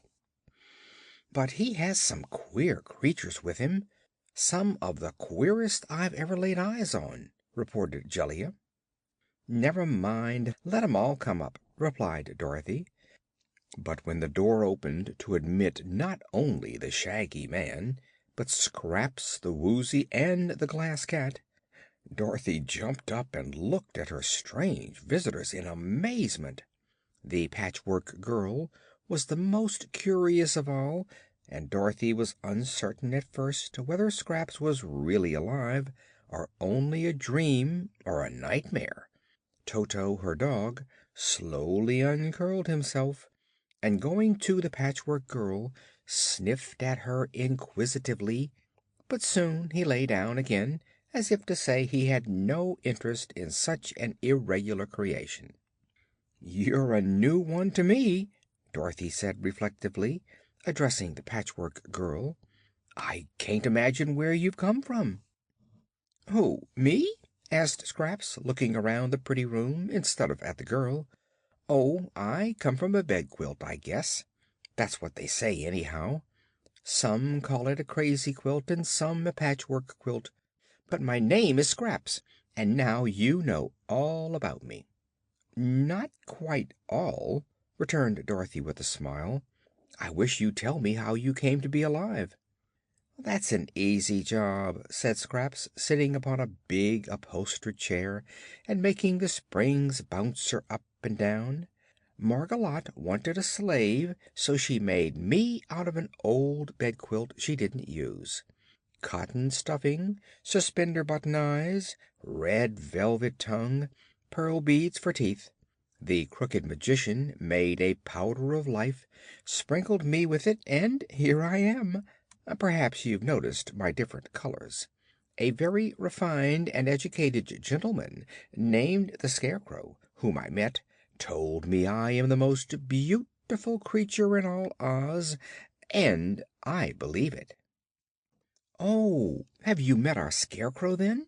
asked Dorothy, a little puzzled to understand the brief history related. "Yes, isn't he jolly?" "The Scarecrow has many good qualities," replied Dorothy. "But I'm sorry to hear all this about the Crooked Magician. Ozma'll be mad as hops when she hears he's been doing magic again. She told him not to." "He only practices magic for the benefit of his own family," explained Bungle, who was keeping at a respectful distance from the little black dog. "Dear me," said Dorothy, "I hadn't noticed you before. Are you glass, or what?" "I'm glass, and transparent, too, which is more than can be said of some folks," answered the cat. "Also, I have some lovely pink brains. You can see 'em work." "Oh, is that so? Come over here and let me see." The Glass Cat hesitated, eyeing the dog. "Send that beast away and I will," she said. "Beast? Why, that's my dog Toto, and he's the kindest dog in all the world. Toto knows a good many things, too, most as much as I do, I guess." "Why doesn't he say anything?" asked Bungle. "He can't talk, not being a fairy dog," explained Dorothy. "He's just a common United States dog, but that's a good deal, and I understand him, and he understands me just as well as if he could talk." Toto, at this, got up and rubbed his head softly against Dorothy's hand, which she held out to him, and he looked up into her face as if he had understood every word she had said. "This cat, Toto," she said to him, "is made of glass, so you mustn't bother it or chase it any more than you do my pink kitten. It's probably brittle and might break if it bumped against anything." "Ruff!" said Toto, and that meant he understood. The Glass Cat was so proud of her pink brains that she ventured to come close to Dorothy, in order that the girl might see 'em work. This was really interesting, but when Dorothy patted the cat she found the glass cold and hard and unresponsive, so she decided at once that Bungle would never do for a pet. "What do you know about the Crooked Magician who lives on the mountain?" asked Dorothy. "He made me," replied the cat, "so I know all about him. The Patchwork Girl is new, 3 or 4 days old, But I've lived with Dr. Pip for years, and though I don't much care for him, I will say that he has always refused to work magic for any of the people who come to his house. He thinks there's no harm in doing magic things for his own family, and he made me out of glass because the meat cats drink too much milk. He also made Scraps come to life so she could do the housework for his wife, Margalotte." "Then why did you both leave him?" asked Dorothy. "I think you'd better let me explain that," interrupted the Shaggy Man. And then he told Dorothy all of Ojo's story, and how Unc Nunkie and Margalotte had accidentally been turned to marble by the liquid of petrifaction. Then he related how the boy had started out in search of the things needed to make the magic charm which would restore the unfortunates to life, and how he had found the Woozy and taken him along because he could not pull the 3 hairs out of its tail. Dorothy listened to all this with much interest, and thought that so far Ojo had acted very well. But when the Shaggy Man told her of the Munchkin boy's arrest by the soldier with the green whiskers, because he was accused of willfully breaking a law of Oz, the little girl was greatly shocked. "What do you suppose he's done?" she asked. "I fear he has picked a 6-leaved clover," answered the Shaggy Man sadly. "I did not see him do it, and I warned him that to do so was against the law, but perhaps that is what he did, nevertheless." "I'm sorry about that," said Dorothy gravely, "for now there will be no one to help his poor uncle and Margalotte 'cept this Patchwork Girl, the Woozy, and the Glass Cat." "Don't mention it," said Scraps. "That's no affair of mine. Margalotte and Unc Nunkie are perfect strangers to me. For the moment I came to life they came to marble." "I see," remarked Dorothy with a sigh of regret. "The woman forgot to give you a heart." "I'm glad she did," retorted the Patchwork Girl. "A heart must be a great annoyance to one. It makes a person feel sad or sorry or devoted or sympathetic, all of which sensations interfere with one's happiness." "I have a heart," murmured the Glass Cat. "It's made of a ruby, but I don't imagine I shall let it bother me about helping Unc Nunkie and Margalotte." "That's a pretty hard heart of yours," said Dorothy. "And the Woozy, of course." "Why, as for me," observed the Woozy, who was reclining on the floor with his legs doubled under him so that he looked much like a square box, "I have never seen those unfortunate people you are speaking of, and yet I am sorry for them, having at times been unfortunate myself. When I was shut up in that forest I longed for some one to help me, and by Ojo came and did help me. So I'm willing to help his uncle. I'm only a stupid beast, Dorothy, but I can't help that, and if you'll tell me what to do to help Ojo and his uncle I'll gladly do it." Dorothy walked over and patted the Woozy on his square head. "You're not pretty," she said, "but I like you. What are you able to do? Anything special?" "I can make my eyes flash fire, real fire, when I'm angry. When anyone says 'Crizzle Crew' to me I get angry, and then my eyes flash fire." "I don't see as fireworks could help Ojo's uncle," remarked Dorothy. "Can you do anything else?" "I I thought I had a very terrifying growl," said the Woozy, with hesitation, "but perhaps I was mistaken." "Yes," said the Shaggy Man, "you are certainly wrong about that." Then he turned to Dorothy and added, "What will become of the Munchkin boy?" "I don't know," she said, shaking her head thoughtfully. "Ozma will see him 'bout it, of course, and then she'll punish him; but how, I don't know, 'cause no one has ever been punished in Oz since I knew anything about the place. Too bad, Shaggy Man, isn't it?" While they were talking, Scraps had been roaming around the room and looking at all the pretty things it contained. She had carried Ojo's basket in her hand until now, when she decided to see what was inside it. She found the bread and the cheese, which she had no use for, and the bundle of charms, which were curious but quite a mystery to her. Then, turning these over, she came upon the 6-leaved clover which the boy had plucked. Scraps was quick-witted, and although she had no heart, she recognized the fact that Ojo was her first friend.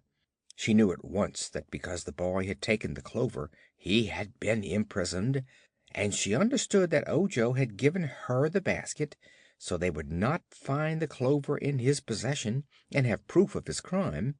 So, turning her head to see that no one noticed her, she took the clover from the basket and dropped it into a golden vase that stood on Dorothy's table.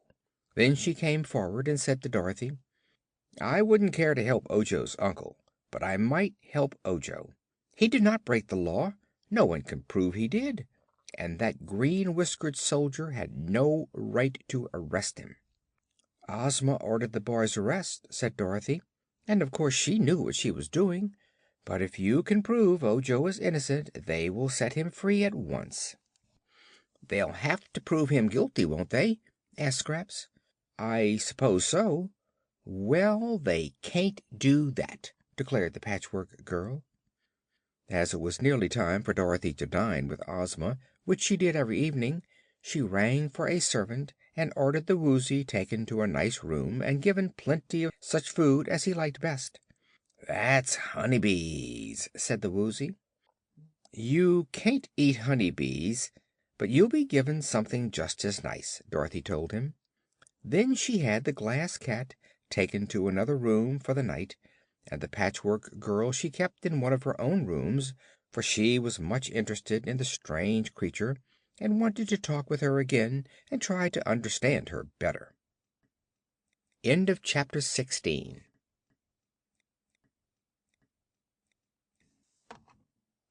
Chapter 17 of The Patchwork Girl of Oz by L. Frank Baum. Ozma and Her Friends. The Shaggy Man had a room of his own in the royal palace, so there he went to change his shaggy suit of clothes for another just as shaggy but not so dusty from travel.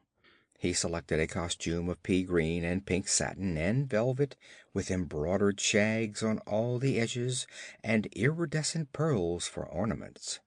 Then he bathed in an alabaster pool and brushed his shaggy hair and whiskers the wrong way to make them still more shaggy. This accomplished, and arrayed in his splendid shaggy garments, he went to Ozma's banquet hall and found the Scarecrow, the Wizard and Dorothy already assembled there. The Scarecrow had made a quick trip and returned to the Emerald City with his left ear freshly painted. A moment later, while they all stood in waiting, a servant threw open the door, the orchestra struck up a tune, and Ozma of Oz entered. Much has been told and written concerning the beauty of person and character of this sweet girl ruler of the Land of Oz, the richest, the happiest and most delightful fairyland of which we have any knowledge. Yet, with all her queenly qualities, Ozma was a real girl and enjoyed the things in life that other real girls enjoy. When she sat on her splendid emerald throne in the great throne room of her palace and made laws and settled disputes and tried to keep all her subjects happy and contented, she was as dignified and demure as any queen might be. But when she had thrown aside her jeweled robe of state and her scepter, and had retired to her private apartments, the girl, joyous, light-hearted and free, replaced the sedate ruler. In the banquet hall tonight were gathered only old and trusted friends, so here Ozma was herself, a mere girl. She greeted Dorothy with a kiss, the Shaggy Man with a smile, the little old Wizard with a friendly handshake, and then she pressed the Scarecrow's stuffed arm and cried merrily: "What a lovely left ear! Why, it's 100 times better than the old one." "I'm glad you like it," replied the Scarecrow, well pleased. "Jinjur did a neat job, didn't she? and my hearing is now perfect. Isn't it wonderful what a little paint will do if it's properly applied?" "It really is wonderful," she agreed, as they all took their seats. "But the Sawhorse must have made his legs twinkle to have carried you so far in one day. I didn't expect you back before tomorrow at the earliest." "Well," said the Scarecrow, "I met a charming girl on the road and wanted to see more of her, so I hurried back." Ozma laughed. "I know," she returned. "It's the Patchwork Girl. She is certainly bewildering, if not strictly beautiful." "Have you seen her, then?" the straw man eagerly asked. "Only in my magic picture, which shows me all scenes of interest in the Land of Oz." "I fear the picture didn't do her justice," said the Scarecrow. "It seems to me that nothing could be more gorgeous," declared Ozma. "Whoever made that patchwork quilt from which Scraps was formed must have selected the gayest and brightest bits of cloth that ever were woven." "I am glad you like her," said the Scarecrow in a satisfied tone. Although the straw man did not eat, not being made so he could, he often dined with Ozma and her companions, merely for the pleasure of talking with them. He sat at the table and had a napkin and plate, but the servants knew better than to offer him food. After a little while he asked, "Where is the Patchwork Girl now?" "In my room," replied Dorothy. "I've taken a fancy to her. She's so queer and uncommon." "She's half crazy, I think," added the Shaggy Man. "But she is so beautiful!" exclaimed the Scarecrow, as if that fact disarmed all criticism. They all laughed at his enthusiasm, but the Scarecrow was quite serious. Seeing that he was interested in Scraps, they forbore to say anything against her. The little band of friends Ozma had gathered around her was so quaintly assorted that much care must be exercised to avoid hurting their feelings or making any one of them unhappy. It was this considerate kindness that held them close friends and enabled them to enjoy one another's society. Another thing they avoided was conversing on unpleasant subjects, and for that reason Ojo and his troubles were not mentioned during the dinner. The Shaggy Man, however, related his adventures with the monstrous plants which had seized and enfolded the travelers, and told how he had robbed Chiss, the giant porcupine, of the quills which it was accustomed to throw at people. Both Dorothy and Ozma were pleased with the exploit and thought it served Chiss right. Then they talked of the Woozy, which was the most remarkable animal any of them had ever before seen, except perhaps the live Sawhorse. Ozma had never known that her dominions contained such a thing as a Woozy, there being but one in existence, and this being confined in his forest for many years. Dorothy said she believed the Woozy was a good beast, honest and faithful, but she added that she did not care much for the Glass Cat. "Still," said the Shaggy Man, "the Glass Cat is very pretty, and if she were not so conceited over her pink brains, no one would object to her as a companion." The Wizard had been eating silently until now, when he looked up and remarked: "That Powder of Life which is made by the Crooked Magician is really a wonderful thing. But Dr. Pipt does not know its true value, and he uses it in the most foolish ways." "I must see about that," said Ozma gravely. Then she smiled again and continued in a lighter tone: "It was Dr. Pipt's famous Powder of Life that enabled me to become the Ruler of Oz." "I've never heard that story," said the Shaggy Man, looking at Ozma questioningly. "Well, when I was a baby girl I was stolen by an old witch named Mombi and transformed into a boy," began the girl Ruler.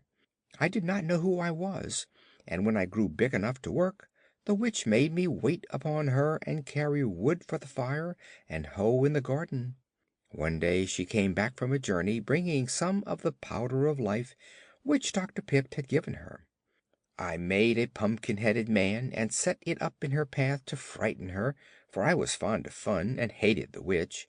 But she knew what the figure was, and to test her powder of life, she sprinkled some of it on the man I had made. It came to life, and is now our dear friend Jack Pumpkinhead. That night I ran away with Jack to escape punishment, and I took old Mombi's powder of life with me. During our journey we came upon a wooden sawhorse standing by the road, and I used the magic powder to bring it to life. The Sawhorse has been with me ever since. When I got to the Emerald City, the good sorceress Glinda knew who I was and restored me to my proper person when I became the rightful ruler of this land.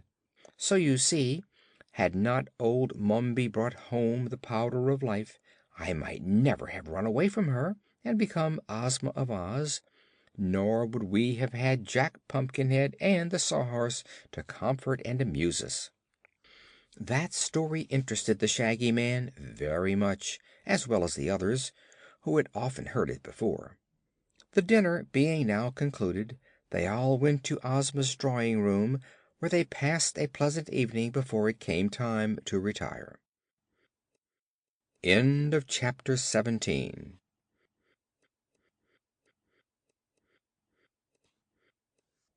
Chapter 18 of the Patchwork Girl of Oz by L. Frank Baum. Ojo is forgiven. The next morning the soldier with the green whiskers went to the prison and took Ojo away to the royal palace, where he was summoned to appear before the girl ruler for judgment.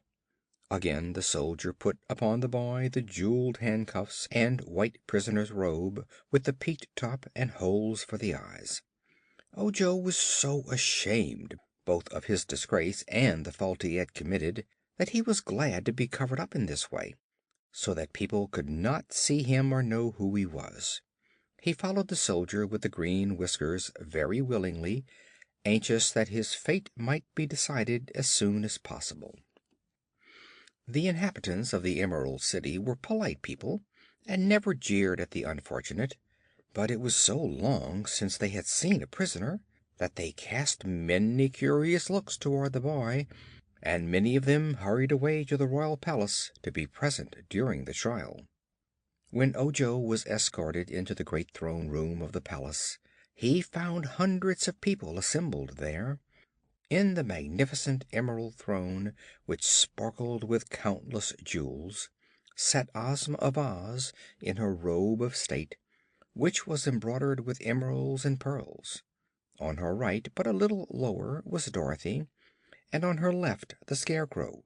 Still lower, but nearly in front of Ozma, sat the wonderful Wizard of Oz, and on a small table beside him was the golden vase from Dorothy's room, into which Scraps had dropped the stolen clover. At Ozma's feet crouched two enormous beasts, each the largest and most powerful of its kind. Although these beasts were quite free, no one present was alarmed by them, for the Cowardly Lion and the Hungry Tiger were well known and respected in the Emerald City, and they always guarded the ruler when she held high court in the throne room. There was still another beast present, but this one Dorothy held in her arms, for it was her constant companion, the little dog Toto. Toto knew the Cowardly Lion and the Hungry Tiger, and often played and romped with them, for they were good friends. Seated on ivory chairs before Ozma, with a clear space between them and the throne, were many of the nobility of the Emerald City, lords and ladies in beautiful costumes, and officials of the kingdom in the royal uniforms of Oz. Beside these courtiers were others of less importance, filling the great hall to the very doors. At the same moment that the soldier with the green whiskers arrived with Ojo, the Shaggy Man entered from a side door, escorting the Patchwork Girl, the Woozy, and the Glass Cat. All these came to the vacant space before the throne and stood facing the ruler. "Hello, Ojo," said Scraps. "How are you?" "All right," he replied, but the scene awed the boy and his voice trembled a little with fear. Nothing could awe the Patchwork Girl, and although the Woozy was somewhat uneasy in the splendid surroundings, the Glass Cat was delighted with the sumptuousness of the court and the impressiveness of the occasion. Pretty big words, but quite expressive. At a sign from Ozma, the soldier removed Ojo's white robe, and the boy stood face to face with the girl who was to decide his punishment. He saw at a glance how lovely and sweet she was, and his heart gave a bound of joy, for he hoped she would be merciful. Ozma sat looking at the prisoner a long time. Then she said gently, "One of the laws of Oz forbids anyone to pick a six-leaved clover. You are accused of having broken this law even after you had been warned not to do so." Ojo hung his head, and while he hesitated how to reply, the Patchwork Girl stepped forward and spoke for him. "All this fuss is about nothing at all," she said, facing Ozma unabashed. "You can't prove he picked the six-leaved clover, so you've no right to accuse him of it. Search him if you like, but you won't find the clover. Look in his basket and you'll find it's not there. He hasn't got it. So I demand that you set this poor Munchkin boy free." The people of Oz listened to this defiance in amazement, and wondered at the queer Patchwork Girl who dared talk so boldly to their ruler. But Ozma sat silent and motionless, and it was the little Wizard who answered Scraps. "So the clover hasn't been picked, eh?" he said. "I think it has. I think the boy hid it in his basket and then gave the basket to you. I also think you dropped the clover into this vase, which stood in Princess Dorothy's room, hoping to get rid of it so it would not prove the boy guilty. You're a stranger here, Miss Patches, and so you don't know that nothing can be hidden from our powerful ruler's magic picture, nor from the watchful eyes of the humble Wizard of Oz. Look, all of you." With these words he waved his hands toward the vase on the table, which Scraps now noticed for the first time. From the mouth of the vase a plant sprouted, slowly growing before their eyes until it became a beautiful bush, and on the topmost branch appeared the six-leaved clover which Ojo had unfortunately picked. Ozma turned to Ojo. "Did you pick the six-leaved clover?" she asked. "Yes," he replied. "I knew it was against the law, but I wanted to save Unc Nunkie, and I was afraid if I asked your consent to pick it you would refuse me." "What caused you to think that?" asked the ruler. "Why, it seemed to me a foolish law, unjust and unreasonable. Even now I can see no harm in picking a six-leaved clover. And I had not seen the Emerald City then, nor you, and I thought a girl who would make such a silly law would not be liable to help anyone in trouble." Ozma regarded him musingly, her chin resting upon her hand, but she was not angry. On the contrary, she smiled a little at her thoughts and then grew sober again.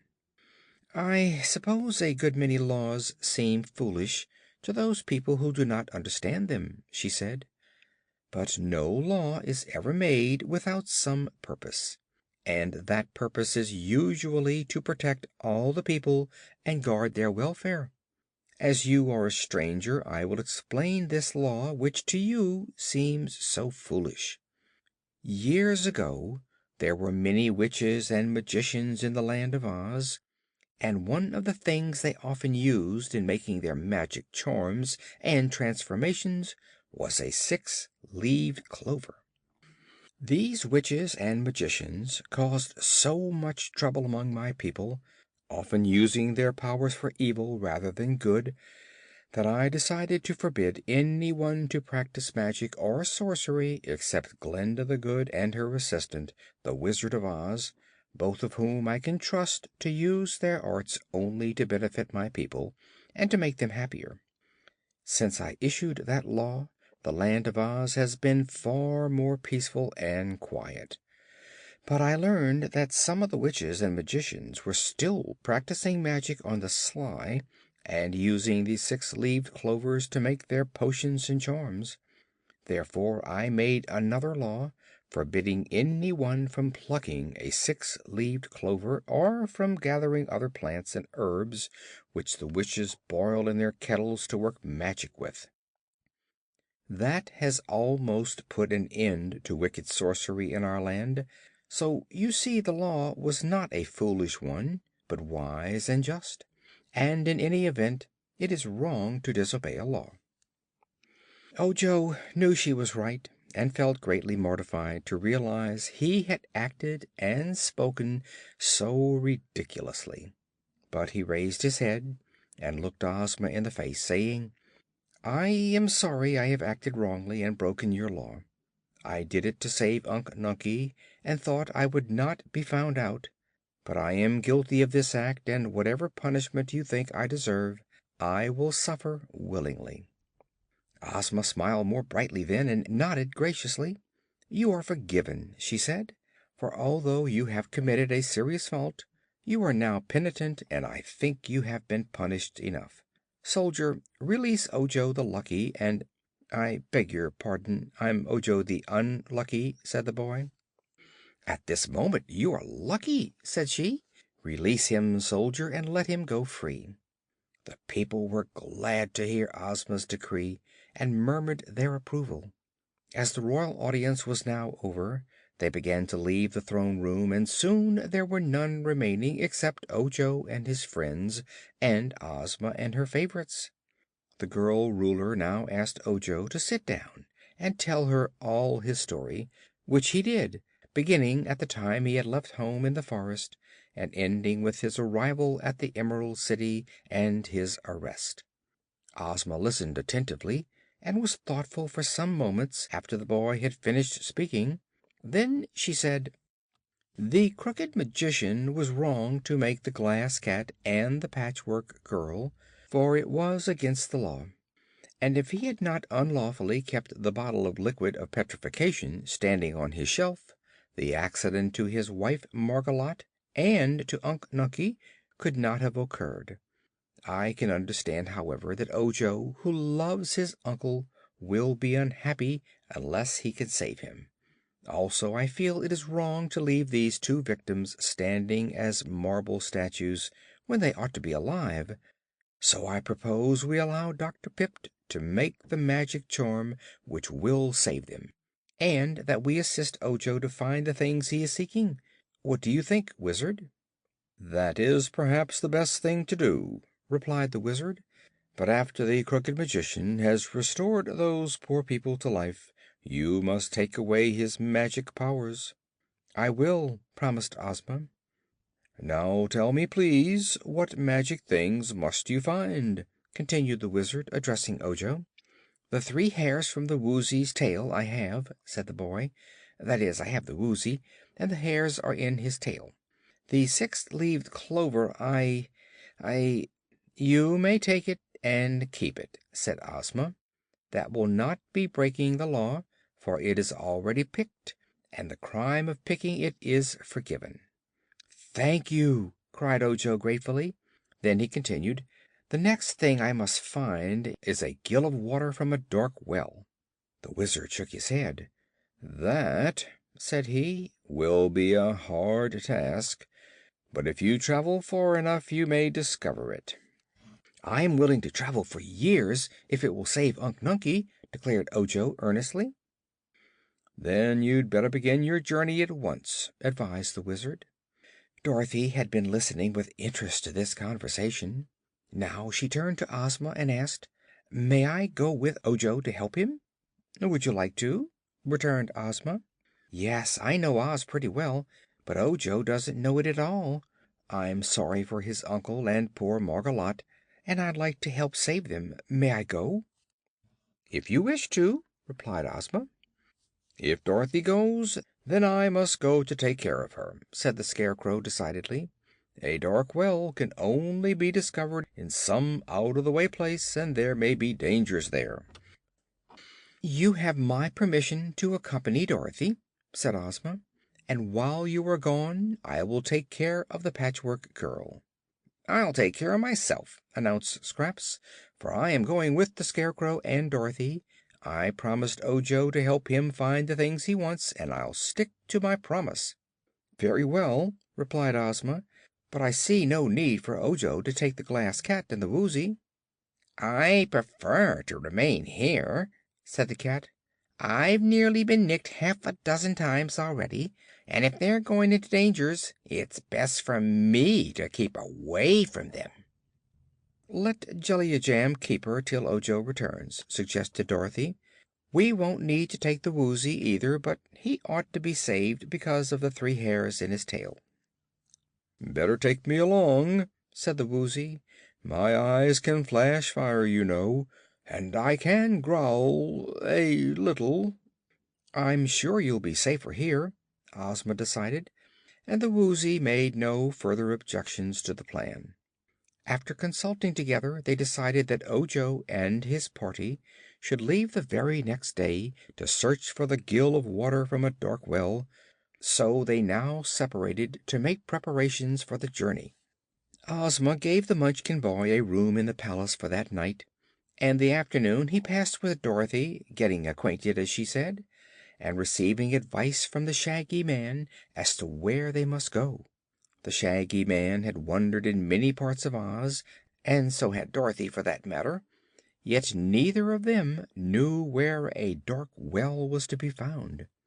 "If such a thing is anywhere in the settled parts of Oz," said Dorothy, "we'd probably have heard of it long ago. If it's in the wild parts of the country, no one there would need a dark well. Perhaps there isn't such a thing." "Oh, there must be," returned Ojo, positively, "or else the recipe of Dr. Pipt wouldn't call for it." "That's true," agreed Dorothy, "and if it's anywhere in the Land of Oz, we're bound to find it." "Well, we're bound to search for it, anyhow," said the Scarecrow. "As for finding it, we must trust to luck." "Don't do that," begged Ojo earnestly. "I'm called Ojo the Unlucky, you know." End of Chapter 18.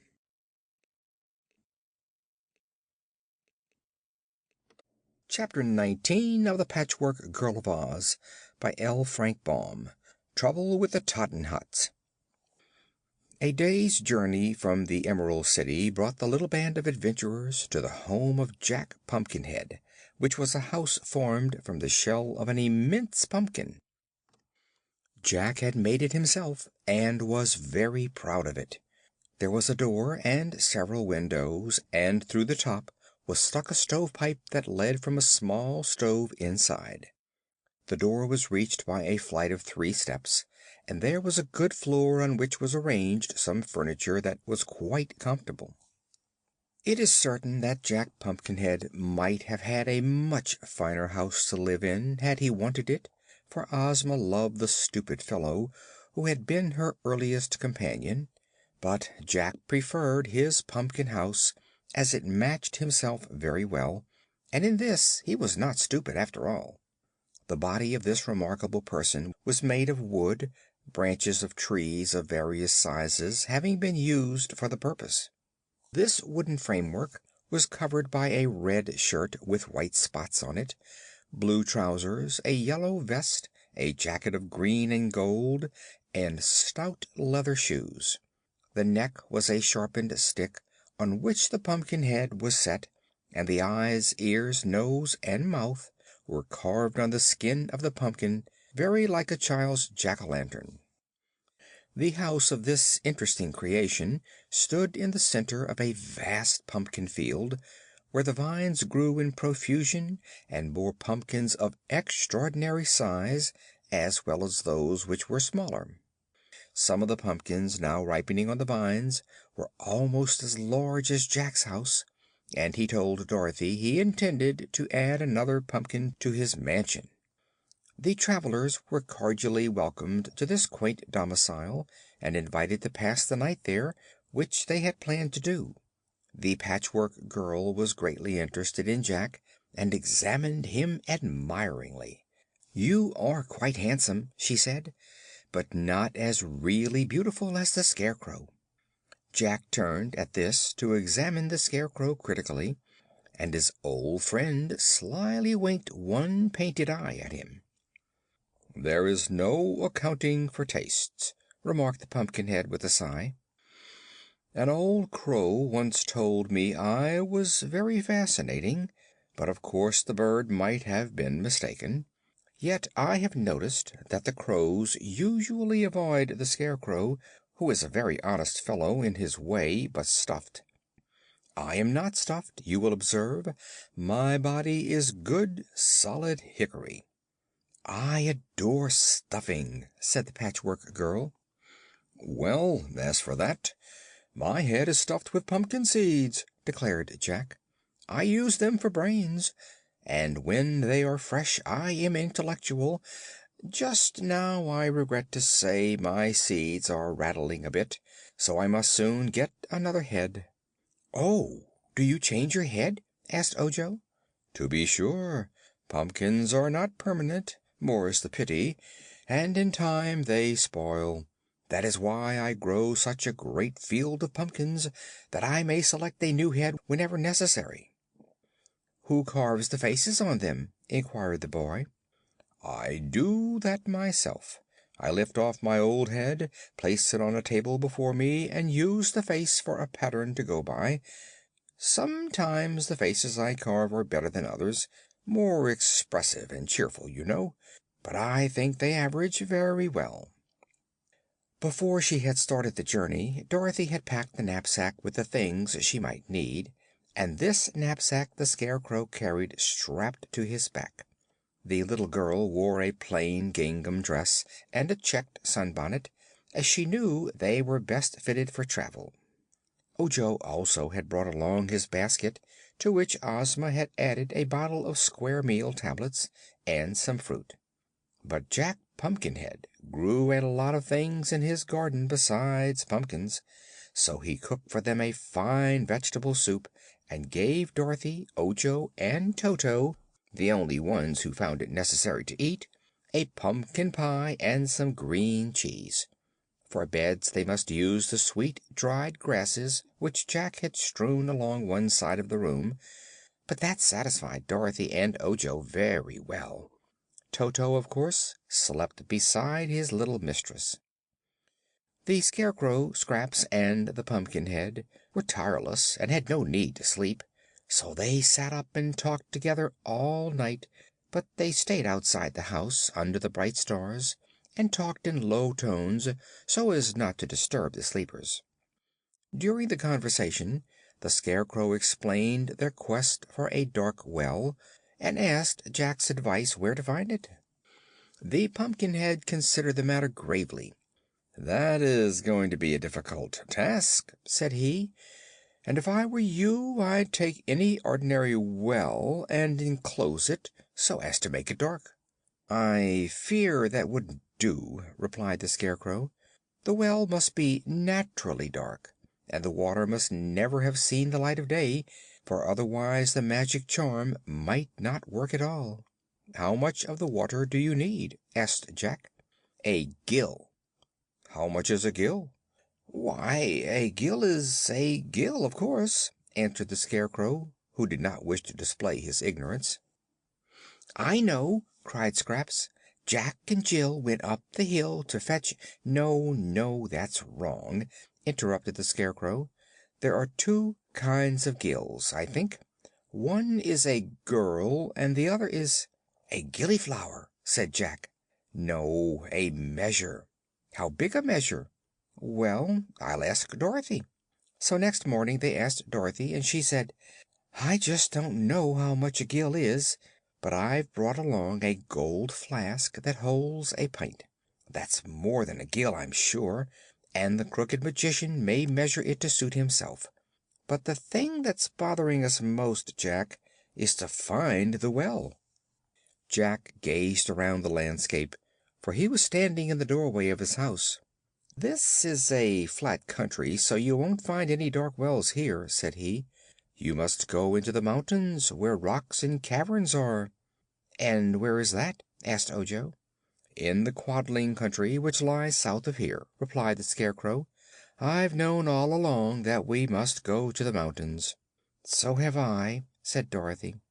"But, goodness me, the Quadling Country is full of danger," declared Jack. "I've never been there myself, but—" "I have," said the Scarecrow. "I've faced the dreadful hammerheads, which have no arms and butt you like a goat.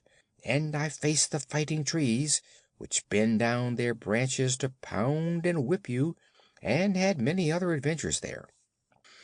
"It's wild country," remarked Dorothy soberly, "and if we go there we're sure to have troubles of our own. But I guess we'll have to go, if we want that gill of water from the dark well." So they said good bye to the Pumpkinhead and resumed their travels, heading now directly toward the South Country, where mountains and rocks and caverns and forests of great trees abounded. This part of the Land of Oz, while it belonged to Ozma and owed her allegiance, was so wild and secluded that many queer peoples hid in its jungles and lived in their own way, without even a knowledge that they had a ruler in the Emerald City. If they were left alone, these creatures never troubled the inhabitants of the rest of Oz, but those who invaded their domains encountered many dangers from them. It was a 2-day journey from Jack Pumpkinhead's house to the edge of the Quadling Country, for neither Dorothy nor Ojo could walk very fast, and they often stopped by the wayside to rest. The first night they slept on the broad fields among the buttercups and daisies, and the Scarecrow covered the children with a gauze blanket taken from his knapsack, so they would not be chilled by the night air. Toward evening of the second day they reached a sandy plain where walking was difficult, but some distance before them they saw a group of palm trees with many curious black dots under them, so they trudged bravely on to reach that place by dark and spend the night under the shelter of the trees.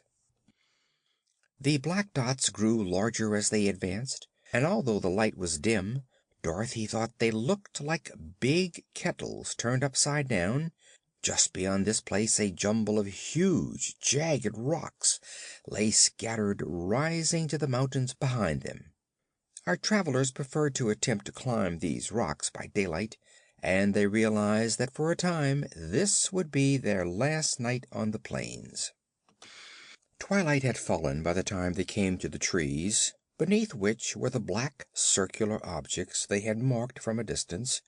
Dozens of them were scattered around, and Dorothy bent near to one, which was about as tall as she was, to examine it more closely.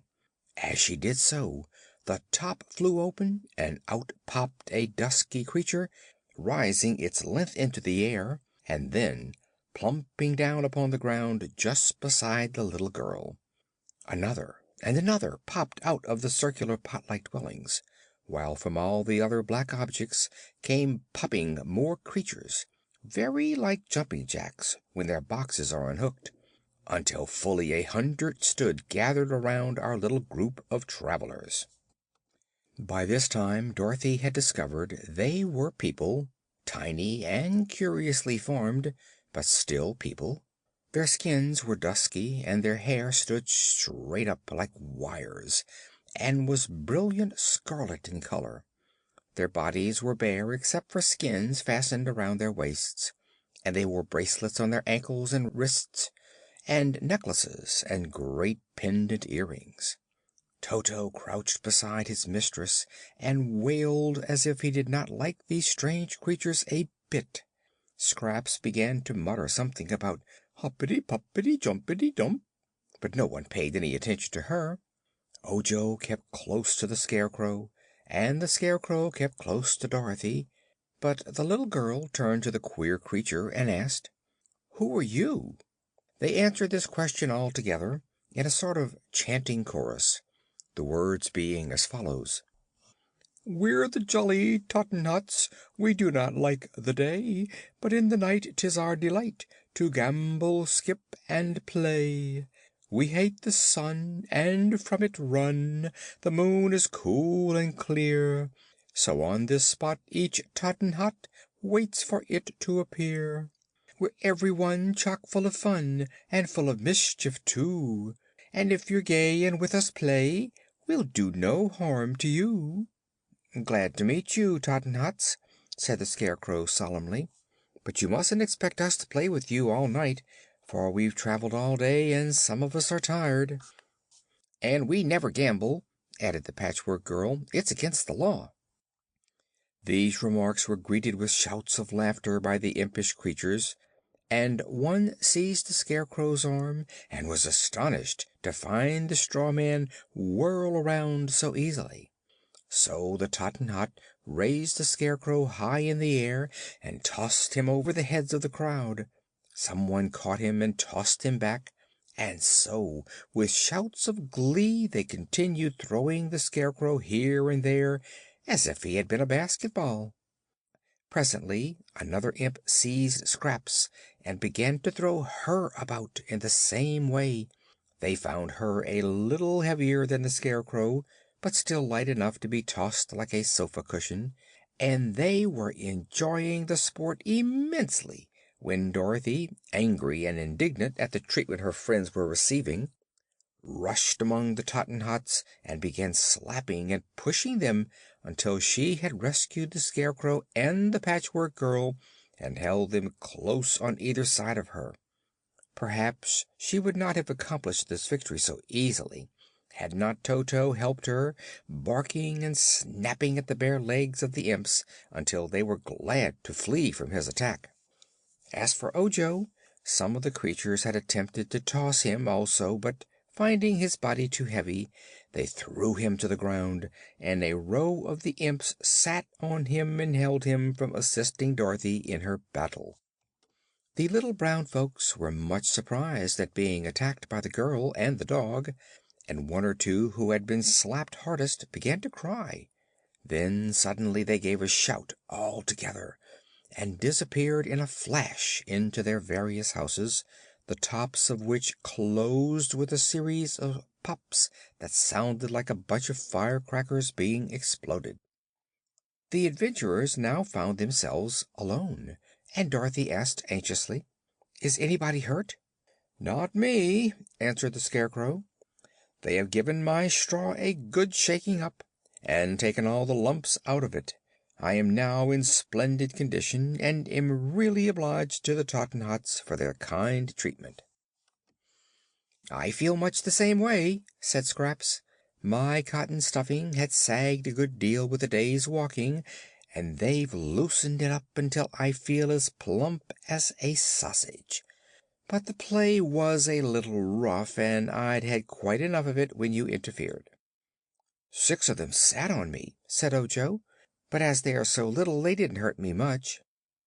Just then the roof of the house in front of them opened, and a Tottenhot stuck his head out very cautiously and looked at the strangers. "Can't you take a joke?" he asked reproachfully. "Haven't you any fun in you at all?" "If I had such a quality," replied the Scarecrow, "your people would have knocked it out of me. But I don't bear grudges. I forgive you." "So do I," added Scraps. "That is, if you behave yourselves after this." "It was just a little rough house, that's all," said the Tottenhot. "But the question is not if we will behave, but if you will behave. We can't be shut up here all night, because this is our time to play. Nor do we care to come out and be chewed up by a savage beast, or slapped by an angry girl. That slapping hurt like 60. Some of my folks are crying about it. So here's the proposition: you let us alone, and we'll let you alone." "You began it," declared Dorothy. "Well, you ended it, so we won't argue the matter. May we come out again, or are you still cruel and slappy?" "Tell you what we'll do," said Dorothy. "We're all tired and want to sleep until morning. If you'll let us get into your house and stay there until daylight, you can play outside all you want to." "That's a bargain!" cried the Tottenhot eagerly, and he gave a queer whistle that brought his people popping out of their houses on all sides. When the house before them was vacant, Dorothy and Ojo leaned over the hole and looked in, but could see nothing because it was so dark. But if the Tottenhots slept there all day, the children thought they could sleep there at night. So Ojo lowered himself down and found it was not very deep. "There's a soft cushion all over," said he. "Come on in." Dorothy handed Toto to the boy and then climbed in herself. After her came Scraps and the Scarecrow, who did not wish to sleep but preferred to keep out of the way of the mischievous Tottenhots. There seemed no furniture in the round den, but soft cushions were strewn about the floor, and these they found made very comfortable beds. They did not close the hole in the roof, but left it open to admit air. It also admitted the shouts and ceaseless laughter of the impish Tottenhots as they played outside, but Dorothy and Ojo, being weary from their journey, were soon fast asleep. Toto kept an eye open, however, and uttered low, threatening growls whenever the racket made by the creatures outside became too boisterous, and the Scarecrow and the Patchwork Girl sat leaning against the wall and talked in whispers all night long. No one disturbed the travelers until daylight, when in popped the Tottenhot who owned the place and invited them to vacate his premises. End of chapter 19.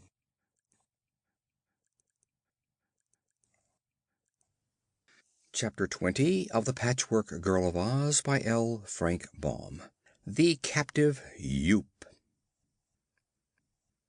As they were preparing to leave, Dorothy asked, "Can you tell us where there is a dark well?" "Never heard of such a thing," said the Tottenhot.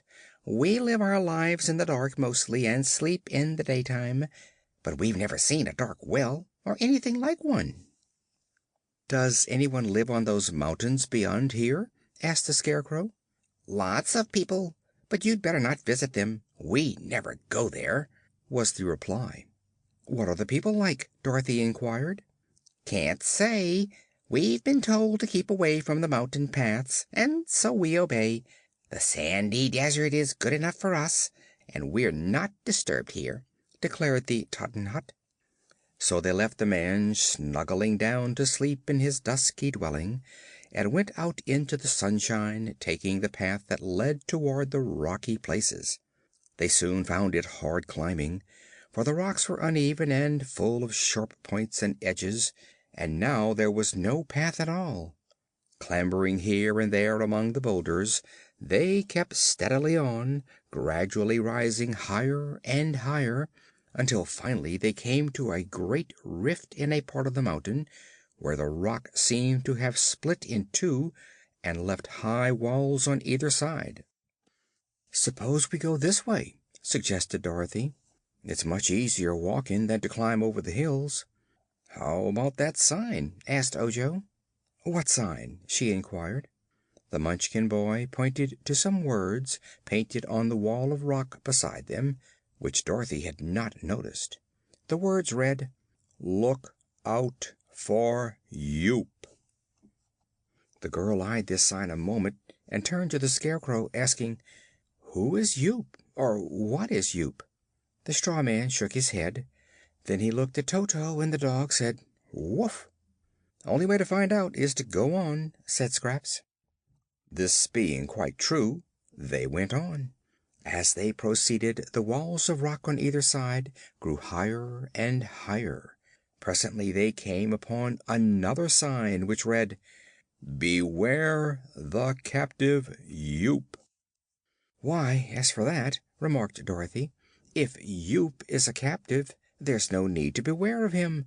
Whatever Yoop happens to be, I'd much rather have him a captive than running around loose." "So had I," agreed the Scarecrow, with a nod of his painted head. "Still," said Scraps reflectively, "Yoop de hoop de loop de goop, who put noodles in the soup? We may beware, but we don't care, and dare go where we scare the Yoop." "Dear me, aren't you feeling a little queer just now?" Dorothy asked the Patchwork Girl. "Not queer, but crazy," said Ojo. "When she says those things I'm sure her brains get mixed somehow and work the wrong way." "I don't see why we are told to beware the Yoop unless he is dangerous," observed the Scarecrow in a puzzled tone. "Never mind, we'll find out all about him when we get to where he is," replied the little girl. The narrow canyon turned and twisted this way and that, and the rift was so small that they were able to touch both walls at the same time by stretching out their arms. Toto had run on ahead, frisking playfully, when suddenly he uttered a sharp bark of fear and came running back to them with his tail between his legs, as dogs do when they are frightened. "Ah," said the Scarecrow, who was leading the way, "we must be near Yoop." Just then, as he rounded a sharp turn, the straw man stopped so suddenly that all the others bumped into him. "What is it?" asked Dorothy, standing on tiptoes to look over his shoulder. But then she saw what it was and cried, "Oh!" in a tone of astonishment. In one of the rock walls, that on their left, was hollowed a great cavern, in front of which was a row of thick iron bars, the tops and bottoms being firmly fixed in the solid rock. Over this cavern was a big sign, which Dorothy read with much curiosity, speaking the words aloud that all might know what they said. "Mr. Yoop, his cave. The largest untamed giant in captivity. Height 21 feet, and yet he has but 2 feet. Weight 1,640 pounds, but he waits all the time. Age 400 years and up, as they say in the department store advertisements. Temper fierce and ferocious, except when asleep. Appetite ravenous. Prefers meat people and orange marmalade. Strangers approaching this cave do so at their own peril. P.S. Don't feed the giant yourself." "Very well," said Ojo with a sigh. "Let's go back." "It's a long way back," declared Dorothy. "So it is," remarked the Scarecrow, "and it means a tedious climb over those sharp rocks if we can't use this passage. I think it will be best to run by the giant's cave as fast as we can go. Mr. Yoop seems to be asleep just now." But the giant wasn't asleep.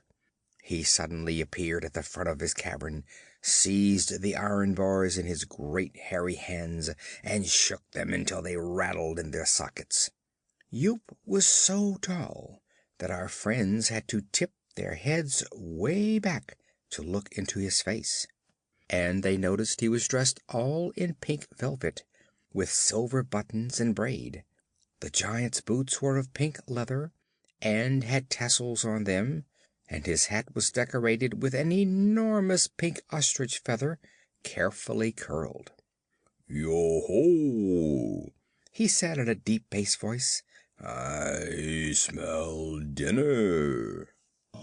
"I think you are mistaken," replied the Scarecrow. "There is no orange marmalade around here." "Ah ha ha! But I eat other things," asserted Mr. Yoop. "That is, I eat them when I can get them. But this is a lonely place, and no good meat has passed by my cave for many years, so I'm hungry." "Haven't you eaten anything in many years?" asked Dorothy. "Nothing, except 6 ants and a monkey. I thought the monkey would taste like meat people, but the flavor was different. I hope you will taste better, for you seem plump and tender."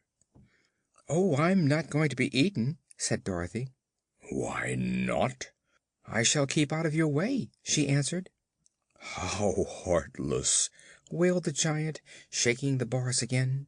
"Consider how many years it is since I've eaten a single plump little girl.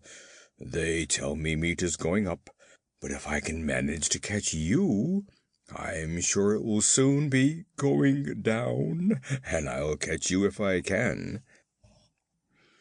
With this the giant pushed his big arms, which looked like tree trunks, except that tree trunks don't wear pink velvet, between the iron bars, and the arms were so long that they touched the opposite wall of the rock passage. Then he extended them as far as he could reach toward our travelers, and found he could almost touch the Scarecrow, but not quite. "Come a little nearer, please," begged the giant. "I'm a Scarecrow." "A scarecrow? Ugh, I don't care a straw for a scarecrow. Who is that bright-colored delicacy behind you?" "Me?" asked Scraps. "I'm a Patchwork Girl, and I'm stuffed with cotton." "Dear me," sighed the giant in a disappointed tone. "That reduces my dinner from 4 to 2, and the dog. I'll save the dog for dessert." Toto growled, keeping a good distance away. "Back up," said the Scarecrow to those behind him. "Let us go back a little way and talk this over." So they turned and went around the bend in the passage, where they were out of sight of the cave and Mr. Yoop could not hear them. "My idea," began the Scarecrow, when they had halted, "is to make a dash past the cave, going on a run." "He'd grab us," said Dorothy. "Well, he can't grab but one at a time, and I'll go first. As soon as he grabs me, the rest of you can slip past him, out of his reach, and he will soon let me go, because I am not fit to eat." They decided to try this plan, and Dorothy took Toto in her arms so as to protect him. She followed just after the Scarecrow. Then came Ojo, with Scraps the last of the four. Their hearts beat a little faster than usual as they again approached the giant's cave, this time moving swiftly forward. It turned out about the way the Scarecrow had planned. Mr. Yoop was quite astonished to see them come flying toward him, and thrusting his arms between the bars, he seized the Scarecrow in a firm grip. In the next instant he realized, from the way the straw crunched between his fingers, that he had captured the non-eatable man. But during that instant of delay Dorothy and Ojo had slipped by the giant and were out of reach. Uttering a howl of rage, the monster threw the Scarecrow after them with one hand and grabbed Scraps with the other. The poor Scarecrow went whirling through the air, and so cleverly was he aimed that he struck Ojo's back and sent the boy tumbling head over heels, and he tripped Dorothy and sent her also sprawling upon the ground.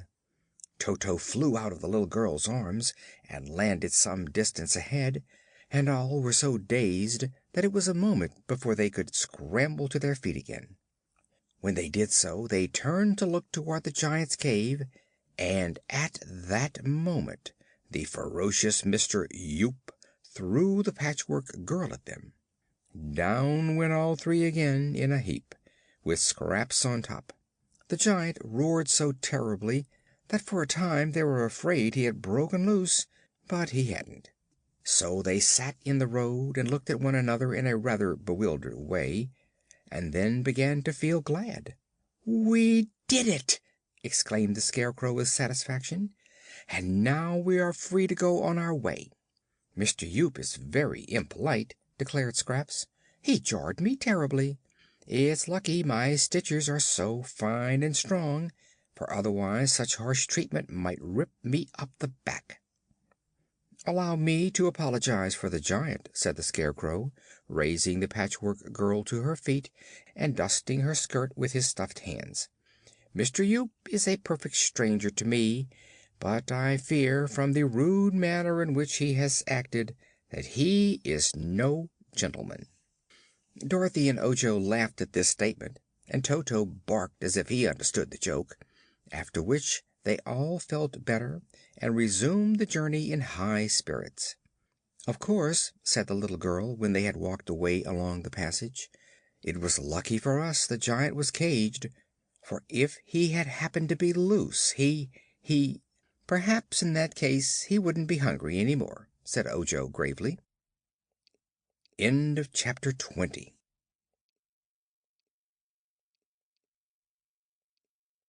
Chapter 21 of The Patchwork Girl of Oz by L. Frank Baum. Hip Hopper the Champion.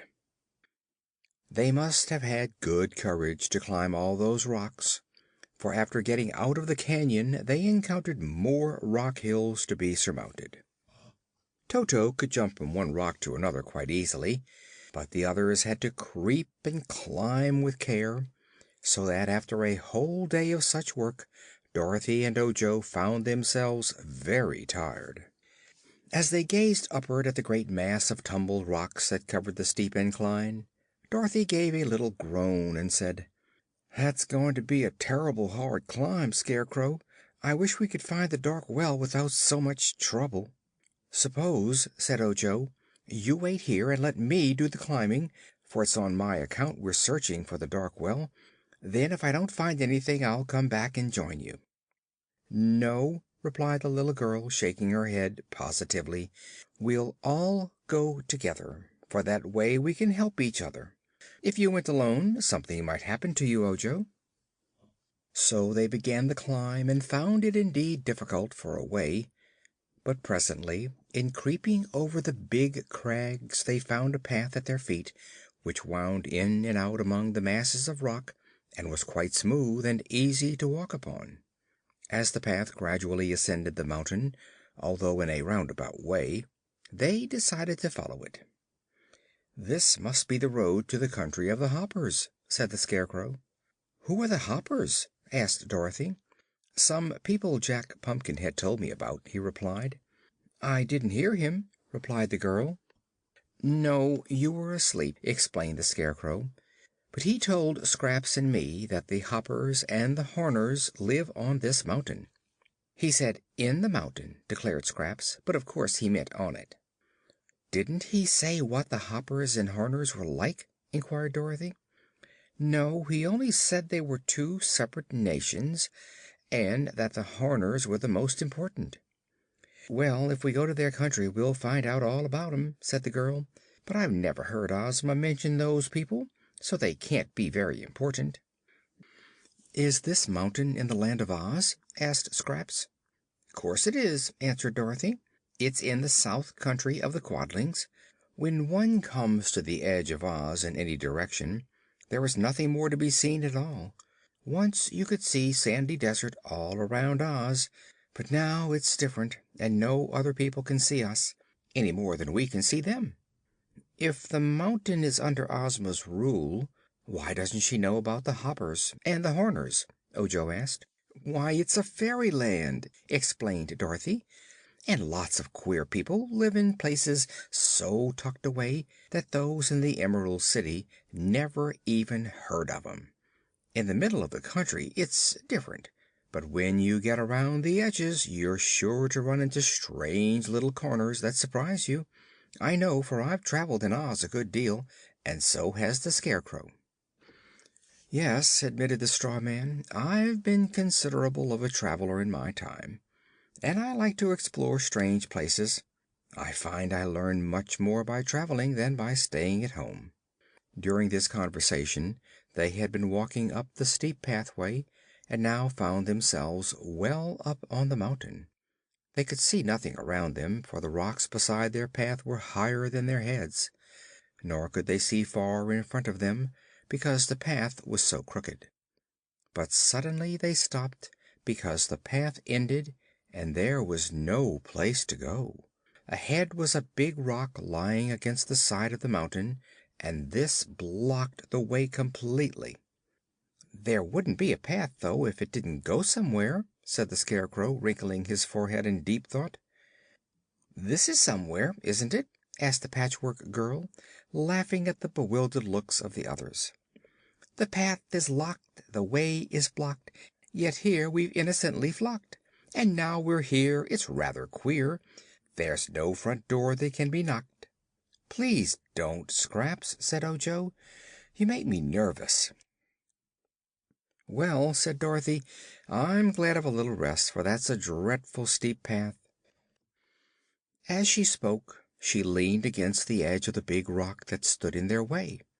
To her surprise, it slowly swung backward and showed behind it a dark hole that looked like the mouth of a tunnel. "Why, here's where the path goes to," she exclaimed. "So it is," answered the Scarecrow. "But the question is, do we want to go where the path does?"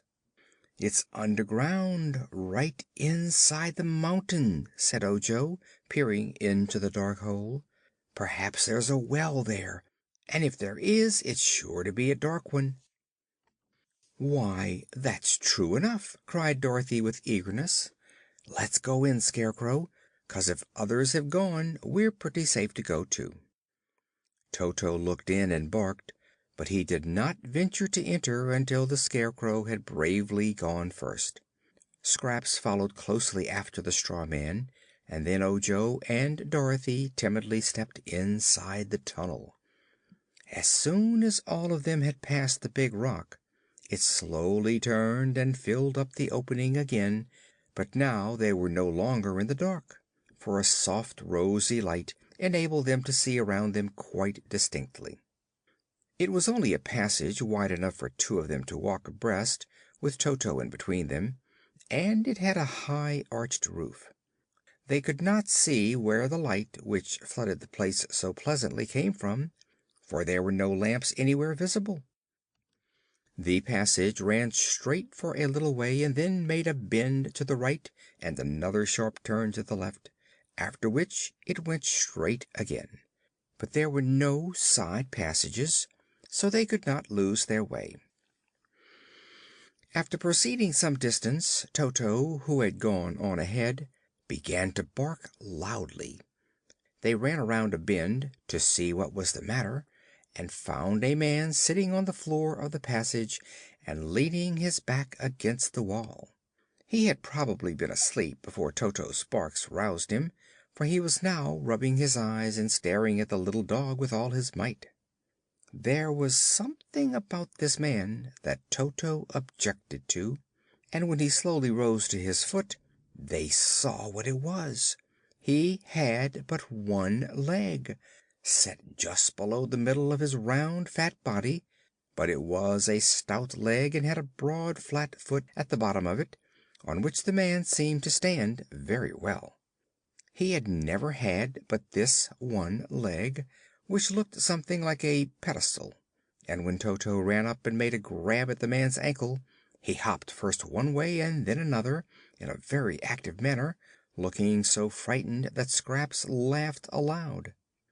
Toto was usually a well-behaved dog, but this time he was angry and snapped at the man's leg again and again. This filled the poor fellow with fear, and in hopping out of Toto's reach he suddenly lost his balance and tumbled heel over head upon the floor. When he sat up, he kicked Toto on the nose and made the dog howl angrily, but Dorothy now ran forward and caught Toto's collar, holding him back. "Do you surrender?" she asked the man. "Who? Me?" asked the Hopper. "Yes, you," said the little girl. "Am I captured?" he inquired. "Of course, my dog has captured you," she said. "Well," replied the man, "if I am captured I must surrender, for it's the proper thing to do. I like to do everything proper, for it saves one a lot of trouble." "It does, indeed," said Dorothy. "Please tell us who you are." "I'm Hip Hopper the champion." "Champion what?" she asked in surprise. "Champion wrestler. I'm a very strong man, and that ferocious animal which you are so kindly holding is the first living thing that has ever conquered me." "And you are a Hopper?" she continued. "Yes, my people live in a great city not far from here. Would you like to visit it?" "I'm not sure," she said with hesitation. "Have you any dark wells in your city?" "I think not. We have wells, you know, but they're all well lighted, and a well lighted well cannot well be a dark well. But there may be such a thing as a very dark well in the Horner Country, which is a black spot on the face of the earth." "Where is the Horner Country?" Ojo inquired. "The other side of the mountain. There's a fence between the Hopper Country and the Horner Country, and the gate in the fence, but you can't pass through just now because we are at war with the Horners." "That's too bad," said the Scarecrow. "What seems to be the trouble?" Why, one of them made a very insulting remark about my people. He said we were lacking in understanding because we had only one leg to a person. I can't see that legs have anything to do with understanding things. The Horners each have two legs, just as you have. That's one leg too many, it seems to me. No, declared Dorothy, it's just the right number. You don't need them, argued the Hopper obstinately. You've only one head, and one body, and one nose and mouth. Two legs are quite unnecessary, and they spoil one's shape. But how can you walk with only one leg? Asked Ojo. Walk? Who wants to walk? Exclaimed the man. Walking is a terribly awkward way to travel. I hop, and so do all my people. It's so much more graceful and agreeable than walking. I don't agree with you, said the Scarecrow. But tell me, is there any way to get to the Horner country without going through the city of the Hoppers? Yes, there is another path from the rocky lowlands outside the mountain that leads straight to the entrance of the Horner country. But it's a long way around, so you'd better come with me. Perhaps they will allow you to go through the gate, but we expect to conquer them this afternoon, if we get time, and then you may go and come as you please. They thought it best to take the Hopper's advice and asked him to lead the way. This he did in a series of hops, and he moved so swiftly in this strange manner that those with two legs had to run to keep up with him. End of chapter 21.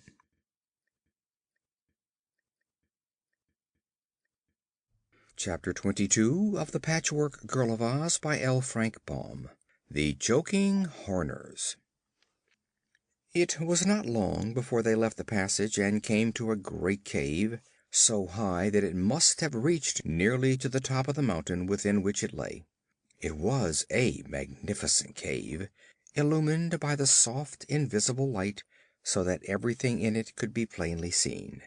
The walls were of polished marble, white with veins of delicate colors running through it, and the roof was arched and fantastic and beautiful. Built beneath this vast dome was a pretty village, not very large, for there seemed not more than 50 houses altogether, and the dwellings were of marble and artistically designed. No grass nor flowers nor trees grew in this cave, so the yards surrounding the houses carved in designs both were smooth and bare, and had low walls around them to mark their boundaries. In the streets and the yards of the houses were many people, all having one leg growing below their bodies, and all hopping here and there whenever they moved. Even the children stood firmly upon their single legs, and never lost their balance. "All hail, Champion!" cried a man in the first group of hoppers they met. "Whom have you captured?" "No one," replied the Champion in a gloomy voice. "These strangers have captured me."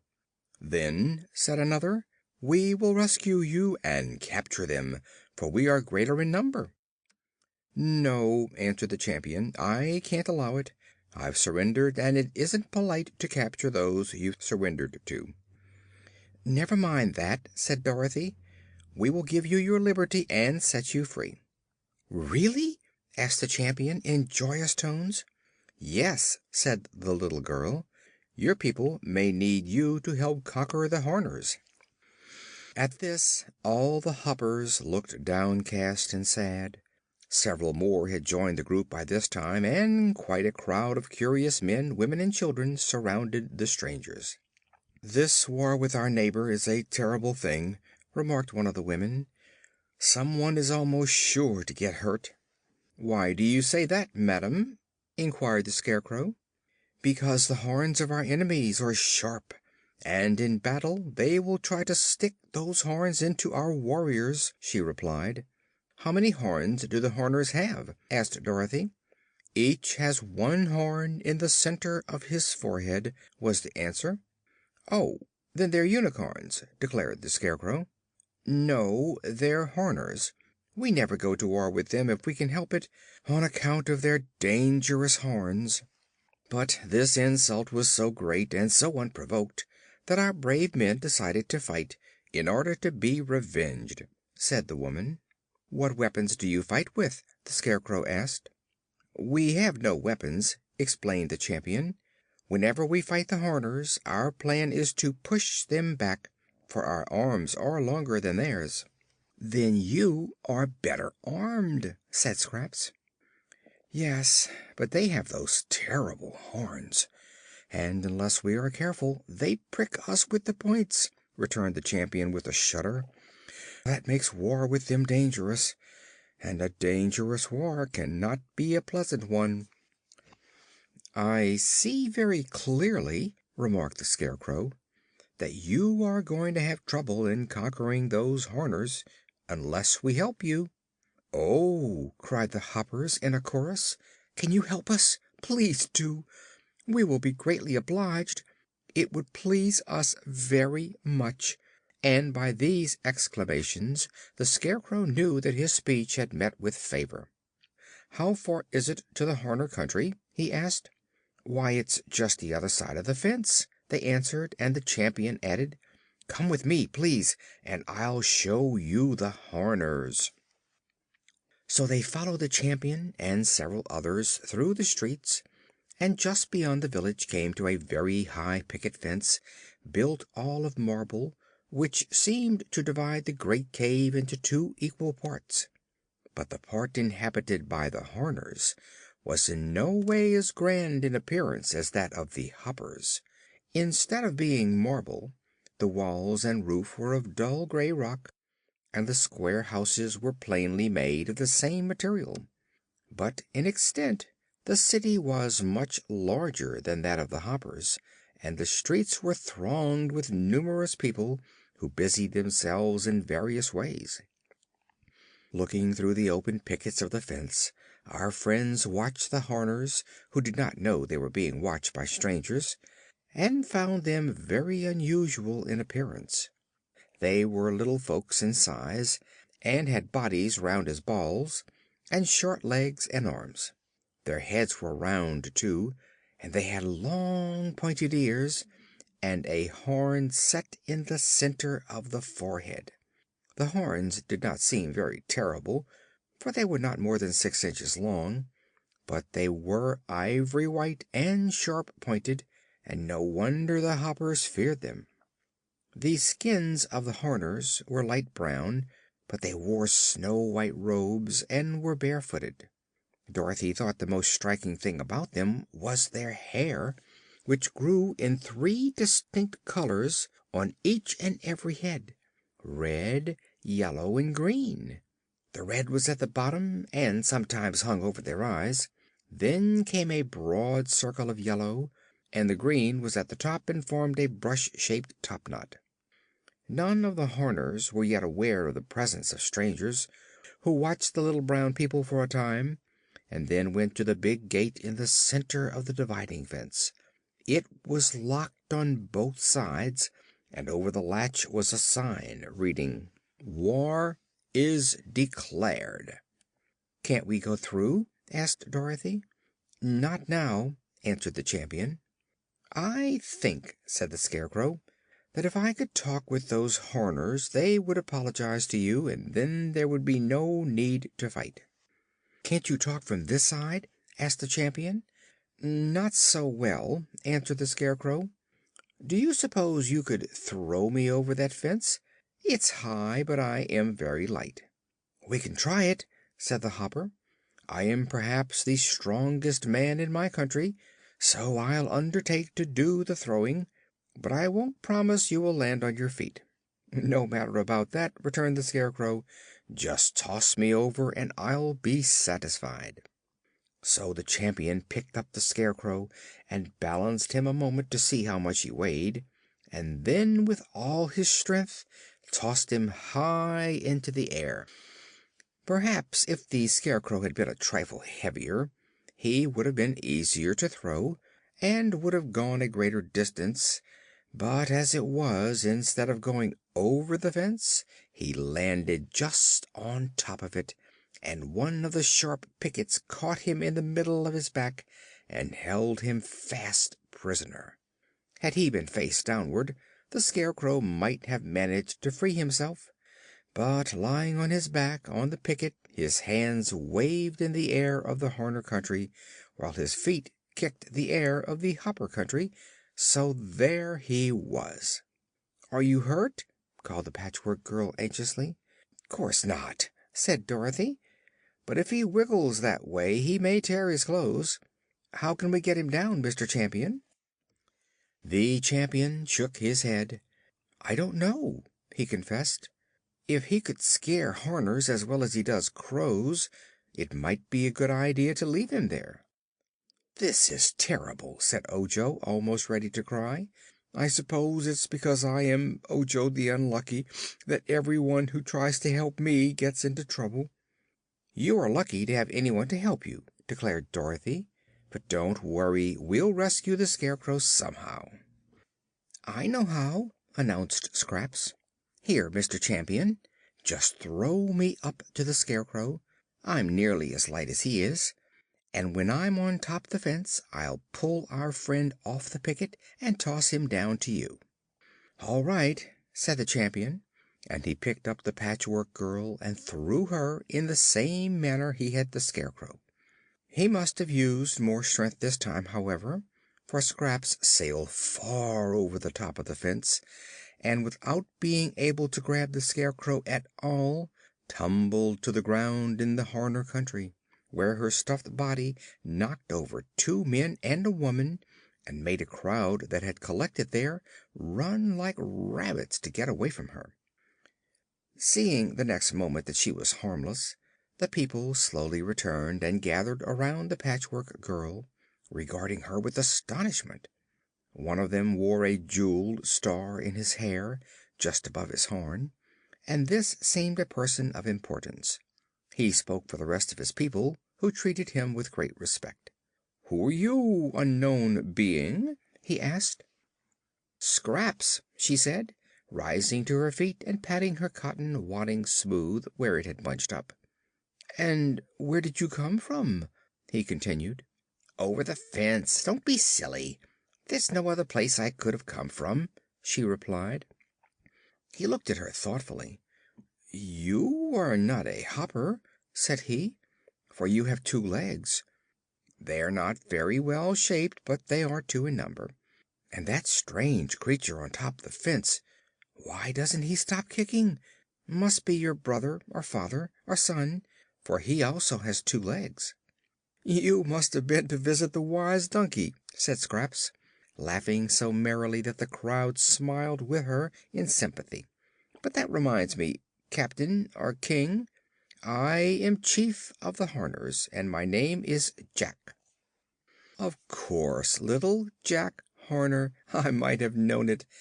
But the reason I voloplaned over the fence was so I could have a talk with you about the Hoppers." "What about the Hoppers?" asked the Chief, frowning. "You've insulted them, and you'd better beg their pardon," said Scraps. "If you don't, they'll probably hop over here and conquer you." "We're not afraid, as long as the gate is locked," declared the Chief. "And we didn't insult them at all.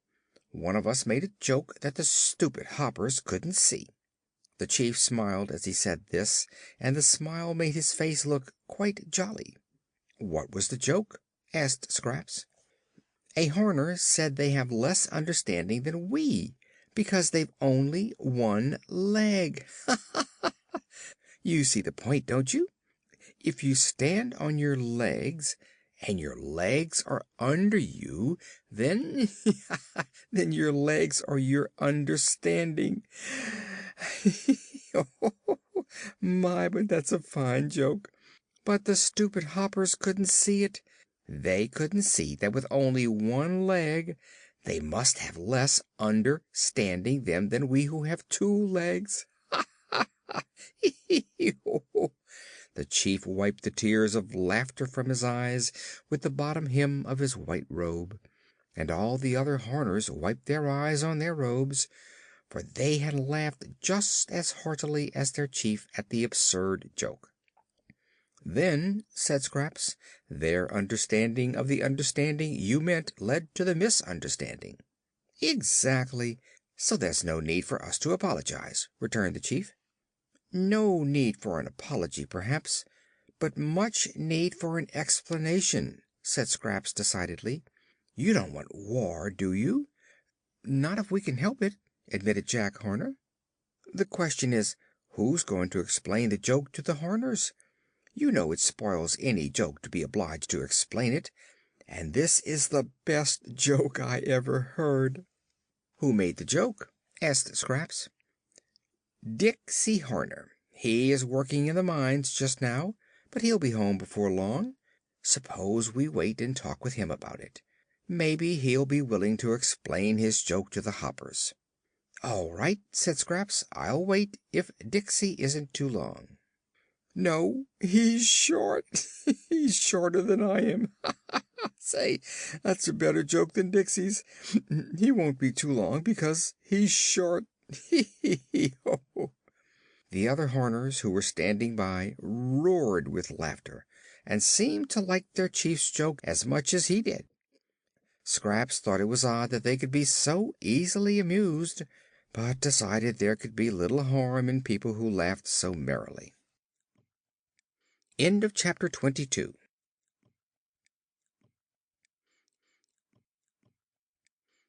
Chapter 23 of The Patchwork Girl of Oz by L. Frank Baum. Peace is declared. "Come with me to my dwelling, and I'll introduce you to my daughters," said the Chief. "We're bringing them up according to a book of rules that was written by one of our leading old bachelors, and everyone says they're a remarkable lot of girls." So Scraps accompanied him along the street to a house that seemed on the outside exceptionally grimy and dingy. The streets of this city were not paved, nor had any attempt been made to beautify the houses or their surroundings, and having noticed this condition, Scraps was astonished when the Chief ushered her into his home.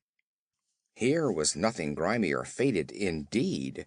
On the contrary, the room was of dazzling brilliance and beauty, for it was lined throughout with an exquisite metal that resembled translucent frosted silver.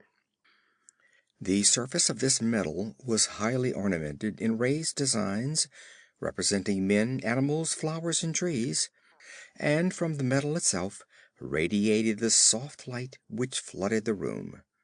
All the furniture was made of the same glorious metal, and Scraps asked what it was. "That's radium," answered the Chief. "We Horners spend all our time digging radium from the mines under this mountain, and we use it to decorate our homes and make them pretty and cozy. It's a medicine, too, and no one can ever be sick who lives near radium." "Have you plenty of it?" asked the Patchwork Girl. "More than we can use. All the houses in this city are decorated with it, just the same as mine is." "Why don't you use it on your streets, then, and the outside of your houses, to make them as pretty as they are within?" she inquired. "Outside? Who cares for the outside of anything?" asked the Chief. "We Horners don't live on the outside of our homes. We live inside. Many people are like those stupid Hoppers, who love to make an outside show. I suppose you strangers thought their city more beautiful than ours, because you judged from appearances, and they have handsome marble houses and marble streets. But if you entered one of their stiff buildings, you would find it bare and uncomfortable, as all their show is on the outside. They have an idea that what is not seen by others is not important. But with us, the rooms we live in are our chief delight and care. We pay no attention to outside show." "Seems to me," said Scraps musingly, "it would be better to make it all pretty, inside and out." "Seems? Why, you're all seams, my girl," said the Chief, and then he laughed heartily at his latest joke, and a chorus of small voices echoed the chorus with "Tee hee hee hee! Ha ha!"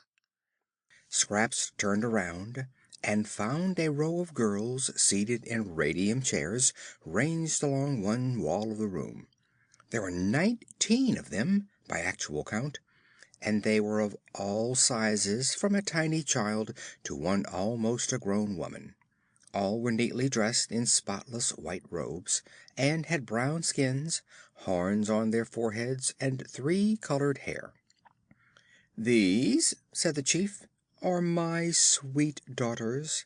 My dears, I introduce to you Miss Scraps Patchwork, a lady who is traveling in foreign parts to increase her store of wisdom."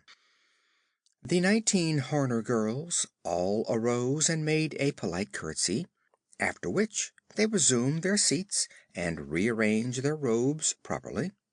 "Why do you sit so still, and all in a row?" asked Scraps. "Because it is ladylike and proper," replied the chief. "But some are just children, poor things. Don't they ever run around and play and laugh and have a good time?" "No, indeed," said the chief. "That would be improper in young ladies, as well as in those who will sometime become young ladies. My daughters are being brought up according to the rules and regulations laid down by a leading bachelor who has given the subject much study and is himself a man of taste and culture. Politeness is his great hobby, and he claims that if a child is allowed to do an impolite thing, one cannot expect the grown person to do anything better." "Is it impolite to romp and shout and be jolly?" asked Scraps. "Well, sometimes it is, and sometimes it isn't," replied the Horner, after considering the question. "By curbing such inclinations in my daughters, we keep on the safe side. Once in a while I make a good joke, as you have heard, and then I permit my daughters to laugh decorously, but they are never allowed to make a joke themselves."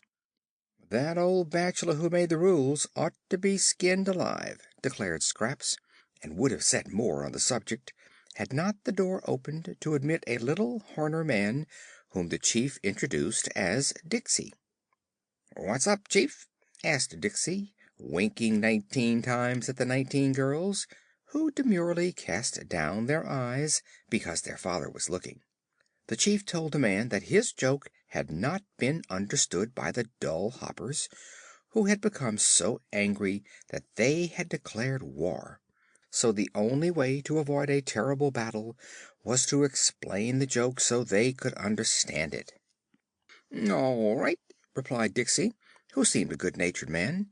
"I'll go at once to the fence and explain. I don't want any war with the Hoppers, for wars between nations always cause hard feelings." So the chief and Diksey and Scraps left the house and went back to the marble picket fence. The Scarecrow was still stuck on the top of his picket, but had now ceased to struggle. On the other side of the fence were Dorothy and Ojo, looking between the pickets, and there also were the Champion and many other Hoppers. Diksey went close to the fence and said, "My good Hoppers, I wish to explain that what I said about you was a joke. You have but 1 leg each, and we have 2 legs each. Our legs are under us, whether 1 or 2, and we stand on them. So when I said you had less understanding than we, I did not mean that you had less understanding, you understand, but that you had less stand-undering, so to speak. Do you understand that?" The Hoppers thought it over carefully. Then one said, "That is clear enough, but where does the joke come in?" Dorothy laughed, for she couldn't help it, although all the others were solemn enough. "I'll tell you where the joke comes in," she said, and took the Hoppers away to a distance, where the Horners could not hear them.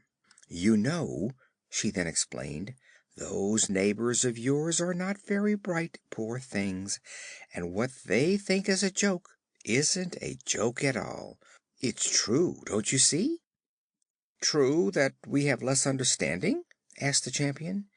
"Yes, it's true because you don't understand such a poor joke. If you did, you'd be no wiser than they are."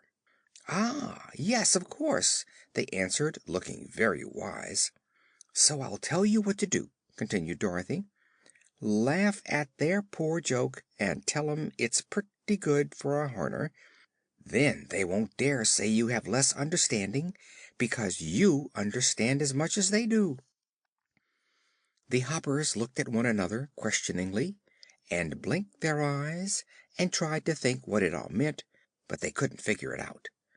"What do you think, Champion?" asked one of them. "I think it is dangerous to think of this thing any more than we can help," he replied. "Let us do as this girl says, and laugh with the Horners, so as to make them believe we see the joke. Then there will be peace again, and no need to fight." They readily agreed to this, and returned to the fence, laughing so loud and as hard as they could, although they didn't feel like laughing a bit. The Horners were much surprised. "That's a fine joke for a Horner, and we are much pleased with it," said the Champion, speaking between the pickets.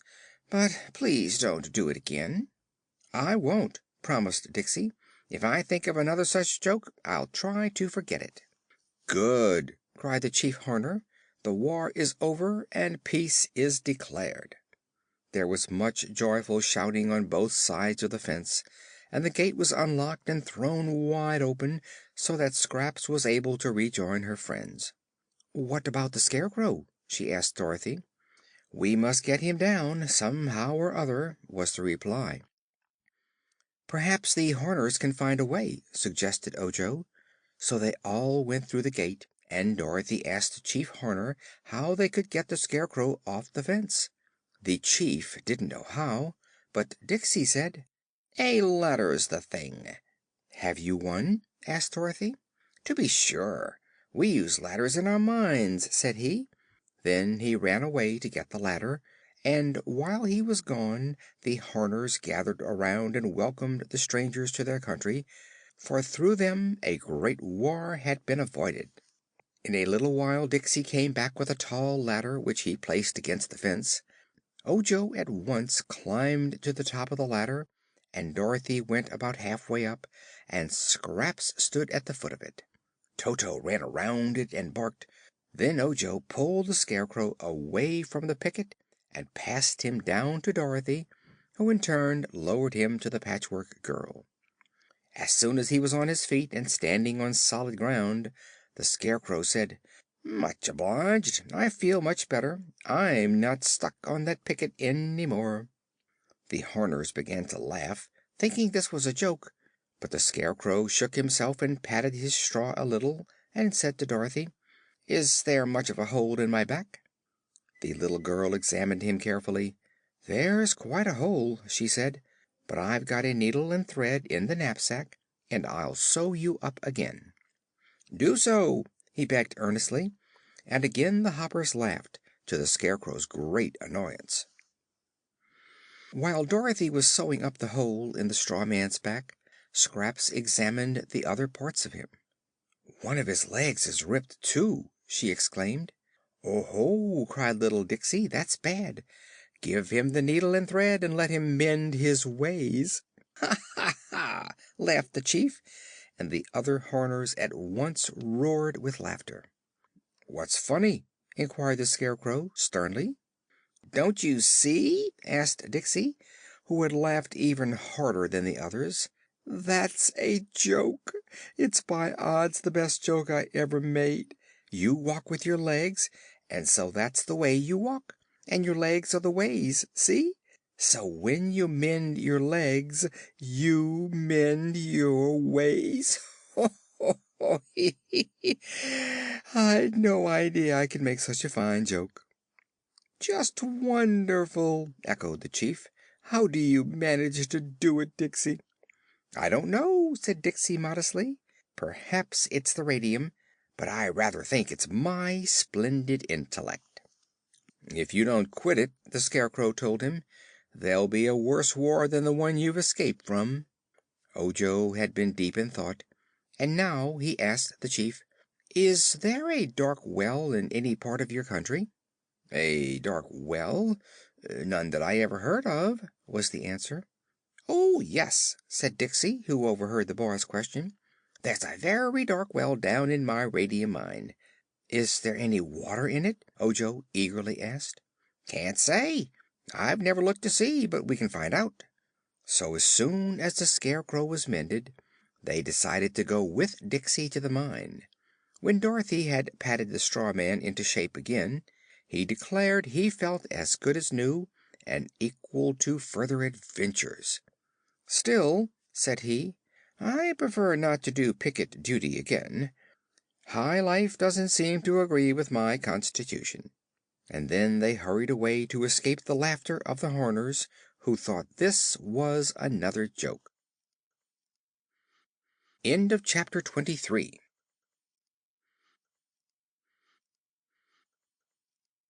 Chapter 24 of the Patchwork Girl of Oz by L. Frank Baum. Ojo finds the dark well. They now followed Dixie to the farther end of the great cave, beyond the Horner City, where there were several round, dark holes leading into the ground in a slanting direction. Dixie went to one of these holes and said, "Here is the mine in which lies the dark well you are seeking. Follow me and step carefully, and I'll lead you to the place." He went in first, and after him came Ojo, and then Dorothy, with the Scarecrow behind her.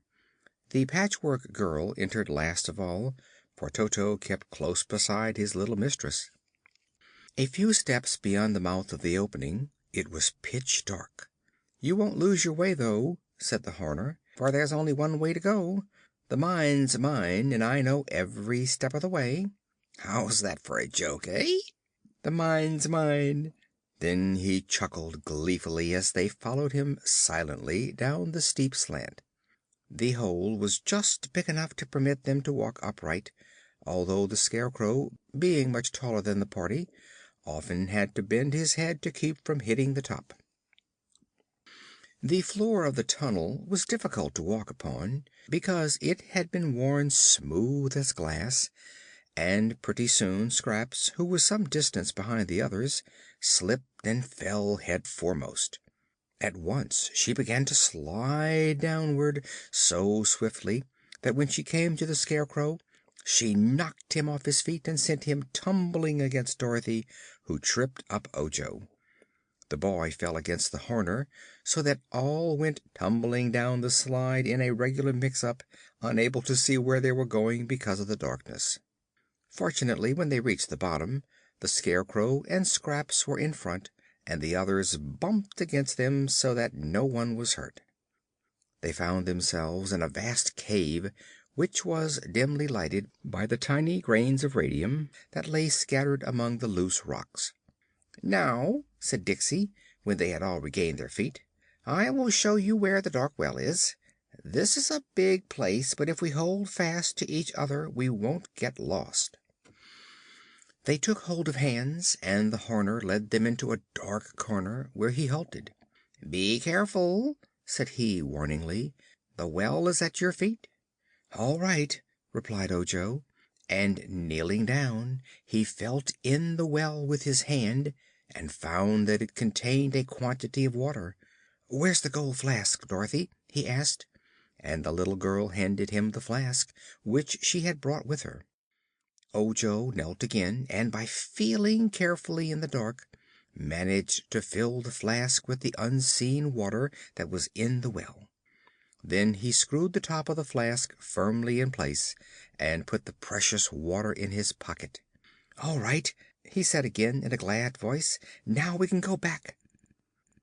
They returned to the mouth of the tunnel and began to creep cautiously up the incline. This time they made Scraps stay behind for fear she would slip again, but they all managed to get up in safety, and the Munchkin boy was very happy when he stood in the Horner City and realized that the water from the dark well, which he and his friends had traveled so far to secure, was safe in his jacket pocket. End of chapter 24.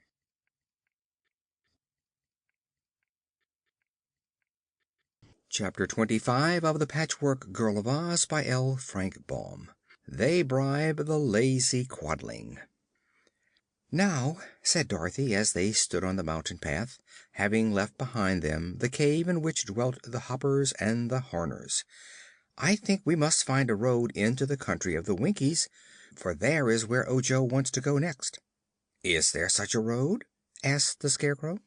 "I don't know," she replied. "I suppose we can go back the way we came, to Jack Pumpkinhead's house, and then turn into the Winkie Country. But that seems like running round a haystack, doesn't it?" "Yes," said the Scarecrow. "What is the next thing Ojo must get?" "A yellow butterfly," answered the boy. "That means the Winkie Country, all right, for it's the yellow country of Oz," remarked Dorothy. "I think, Scarecrow, we ought to take him to the Tin Woodman, for he's the Emperor of the Winkies, and will help us to find what Ojo wants." "Of course," replied the Scarecrow, brightening at the suggestion. "The Tin Woodman will do anything we ask him, for he's one of my dearest friends. I believe we can take a cross cut into his country, and so get to his castle a day sooner than if we travel back the way we came." "I think so, too," said the girl, "and that means we must keep to the left." They were obliged to go down the mountain before they found any path that led in the direction they wanted to go. But among the tumbled rocks at the foot of the mountain was a faint trail which they decided to follow.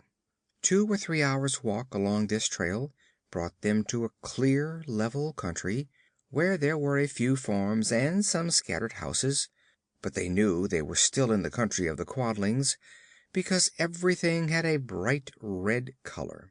Not that the trees and grasses were red, but the fences and houses were painted that color, and all the wild flowers that bloomed by the wayside had red blossoms.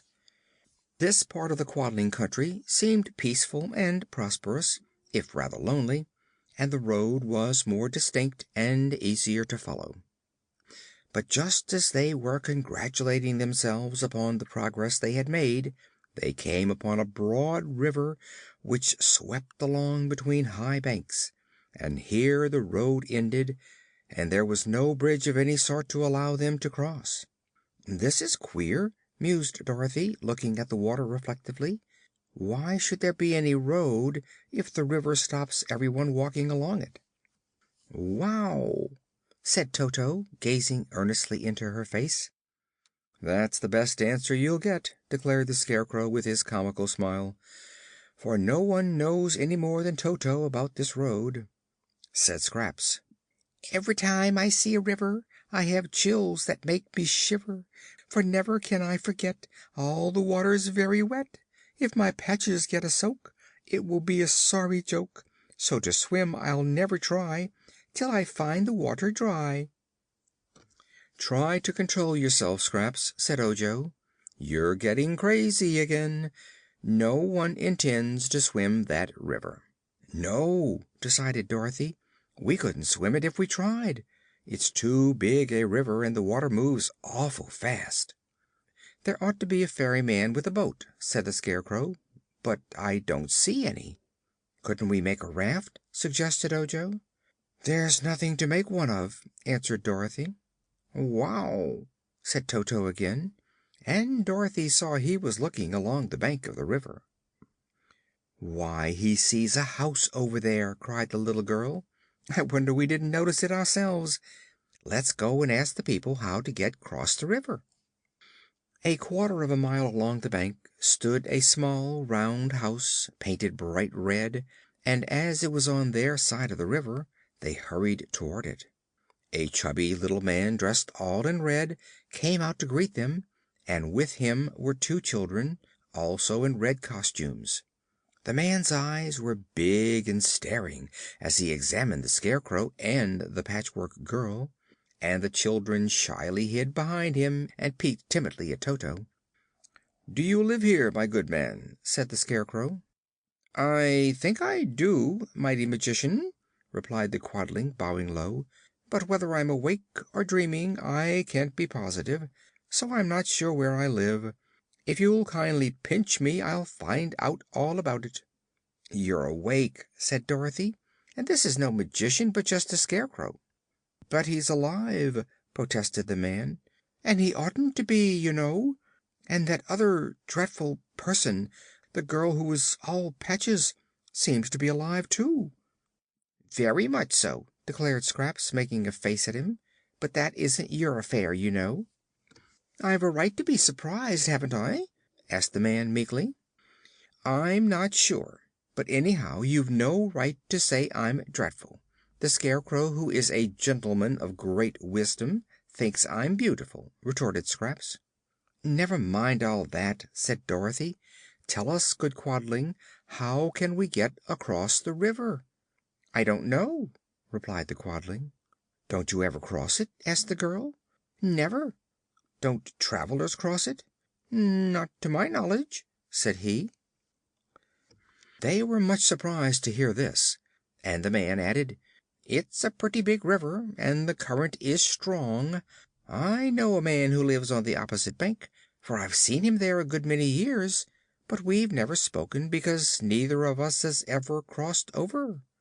"That's queer," said the Scarecrow. "Don't you own a boat?" The man shook his head.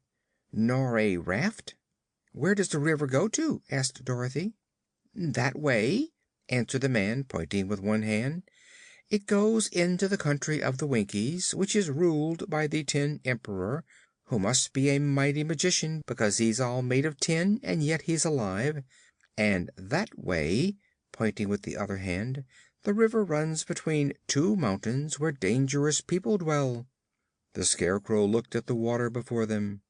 "The current flows toward the Winkie Country," said he, "and so if we had a boat or a raft the river would float us there more quickly and more easily than we could walk." "That is true," agreed Dorothy, and then they all looked thoughtful and wondered what could be done. "Why can't the man make us a raft?" asked Ojo. "Will you?" inquired Dorothy, turning to the Quadling. The chubby man shook his head. "I'm too lazy," he said. "My wife says I'm the laziest man in all Oz, and she's a truthful woman. I hate work of any kind, and making a raft is hard work." "I'll give you my emerald ring," promised the girl. "No, I don't care for emeralds. If it were a ruby, which is the color I like best, I might work a little while." "I've got some square meal tablets," said the Scarecrow. "Each one is the same as a dish of soup, a fried fish, a mutton pot pie, lobster salad, charlotte russe, and lemon jelly, all made into one little tablet that you can swallow without trouble." "Without trouble!" exclaimed the Quadling, much interested. "Then those tablets would be fine for a lazy man. It's such hard work to chew when you eat." "I'll give you 6 of those tablets if you'll help us make a raft," promised the Scarecrow. "They're a combination of food which people who eat are very fond of. I never eat, you know, being straw, but some of my friends eat regularly. What do you say to my offer, Quadling?" "I'll do it," decided the man. "I'll help and you can do most of the work. But my wife has gone fishing for red eels to day, so some of you will have to mind the children." Scraps promised to do that, and the children were not so shy when the Patchwork Girl sat down to play with them. They grew to like Toto, too, and the little dog allowed them to pat him on his head, which gave the little ones much joy. There were a number of fallen trees near the house, and the Quadling got his axe and chopped them into logs of equal length. He took his wife's clothesline to bind these logs together, so that they would form a raft, and Ojo found some strips of wood and nailed them along the tops of the logs to render them more firm.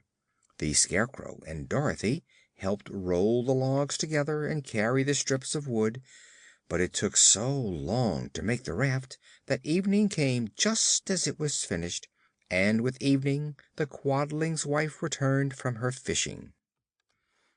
The woman proved to be cross and bad-tempered, perhaps because she had only caught one red eel during all the day. When she found that her husband had used her clothesline and the logs she had wanted for firewood, and the boards she had intended to mend the shed with, and a lot of gold nails, she became very angry. Scraps wanted to shake the woman to make her behave, but Dorothy talked to her in a gentle tone, and told the Quadling's wife she was a Princess of Oz and a friend of Ozma, and that when she got back to the Emerald City she would send them a lot of things to repay them for the raft, including a new clothesline. This promise pleased the woman, and she soon became more pleasant, saying they could stay the night at her house and begin their journey on the river next morning. This they did, spending a pleasant evening with the Quadling family, and being entertained with such hospitality as the poor people were able to offer them. The man groaned a good deal and said he had overworked himself by chopping the logs, but the Scarecrow gave him 2 more tablets than he had promised, which seemed to comfort the lazy fellow. End of chapter 25.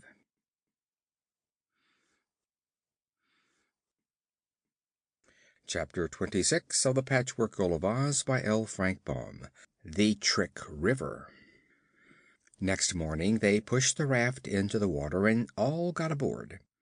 The Quadling man had to hold the log craft fast while they took their places, and the flow of the river was so powerful that it nearly tore the raft from his hands. As soon as they were all seated upon the logs, he let go, and away it floated, and the adventurers had begun their voyage toward the Winkie Country.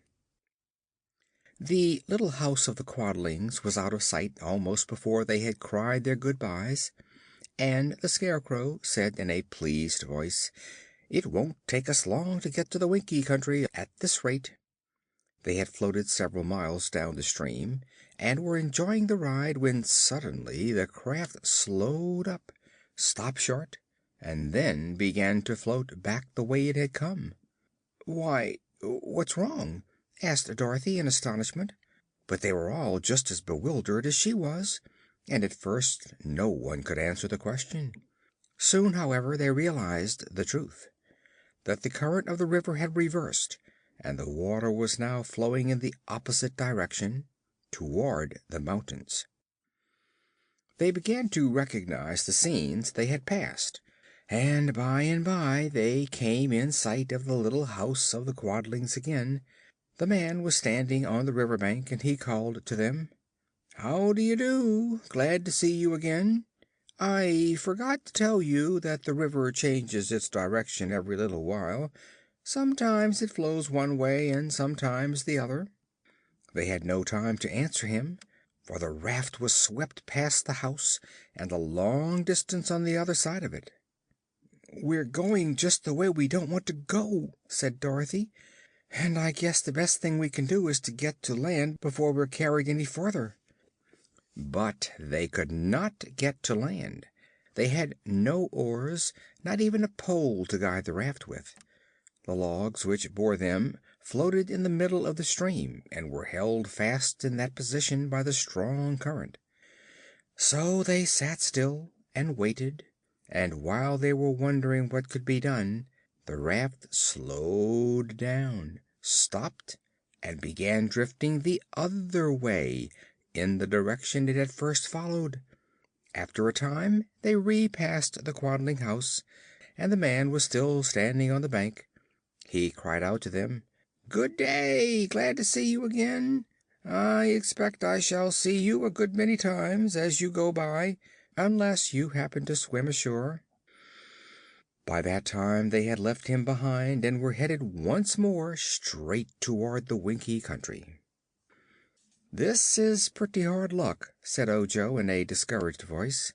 "The Trick River keeps changing, it seems, and here we must float back and forward forever, unless we manage in some way to get ashore." "Can you swim?" asked Dorothy. "No, I'm Ojo the Unlucky." "Neither can I. Toto can swim a little, but that won't help us to get to shore." "I don't know whether I could swim or not," remarked Scraps, "but if I tried it I'd surely ruin my lovely patches." My straw would get soggy in the water and I would sink," said the Scarecrow. So there seemed no way out of their dilemma, and being helpless they simply sat still. Ojo, who was on the front of the raft, looked over into the water and thought he saw some large fishes swimming about. He found a loose end of the clothesline which fastened the logs together, and taking a gold nail from his pocket, he bent it nearly double to form a hook, and tied it to the end of the line. Having baited the hook with some bread which he broke from his loaf, he dropped the line into the water, and almost instantly it was seized by a great fish. They knew it was a great fish, because it pulled so hard on the line that it dragged the raft forward even faster than the current of the river had carried it. The fish was frightened, and it was a strong swimmer. As the other end of the clothesline was bound around the logs, he could not get it away, and as he had greedily swallowed the gold hook at the first bite, he could not get rid of that either. When they reached the place where the current had before changed, the fish was still swimming ahead in its wild attempt to escape. The raft slowed down, yet it did not stop, because the fish would not let it. It continued to move in the same direction it had been going. As the current reversed and rushed backward on its course, it failed to drag the raft with it. Slowly, inch by inch, they floated on, and the fish tugged and kept them going. "I hope you won't give up," said Ojo anxiously. "If the fish can hold out until the current changes again, we'll be all right." The fish did not give up, but held the raft bravely on its course, till at last the water in the river shifted again and floated them the way they wanted to go. But now the captive fish found its strength failing. Seeking a refuge, it began to drag the raft toward the shore. As they did not wish to land in this place, the boy cut the rope with his pocket knife and set the fish free, just in time to prevent the raft from grounding. The next time the river backed up, the Scarecrow managed to seize the branch of a tree that overhung the water, and they all assisted him to hold fast and prevent the raft from being carried backward. While they waited there, Ojo spied a long broken branch lying upon the bank, so he leaped ashore and got it.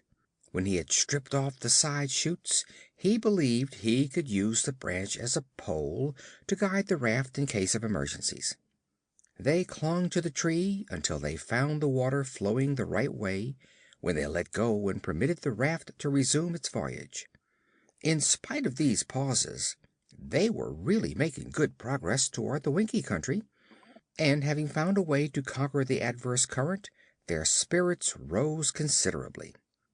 They could see little of the country through which they were passing because of the high banks, and they met with no boats or other craft upon the surface of the river.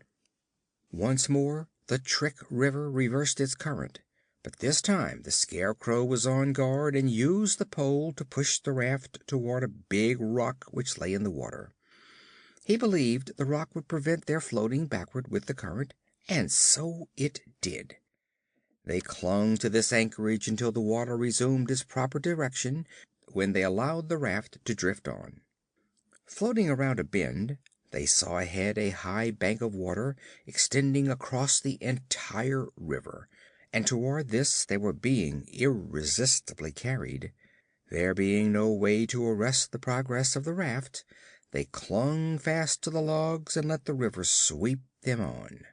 Swiftly the raft climbed the bank of water and slid down on the other side, plunging its edge deep into the water and drenching them all with the spray. As again the raft righted and drifted on, Dorothy and Ojo laughed at the ducking they had received, but Scraps was much dismayed, and the Scarecrow took out his handkerchief and wiped the water off the Patchwork Girl's patches as well as he was able to. The sun soon dried her, and the colors of her patches proved good, for they did not run together, nor did they fade. After passing the wall of water, the current did not change or flow backward any more, but continued to sweep them steadily forward. The banks of the river grew lower, too, permitting them to see more of the country, and presently they discovered yellow buttercups and dandelions growing amongst the grass, from which evidence they knew they had reached the Winkie Country. "Don't you think we ought to land?" Dorothy asked the Scarecrow. "Pretty soon," he replied. "The Tin Woodman's castle is in the southern part of the Winkie Country, and so it can't be a great way from here."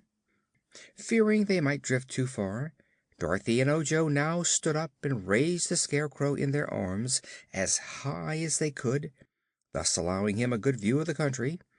For a time he saw nothing he recognized, but finally he cried, "There it is! There it is!"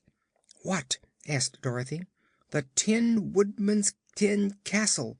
I can see its turrets glittering in the sun. It's quite a way off, but we'd better land as quickly as we can." They let him down and began to urge the craft toward the shore by means of the pole. It obeyed very well, for the current was more sluggish now, and soon they had reached the bank and landed safely. The Winkie Country was really beautiful, and across the fields they could see afar the silvery sheen of the tin castle. With light hearts they hurried toward it, being fully rested by their long ride on the river. By and by they began to cross an immense field of splendid yellow lilies, the delicate fragrance of which was very delightful. "How beautiful they are!" cried Dorothy, stopping to admire the perfection of these exquisite flowers. "Yes," said the Scarecrow reflectively, "but we must be careful not to crush or injure any of these lilies." "Why not?" asked Ojo. "The Tin Woodman is very kind-hearted," was the reply, "and he hates to see any living thing hurt in any way." "Are flowers alive?" asked Scraps.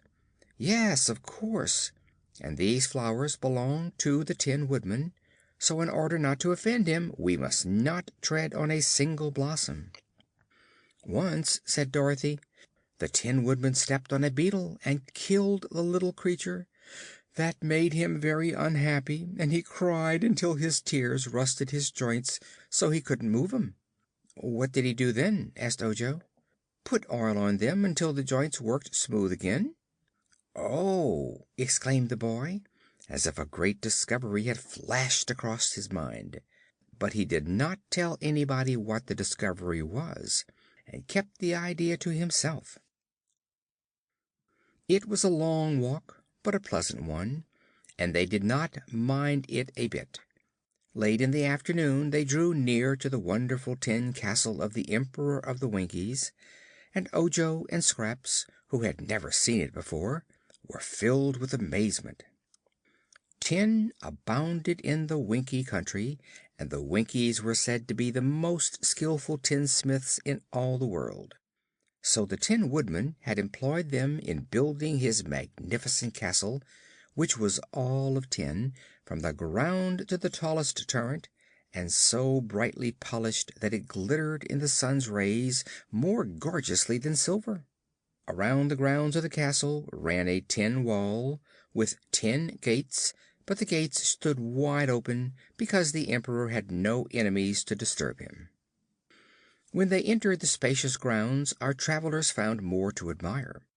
Tin fountains sent sprays of clear water far into the air, and there were many beds of tin flowers, all perfectly formed as any natural flowers might be. There were tin trees, too, and here and there shady bowers of tin, with tin benches and chairs to sit upon. Also, on the sides of the pathway leading up to the front door of the castle were rows of tin statuary, very cleverly executed. Among these Ojo recognized statues of Dorothy, Toto, the Scarecrow, the Wizard, the Shaggy Man, Jack Pumpkinhead and Ozma, all standing upon neat pedestals of tin. Toto was well acquainted with the residence of the Tin Woodman, and being assured a joyful welcome, he ran ahead and barked so loudly at the front door that the Tin Woodman heard him and came out in person to see if it were really his old friend Toto. Next moment the Tin Man had clasped the Scarecrow in a warm embrace and then turned to hug Dorothy, but now his eye was arrested by the strange sight of the Patchwork Girl, and he gazed upon her in mingled wonder and admiration. End of chapter 26.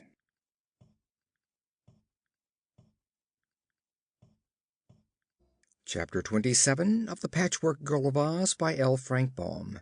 The Tin Woodman Objects. The Tin Woodman was one of the most important personages in all Oz. Though Emperor of the Winkies, he owed allegiance to Ozma, who ruled all the land, and the girl and the Tin Man were warm personal friends. He was something of a dandy, and kept his tin body brilliantly polished and his tin joints well oiled. Also, he was very courteous in manner and so kind and gentle that everyone loved him. The Emperor greeted Ojo and Scraps with cordial hospitality and ushered the entire party into his handsome tin parlor, where all the furniture and pictures were made of tin. The walls were paneled with tin, and from the tin ceiling hung tin chandeliers. The Tin Woodman wanted to know, first of all, where Dorothy had found the Patchwork Girl, so between them the visitors told the story of how Scraps was made, as well as the accident to Margolotte and Unc Nunkie, and how Ojo had set out upon a journey to procure the things needed for the Crooked Magician's magic charm. Then Dorothy told of their adventures in the Quadling Country, and how at last they succeeded in getting the water from a dark well. While the little girl was relating these adventures, the Tin Woodman sat in an easy chair listening with intense interest, while the others sat grouped around him. Ojo, however, had kept his eyes fixed upon the body of the Tin Emperor, and now he noticed that under the joint of his left knee a tiny drop of oil was forming. He watched this drop of oil with a fast beating heart, and, feeling in his pocket, brought out a tiny vial of crystal, which he held secreted in his hand. Presently the Tin Woodman changed his position, and at once Ojo, to the astonishment of all, dropped to the floor and held his crystal vial under the Emperor's knee joint. Just then the drop of oil fell, and the boy caught it in his bottle and immediately corked it tight. Then, with a red face and embarrassed manner, he rose to confront the others. "What in the world were you doing?" asked the Tin Woodman. "I caught a drop of oil that fell from your knee joint," confessed Ojo. "A drop of oil!" exclaimed the Tin Woodman. "Dear me, how careless my valet must have been in oiling me this morning. I'm afraid I shall have to scold the fellow, for I can't be dropping oil wherever I go." "Never mind," said Dorothy. "Ojo seems glad to have the oil, for some reason." "Yes," declared the Munchkin boy, "I am glad, for one of the things the Crooked Magician sent me to get was a drop of oil from a live man's body. I had no idea at first that there was such a thing, but it's now safe in the little crystal vial." "You are very welcome to it indeed," said the Tin Woodman. "Have you now secured all the things you were in search of?" "Not quite," answered Ojo. "There were 5 things I had to get, and I have found 4 of them. I have the 3 hairs in the tip of a woozy's tail, a 6-leaved clover, a gill of water from a dark well, and a drop of oil from a live man's body. The last thing is the easiest of all to get, and I'm sure that my dear Unc Nunkie, and good Margolotte as well, will soon be restored to life." The Munchkin boy said this with much pride and pleasure. "Good!" exclaimed the Tin Woodman. "I congratulate you. But what is the 5th and last thing you need, in order to complete the magic charm?" "The left wing of a yellow butterfly," said Ojo. "In this yellow country, and with your kind assistance, that ought to be very easy to find." The Tin Woodman stared at him in amazement. "Surely you are joking," he said. "No," replied Ojo, much surprised. "I am in earnest." But do you think for a moment that I would permit you, or anyone else, to pull the left wing from a yellow butterfly?" demanded the Tin Woodman sternly. "Why not, sir?" "Why not? You ask me why not? It would be cruel, one of the most cruel and heartless deeds I ever heard of," asserted the Tin Woodman. "The butterflies are among the prettiest of all created things, and they are very sensitive to pain. To tear a wing from one would cause it exquisite torture, and it would soon die in great agony. I would not permit such a wicked deed under any circumstances." Ojo was astounded at hearing this. Dorothy, too, looked grave and disconcerted, but she knew in her heart that the Tin Woodman was right. The Scarecrow nodded his head in approval of his friend's speech, so it was evident that he agreed with the Emperor's decision. Scraps looked from one to another in perplexity. "Who cares for a butterfly?" she asked. "Don't you?" inquired the Tin Woodman. "Not the snap of a finger, for I have no heart," said the Patchwork Girl. "But I want to help Ojo, who is my friend, to rescue the uncle whom he loves, and I'd kill a dozen useless butterflies to enable him to do that." The Tin Woodman sighed regretfully. "You have kind instincts," he said, "and with a heart you would indeed be a fine creature. I cannot blame you for your heartless remark, as you cannot understand the feelings of those who possess hearts. I, for instance, have a very neat and responsive heart, which the wonderful Wizard of Oz once gave me, and so I shall never, never, never permit a poor yellow butterfly to be tortured by anyone." "The yellow country of the Winkies," said Ojo sadly, "is the only place in Oz where a yellow butterfly can be found." "I'm glad of that," said the Tin Woodman. "As I rule the Winkie Country, I can protect my butterflies." "Unless I get the wing, just one left wing," said Ojo miserably, "I can't save Unc Nunkie." "Then he must remain a marble statue forever," declared the Tin Emperor firmly. Ojo wiped his eyes, for he could not hold back the tears. "I'll tell you what to do," said Scraps. "We'll take a whole yellow butterfly alive and well to the Crooked Magician and let him pull the left wing off." "No, you won't," said the Tin Woodman. "You can't have any of my dear little butterflies to treat in that way." "Then what in the world shall we do?" asked Dorothy. They all became silent and thoughtful. No one spoke for a long time. Then the Tin Woodman suddenly roused himself and said: "We must all go back to the Emerald City and ask Ozma's advice. She's a wise little girl, our Ruler, and she may find a way to help Ojo save his Unc Nunkie." So the following morning the party started on the journey to the Emerald City, which they reached in due time without any important adventure. It was a sad journey for Ojo, for without the wing of the yellow butterfly he saw no way to save Unc Nunkie, unless he waited 6 years for the Crooked Magician to make a new lot of the Powder of Life.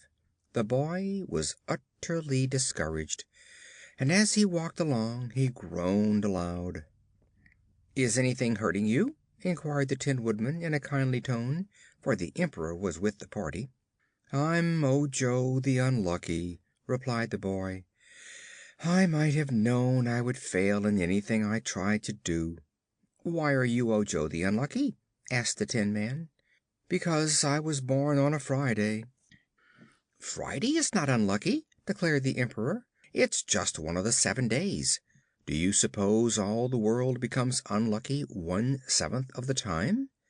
"It was the 13th day of the month," said Ojo. 13. Ah, that is indeed a lucky number," replied the Tin Woodman. "All my good luck seems to happen on the 13th. I suppose most people never notice the good luck that comes to them with the number 13, and yet if the least bit of bad luck falls on that day they blame it to the number and not to the proper cause." "13's my lucky number, too," remarked the Scarecrow. "And mine," said Scraps. "I've just 13 patches on my head." "But," continued Ojo, "I'm left-handed." "Many of our greatest men are that way," asserted the Emperor. "To be left-handed is usually to be two-handed. The right-handed people are usually one-handed." "And I've a wart under my right arm," said Ojo. "How lucky!" cried the Tin Woodman. "If it were on the end of your nose it might be unlucky, but under your arm it is luckier out of the way." "For all those reasons," said the Munchkin boy, "I have been called Ojo the Unlucky." "Then we must turn over a new leaf and call you henceforth Ojo the Lucky," declared the Tin Man. "Every reason you have given is absurd, but I have noticed that those who continually dread ill luck and fear it will overtake them have no time to take advantage of any good fortune that comes their way. Make up your mind to be Ojo the Lucky." "How can I," asked the boy, "when all my attempts to save my dear uncle have failed?" "Never give up, Ojo," advised Dorothy.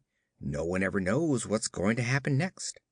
Ojo did not reply, but he was so dejected that even their arrival at the Emerald City failed to interest him.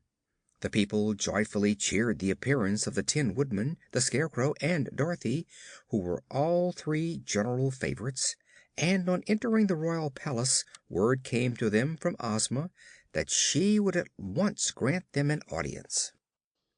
Dorothy told the girl Ruler how successful they had been in their quest until they came to the item of the yellow butterfly, which the Tin Woodman positively refused to sacrifice to the magic potion. "He is quite right," said Ozma, who did not seem a bit surprised. "Had Ojo told me that one of the things he sought was the wing of a yellow butterfly, I would have informed him, before he started out, that he would never secure it. Then you would have been saved the troubles and annoyances of your long journey." "I didn't mind the journey at all," said Dorothy. "It was fun." "As it has turned out," remarked Ojo, "I can never get the things the Crooked Magician sent me for, and so, unless I wait the 6 years for him to make the Powder of Life, Unc Nunkie cannot be saved." Ozma smiled. "Dr. Pipt will make no more Powder of Life, I promise you," said she. "I have sent for him and had him brought to this palace, where he is now, and his 4 kettles have been destroyed and his book of recipes burned up. I have also had brought here the marble statues of your uncle and of Margolotte, which are standing in the next room." They were all greatly astonished at this announcement. "Oh, let me see Unc Nunkie! Let me see him at once, please!" cried Ojo eagerly. "Wait a moment," replied Ozma, "for I have something more to say. Nothing that happens in the Land of Oz escapes the notice of our wise Sorceress, Glinda the Good. She knew all about the magic making of Dr. Pipt, and how he has brought the Glass Cat and the Patchwork Girl to life, and the accident to Unc Nunkie and Margolotte, and of Ojo's quest and his journey with Dorothy. Glinda also knew that Ojo would fail to find all the things he sought. So she sent for our Wizard and instructed him what to do. Something is going to happen in this palace presently, and that something will, I am sure, please you all. And now," continued the girl Ruler, rising from her chair, "you may follow me into the next room." End of Chapter 27.